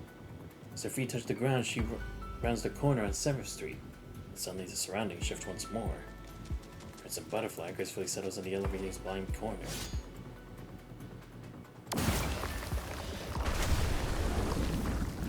The dim, unfamiliar floor, the red tide roars forward, shattering the corridor in an instant. The construct beside her slams the elevator's close button, and the door shut just before the red tide surges in. Next second, the elevator trembles violently as the tide crashes against it, threatening to give way. We're almost at the surface. Let's get out of here first. This is we have the password. We can discuss everything else once we're safe. The opposite of punishing virus opened a Hetero Tower rift on some floor in Castelia. So the Grey Reaver Commander got a temporary password in a previous battle, so he'll be able to return to Infra Hetero Tower. Inside the elevator, Lucy is talking with the commander beside her. Massive impact strikes the bottom of the elevator, and the doors let out a piercing shriek of tearing metal. It's the hetero creatures. They're attacking from below the elevator. Commander, get out through the top. Yeah, like that's when he was on his own. She can always see the mouths of the Riptide surging toward them. Commander, go up with them first. I'll hold these guys back. Don't go up there. Hetero creatures emerge as the red tie in the elevator is already up to their legs. Human immersed in it can only mean with decay and death. She runs forward desperately, but has promised to stop the human from climbing up. Well, hello there, Grey Raven Commander. I was in the Red Tide all along. How could Lucia possibly find someone made of the Red Tide within the Red Tide itself? In moments of extreme anger, the voice module fails to produce sound. She watches helplessly as the human body is torn apart by the red tide. Oh right, our failed escape. Just as victory appears within reach. Lucy, still fighting desperately in the elevator, seems to hear her rage. So he's stilling and looking up at the crimson spreading downward. She knows exactly what those are. It's like a hall of mirrors inside the elevator, reflecting a crimson inferno. How many times has she and the commander repeated the cycle of death? How many times have they gone through such painful separations? Don't give up. She leaps forward, plunging into the elevator covered in red tide and blood. No matter what. Seems to emerge with the figure of Lucia standing in the corridor. I will not give up. Briar Katana carves a fierce arc of light, nearly sparkling against the arid sun. The blade slashes upward, the red tide cascading down its spine as the white mist recedes in waves. Everything around her melts away under a relentless assault. The 8th Street. The white mist thins a bit. Lucia flips her blade, then sprints forward. The blade's gleam rips through the space, shredding the pale mist. She doesn't hesitate anymore, cutting down every phantom in her path. Flees through Vonnegut as he steps into the Hetero Tower and slashes apart Kratos, reborn the red tide. The blade pierces a Hetero creature's chest. She hears Kratos' schemes. With her edge sliced into Vonnegut's neck, she witnesses a conversation between the agent and Nima. The mist swirls and clears, yet Lucia pushes on through this strange space. Days might have passed, perhaps months, or even years. The power from her Omega Core still sustains Lucia, but her mind has grown so weary that only emptiness remains. Faintly through gaps in the white mist she had scattered, a familiar silhouette appears at the edge of her vision. Commander? It's the Grey River Commander's silhouette.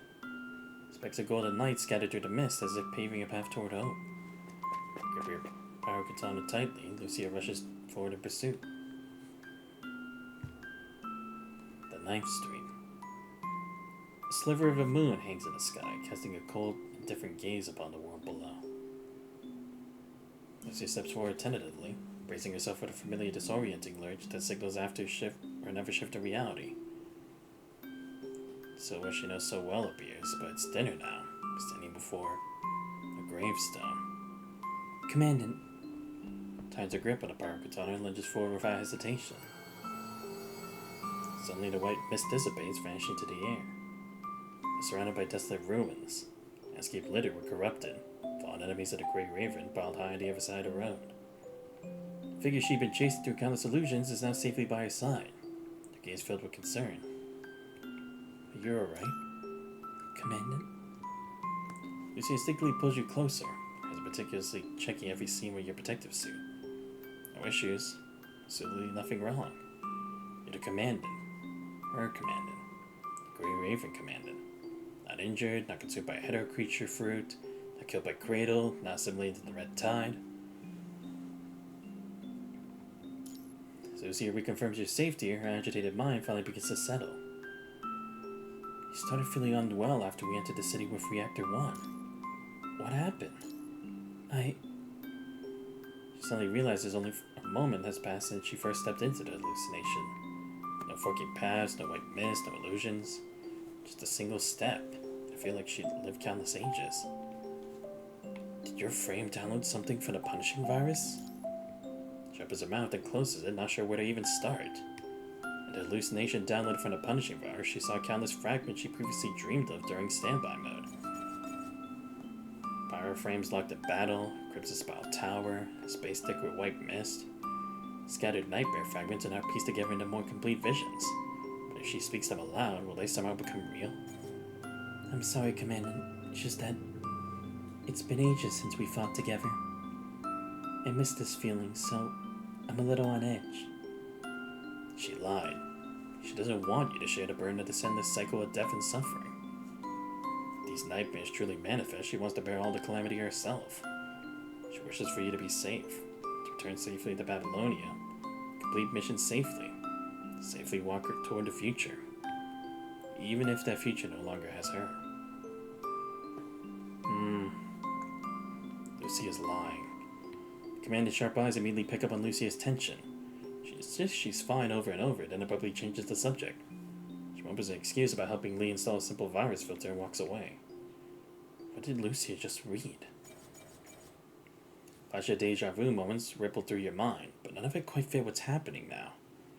Even after entering the city where the zero-point reactor is located, nothing out of the ordinary has appeared. What could Lucy have seen? Lost in thought, you suddenly notice there's a waver. Commandant, you've located the number 1 zero-point reactor, just like the blueprints Babylonia left us. It's over there, beneath that abandoned library. I mean, to be fair, it does kind of make sense why Lucia wouldn't say anything, right? Because it's like because again, it's like, there's no guarantee that would happen. Again, it's like, that's a lot to take in. So I can understand. Predestined ending. Wait for the day when this world once again falls into its eternal predicament, heading toward the same destruction. The library, once a symbol of civilization, now welcomes unwelcome guests. What a coincidence, Grey Raven Commandant. The agent's golden eyes are betraying the insincerity of his words. It's no coincidence at all. Can we skip the charade? Vonnegut asks as a golden force field slowly materializes from his hand. If I assume you already know why I'm here, I will stop you. You have absolutely no idea what you're doing. His voice is deep and grave. There's still time. Are you sure you won't cooperate with me? Let's hear what you had. Oh, damn it. My remote disconnected for a minute. I mean, for a second. Let's hear what you have to say. Your expression betrays you. You're just trying to coax my plans out of me.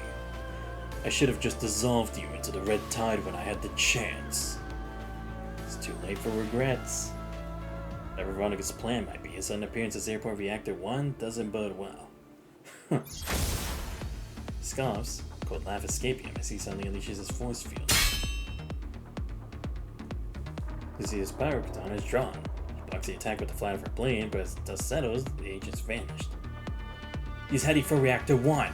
Stop him! Oh shit, here we go. Finally! The confrontation with Vonnegut is back. みんなを守る。本音がと分かっているでしょだからこそ阻止しなければね。無意味です大したことじゃありません集中しましょうカラスバのように風黎明ターゲットロックオン新しい方法を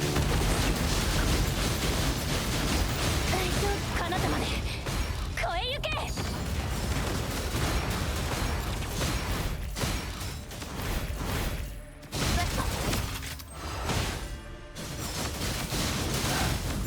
あれは一体。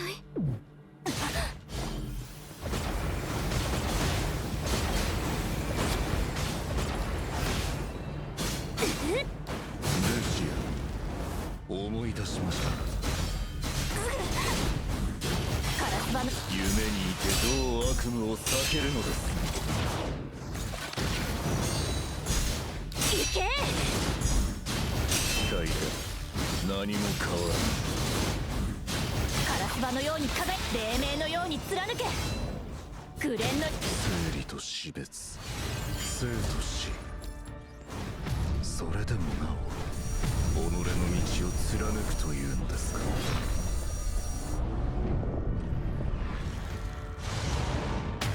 指揮官がそう望むのならば夢、やはりもう逃げ場はありませんよ。あなたの生存確率はこの世界の結末、勝者に見届けてもらいましょ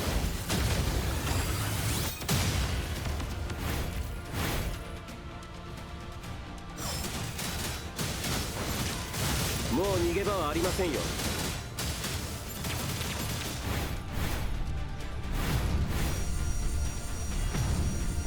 言ったはずです。指揮官の望みなら私は全てをかけると。大丈夫、まだ耐えられます。私、総員出撃。あなたの生存確率はゼロです。時の果てで滅びよ。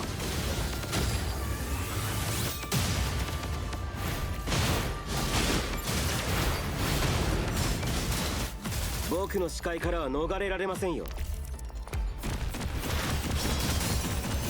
結末はやはり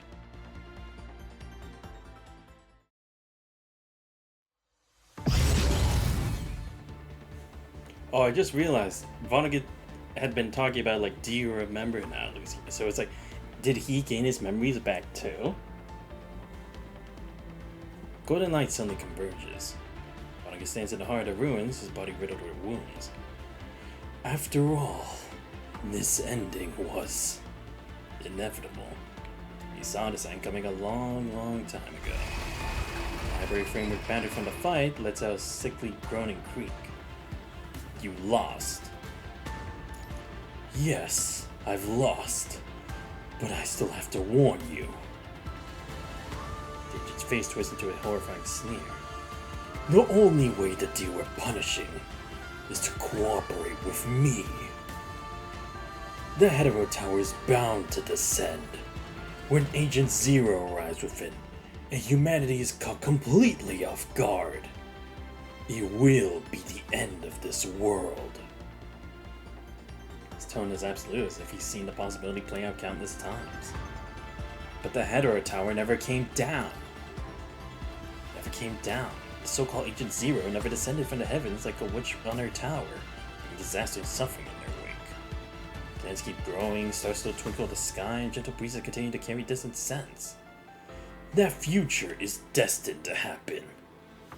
The uncontrollable punishing converges into trickles, coiling around the agent's body. He grows increasingly weak, barely able to stay on his feet. Perhaps you can change the result once, even twice. The steel framework of the ruins creaks and groans. But I'll be waiting. His last ounce of strength, he swings his arm, suddenly directing his residual power at the already tottering dome of the ruins. I will wait for the day when this world once again falls into its eternal predicament, heading toward that same destruction.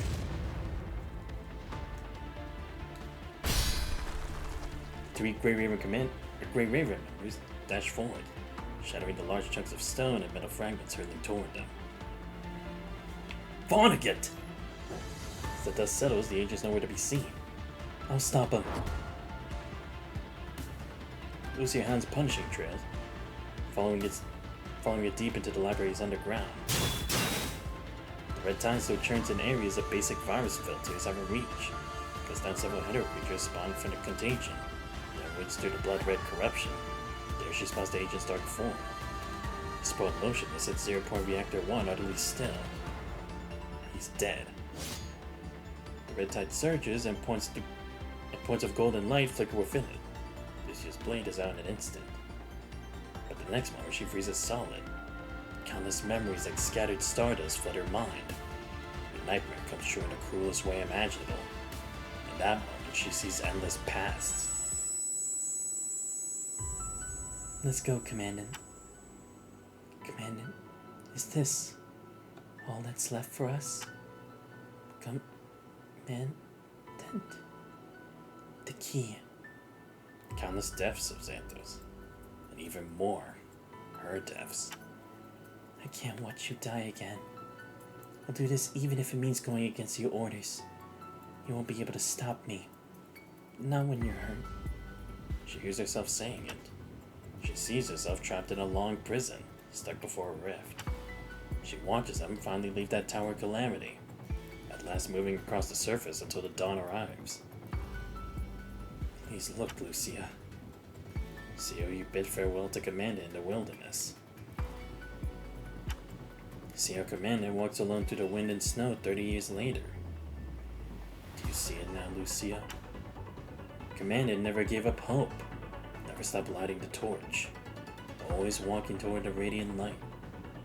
Do you see it now, Lucia? Even drowning in the red tide and buried beneath the sea, Commander would still bring back the first light of dawn to your side. It's time. The pallid maiden murmurs in a distant tongue. Memories. I'm giving them back to you. She sinks silently into the red tide. Commandant? Lucia's mind is still caught in a hazy dream, but her body's already running on autopilot. She's moving her powerful strides, hurtling toward the world outside. She knows someone's waiting for her return. At the end of the long day, she stands before Commander. The suffering they've endured, the scars etched on their bodies, all be washed away by the warm sunlight of the days to come. The beautiful glow of dawn paints the clouds along the horizon. Lucia! And it's here, at the break of dawn, as morning light emerges. They reunite. With this rare opportunity to access Zero Point Reactor 1, Asimov has tasked them with collecting fresh samples to bring back. You didn't need the invitation and key. From the other end of comms, Asimov's voice carries an unusual hint of relaxation. Looks like we haven't reached the worst case scenario anticipated. You're talking about The Hetero Tower. Vonnegut's plan to fire up the Zero Point Reactor, which will bring the Hetero Tower crashing down. We're still in the dark about how the Hetero Tower actually forms inside, but the moment it gets here, Punishing is going to mutate in ways we won't be able to handle. I got all this from the Hetero Armor Shard's data. you nailed it. Our original worst case scenario was him pulling it off, and Hetero Tower descending again. At that point, you and Lucy would have had no choice but to head to the Hetero Tower with the invitation and the key, and try to take control. Is he dead? I'm not sure. He's confirmed that Vonnegut's body is dead, but considering past instances of consciousness transfer, nobody can say for sure if he's uploaded his mind somewhere else again. After a quick rundown of the samples he needs, Asimov hangs up.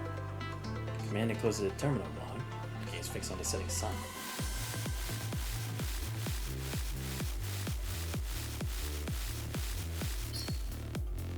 All the stars align. All the pieces of the past have fallen into place, like a puzzle with just one crucial piece missing. But it's not what matters right now. Wait, what's the piece we're missing? Commandant, the transport's almost here. Nearby, the 3 members of Grey Raven just wrapped up their sampling mission. The transport is about to touch down, they'll soon be heading back to Babylon. Are there any entries we missed? I can help. Everything's already sorted. Sample collection complete, Commandant. We're good to go. Let's go. Let's head home. Get a step into the morning light. Return to the place they call home. Here we go. Victor's aim. Defeat Vonnegut one more time. Go Grey Raven. Get rescued by Liv less than 5 times. True Destiny. Defeat Vonnegut without dying. Cool. Here we go. Here's the last one. New Fruit. Right, because these take place outside the confines of time-space in the eyes of them. Perhaps it was bare enough to make her want to gnaw on Fate's backbone and roar at the world's injustice, but the matter was that's already the past.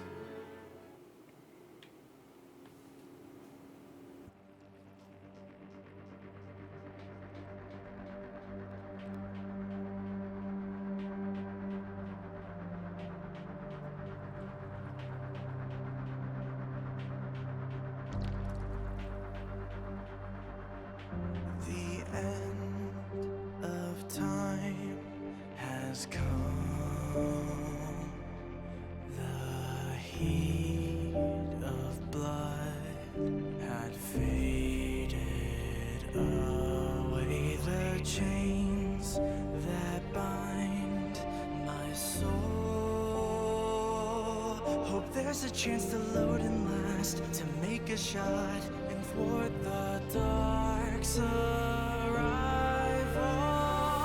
Thinking on me back, break through the last flag. Thinking on me back, march down the fire track. Thinking on me back, break through the last flag.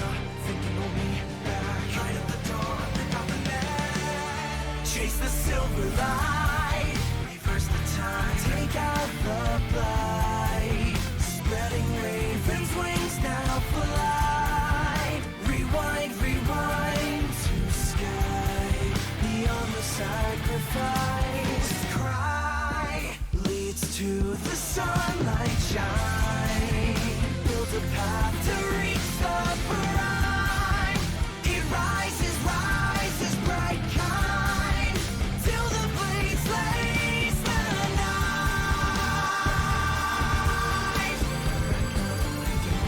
till the end becomes the start.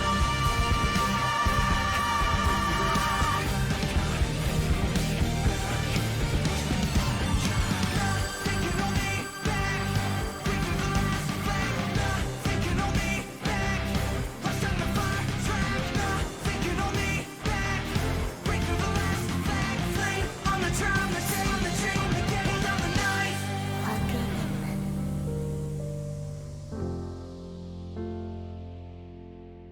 指挥官。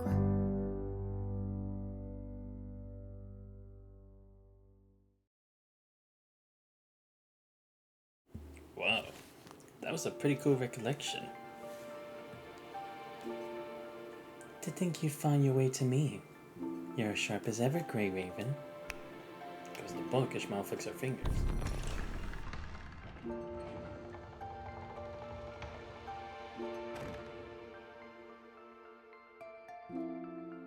A strange field warps the space around him as a gateway gently seals itself, keeping secrets hidden from prying eyes. Ishmael? Or perhaps I should call you the Merciful One. Whatever you prefer. Rising from his seat, Ishmael retrieves a porcelain cup brimming with sugar cubes from beneath the table. Would you like some? Sure. Without sugar, it would be bitter. Ishmael remarks, hidden meaning in her tone. All of that is behind us now. So, you were the one who helped me, weren't you? Yes, and no. As I've told you before, I'm just a gatekeeper. I don't make the rules. Every turning point hinges on you, Grey Raven. I can only help you cover your tracks, but I can't dictate the story that unfolds. Today, this world, all these shifts are because of you, Grey Raven. Do you ever regret it, carrying this burden all by yourself? Countless memories flutter your mind, some steeped in despair and suffering, others filled with clamor and silence. Perhaps it was bitter enough to make you want to gnaw and face backbone, roar at the world's injustice. But no matter what, that's already in the past. I have no regrets. Now that you found your way to me, what's on your mind? Go ahead, ask away. Maybe I'll even give you a straight answer. She smiles, her gaze dropping back at the book in her hand. How is Nanami doing? Ah, that's right here in this one. Ishmael pulls a thin book from under the table and quickly thumbs through it. Nanami. She tried to link up with Gestalt to crunch some numbers, but the word came back. Even Gestalt couldn't compute it. Even Gestalt couldn't? Well, of course. The cosmic forces of causality are beyond what the current Gestalt can handle. Right, because Gestalt's not operating at full power, right? It still has the limiters set on it. While you all were going through your transformations, she swapped out her frame and has been searching on the ground for... That girl in her familiar frame searches the ground for the future she desires most. She's one of a kind. Her sealed memories will unlock little by little, and she'll gradually piece together everything from her past. Maybe she'd be better off not remembering. No one can make this choice for another. Offers a faint smile and closes the book. Also, about the Hetero Tower. I'm sorry, but I can't quite spill the beans on the full scoop with the Hetero Tower. Vonnegut said the Hetero Tower would inevitably come back. Yes, the Hetero Tower will absolutely come back. But thanks to all your hard work, it might show up a little later. After all, that's your prize for everything you put up on the line, isn't it? I see. With the Hetero Tower out of the picture for now, maybe Earth can finally strike a better balance of power. Perhaps, with things this way, more futures and possibilities can truly blossom. The observer would certainly be thrilled to see a world like that. Sound hangs in the air. Clear sign that the human still has time for questions. So, is wiping out the punishing virus the only way to make it through this catastrophe? That's one question I can't answer. No one can answer your question. Not even me. Dominic and Nemo's timeline got wiped out by chaos contamination, while the four-winged white raven civilization just rotted from inside out, consumed by the greed of Substance Zero. Shmuel turns a page in the book. The paper crumbles to sand in her hand, trickling down with a soft whistling sound. No one knows how to fix this mess. This question has no answer, yet countless answers all at once. Just as you've carved a path I never saw coming, maybe humanity can cook up a totally different, truly viable solution. I'm looking forward to your solution, and to the day when you and your civilization can truly walk alongside me as equals. The pages of the book slowly close as Ishmael turns to face the human across her with a smile. Now, it's your turn to answer my question. Since you managed to find your way here, you must have gotten all your memories back, haven't you? Yes, I have. The memories that were once a jumbled mess have all been untangled. Following Crimson Thread, you've read through every bit of your past. Making a choice like that all on your own, after 30 years. Whether it's diving back into the ocean depths or converging the timeline, the slightest misstep would reduce everything to ashes. Were you even afraid? A flicker of genuine curiosity sparks in the pink-hued woman's eyes. Never. Why? Aren't you afraid of...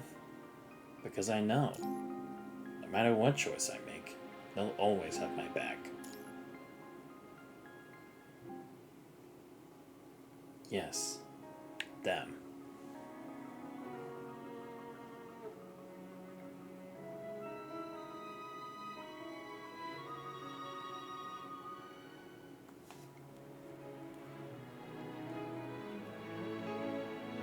Them.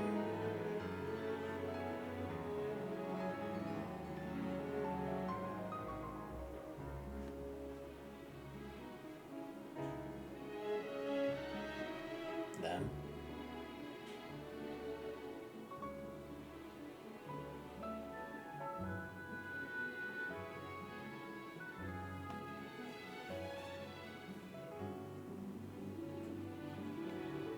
Them.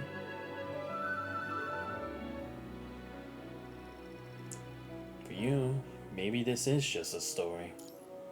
But for me, it's more than just a story. It's also the world where they are. A fleeting moment of melancholy crosses her face, only to be masked away instantly. I see. Well then, let's keep going. I'll keep watching to see what new fruits your world will bear. Dreams Rewound. There we go. Almost about like 5 hours. We have finally completed this extra chapter. Chapter 36. Fuck me. That was a bit longer than I was expecting, but it did help clarify on some things as well. Because don't get me wrong, we did kind of need to know like how he'd be able to recollect his memories and if anyone else would be there to also understand his situation. But also actually seeing Vonnegut panic. It is a new one, but I do like how we're actually looking at his perspective as well, because he is heavily involved in all this. But it is interesting that it's like, yes, regardless, the tower will always have to descend at some point. But again, it makes me wonder, is it actually possible that you can make the tower do what you want, like what Vonnegut was trying to do? And it's like, what exactly would that do? What exactly is he hoping to accomplish? Because I don't really think it's necessarily just saving humanity. But I don't think it's something like he could restart his whole world again and get rid of the chaos contamination and everything, because he's left that world behind in the new body of a Trout. So I'm honestly not sure what that would lead to next. But I did like how we actually do get like definitive evidence as to how our decisions back then with our memories now have changed a lot of things, right? Like if we start from the beginning where we went through the hyperreal part, we actually got to see that for once there's a Lee who has a hopeful future, you know? It may not be definitive yet, but at least they're not stuck with that disaster that was the Tedera Tower. That was nice to kind of see that, especially for Lee, as he has to actually come to terms with that's what it was all leading up to then. The Renaissance du Fantastique one didn't really do much, honestly, but again, I get that it's like they kind of had to like go through some specific parts and everything, because this one was just talking a bit more about like how Dominic was searching for through every single impactful variable in the course of events, like what could have shaken things up, what couldn't have. Is there a specific individual hiding behind the scenes, or is it really just that it's the commander, but he just doesn't have the process reasoning as to how he's able to do that? This one with Crimson Weave as well is like showing that even Luna was able to see these changes, not just the Grey Raven commandant and only people directly who went to the tower with him, right? And even seeing some conclusions with some character stories as well, with number 21 saying goodbye to Buddy. And what was it? Giving everyone the deets of what Shorthaul said in the end, because I really did like that one. You know, Shorthaul deserves something, you know, because he was there with the Grey Raven, literally in hell itself, being the cradle of Deep Blue. And at least he was able to get his words back to everyone instead of just only his tag, and that was it. You know, just that closure that people really need, which unfortunately you can't always get. The thing with Lisa Echo didn't really have to do anything too much, but again, it's like, it does actually show that in some way Vonnegut was kind of involved with Kugawa Kurino in his own way. And the AM Reforged thing as well, just showing like some of the other conclusive stuff as well, and just showing behind the scenes as to like how Kratos' existence has started changing in a major way. Because again, it's like, now she's not the main bad guy that we fight in these future sections anymore. It's just that she's been reduced to a side character. That's actually pretty crazy considering she's all about being a part of the story of civilization. That's like wild. And this with Teddy as well, and even getting Asimov to try to like deduce some of this stuff through logical means and the reasoning based on everything that we have so far. It was really cool to actually see that we can kind of piece this together. We're not just stupid and being like, oh, it's magic or just some miracle that we had done. It's like it showed that pathing to it. And again, with Luna's was actually pretty good as well. Like I said, just getting to actually see that like she actually saw what happened, and now having like a reaffirmed resolve to do whatever it takes for her Ascendant team to be able to live in this world. And having this conclusive fight with Dominic for now was pretty cool as well. And getting to see Lucia actually see those memories as well. And again, I don't disagree with her decision to not tell anything to the commandant. Because, again, we know how much she really cares about him. It's like, there's no way she would actually tell him with that. And I'm honestly fine with that. Maybe further down the line, maybe the commander will bring that up and actually point it out or something.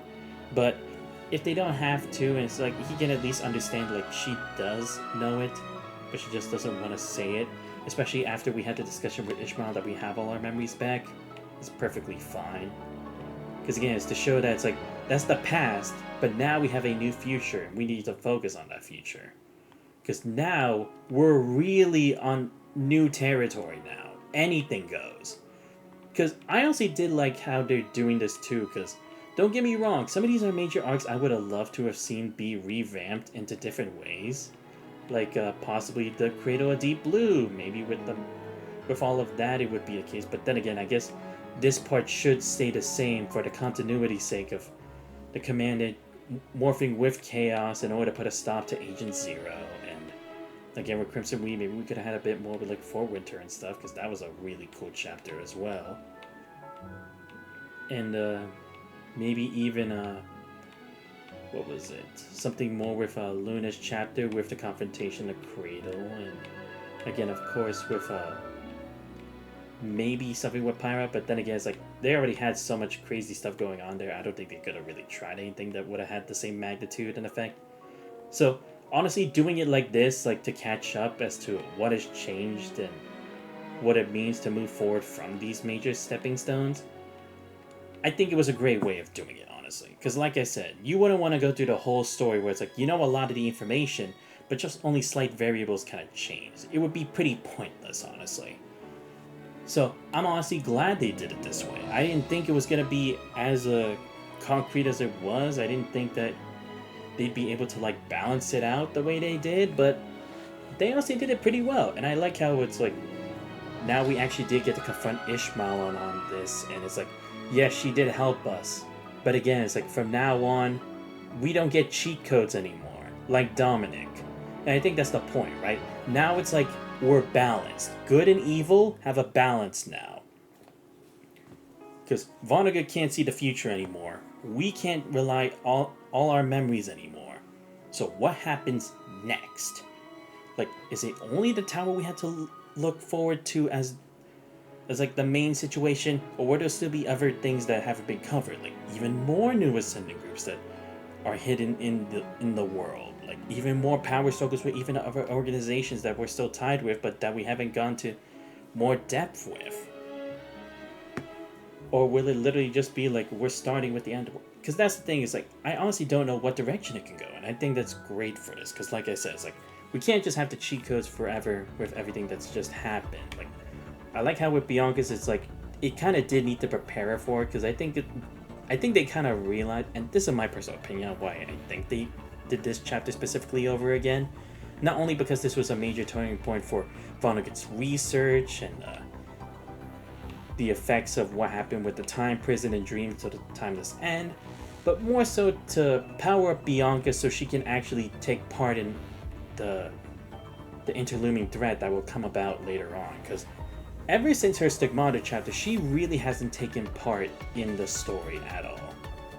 Or not nearly as much. Because, hell, even Karenina and Teddy, at least in the background, are able to do stuff as members of the engineering force. Bridget as, like, our support forces, like Last Resort. Strikehawk and Cerberus were, even though not crazy power up, but, like, at least to the degree where it's, like, they can kind of measure in scale with Grey Raven with handling Ascendant-like threats and such.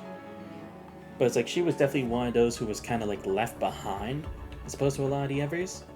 I mean, I could still say like maybe we could do something with Isla later to improve her as well, but I think now it's like now all the cast is ready for whatever comes next for the future. And I think that's really cool. Again, I don't know how they would go about this. It kind of makes me feel like we'll get closer to like the end, because again, it's like if the Hetero Tower is the main issue, I honestly don't know how much more we'd really have to like focus on by this point. It's just kind of hard for me to think. Drake's like, well, I mean, part of the Purifying Force, there wasn't anything to do. Like, you see any defectors of Babylonian anyway?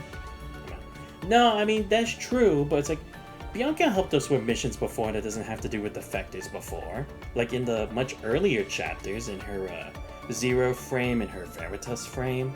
So I'm just saying, like, in regards to that, it's like, considering they had done that before, it's like, we didn't really have that much with her Stigmata thing now. Yes and yes to... Yeah, that's what I mean. It's like, she really was under... Because that's what I mean. It's like, even though Karenina's not put in the fights anymore, ever since her her chapter with her going to the moon space station, at least she was there as like her role in the engineering force, and even like trying to help us as like reinforcements or giving us supplies and stuff. Like, at least it's still showing that like she still does have a lot that she could provide to the story, and Teddy as well.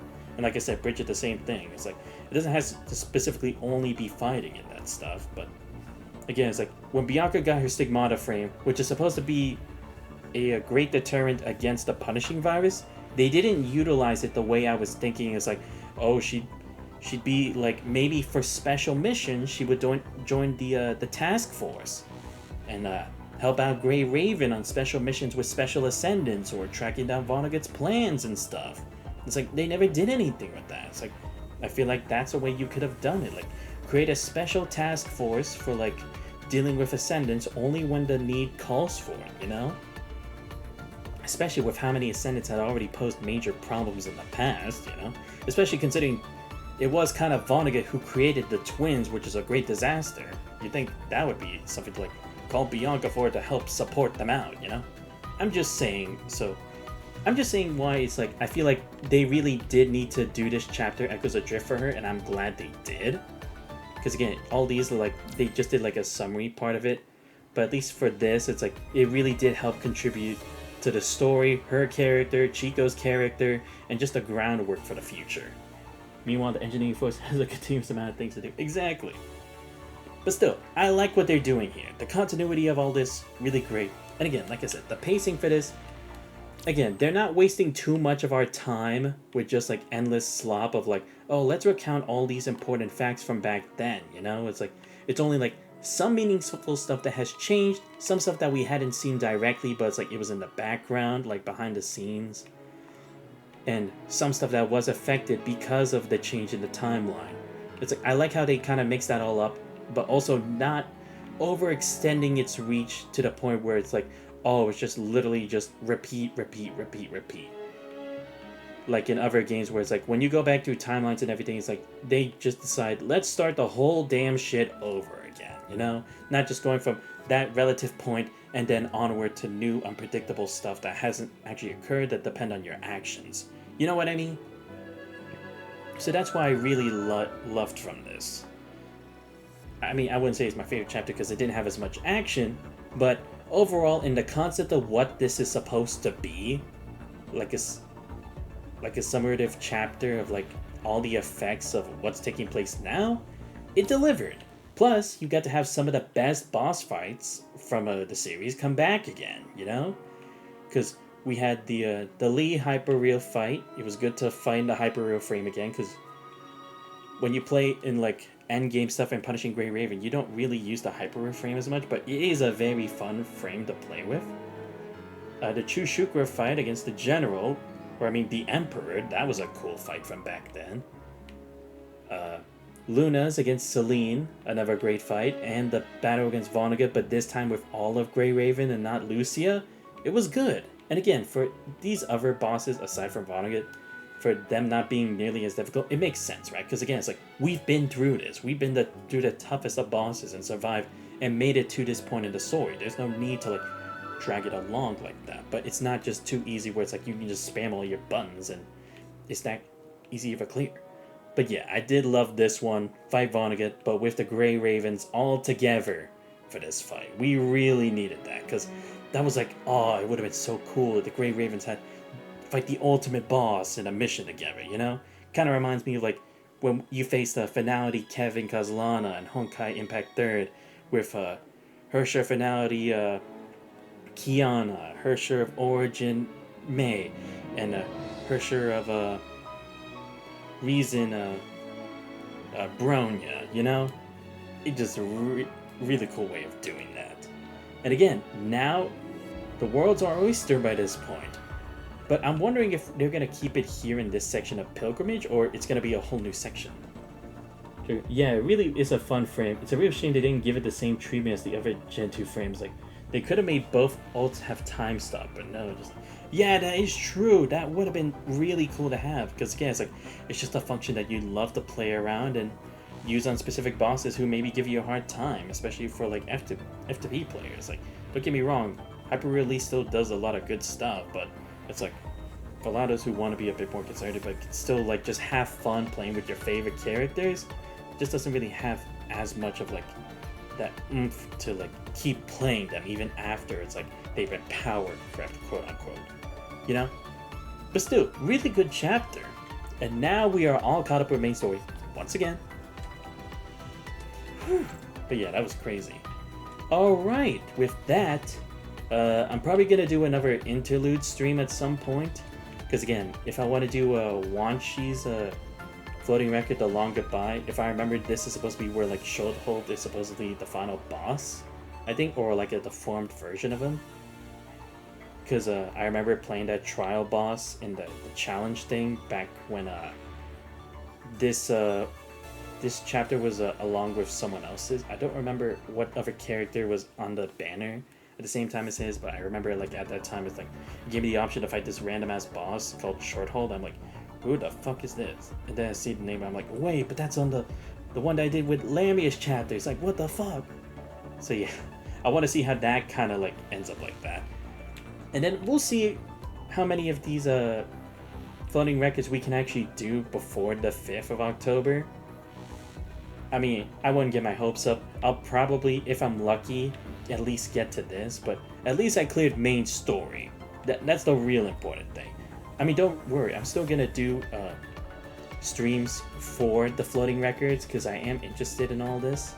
So like, we will have ones for like Yada, for Crescent Sun. We'll definitely have some for Discord, where we're over in Prologue, especially considering it's like now we finally get to see Discord in action. I'd like to see what they try to do with her. And whenever Veronica does come out, because again, seeing another Church of Machina character get their own chapter, it's like, dude, come on, I gotta see this. They do pretty good with Han Ying, so I want to know what exactly happened with her after the events of the Soaring Beyond chapter. Or, I mean, Floating Record. But anyway, guys, that is going to be the end of the stream for tonight. I hope you guys did enjoy. Again, I didn't honestly think I would be able to do all this in one stream, but I just got so invested, and I was like, I'm getting pretty close, and a lot of these aren't just like dialogue stuff. I don't feel like I need to waste so much time like just doing a separate stream for this. I mean, it is a pretty long stream. It's 5 hours, which I don't usually do as often anymore, but still, I just felt like because in the moment and all this information is fresh in my mind, it was better to just get it all done. But yeah, finally got through that whole damn thing. That was crazy. I know, don't worry, I will, Lucia.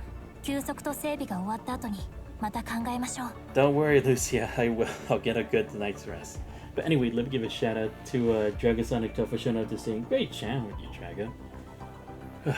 But yeah, later today, I will do the East 9 Monster Knock stream. That's actually the reason I actually did this stream a bit later than I wanted to, because initially I was doing my grinding for East 9 Monster Knocks. I got the levels at a decent place and got a good amount of skills maxed again. So, and the rest of the map laid out. So I think I should be ready for the next continuing that chapter and hopefully be able to finish it. I can't guarantee it, but we'll see. And like I said, I'll see if I can do a Trails in the Sky first chapter either on Monday or Tuesday. And I definitely will try to buy the what's it called, the Digimon Time Stranger game when it does come available. I'm just waiting for my check to come in this upcoming week, so hopefully we should be able to put that on the schedule at some point. And what's it called? I do actually want to do what's it called?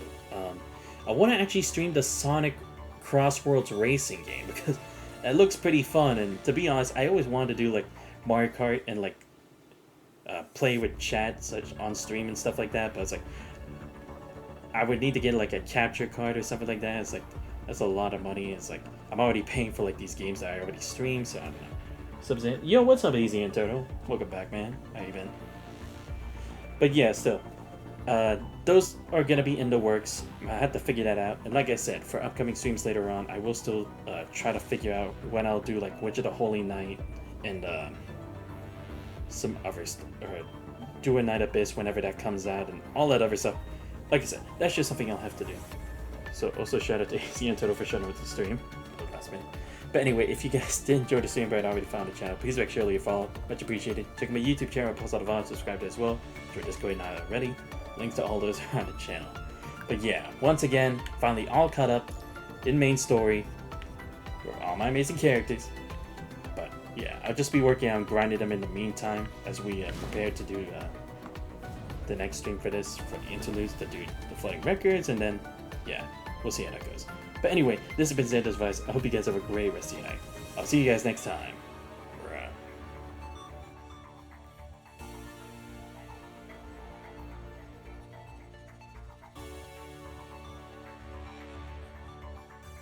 背中の噴射機が操作しにくいんですが、翼に変えた方がいいでしょうか。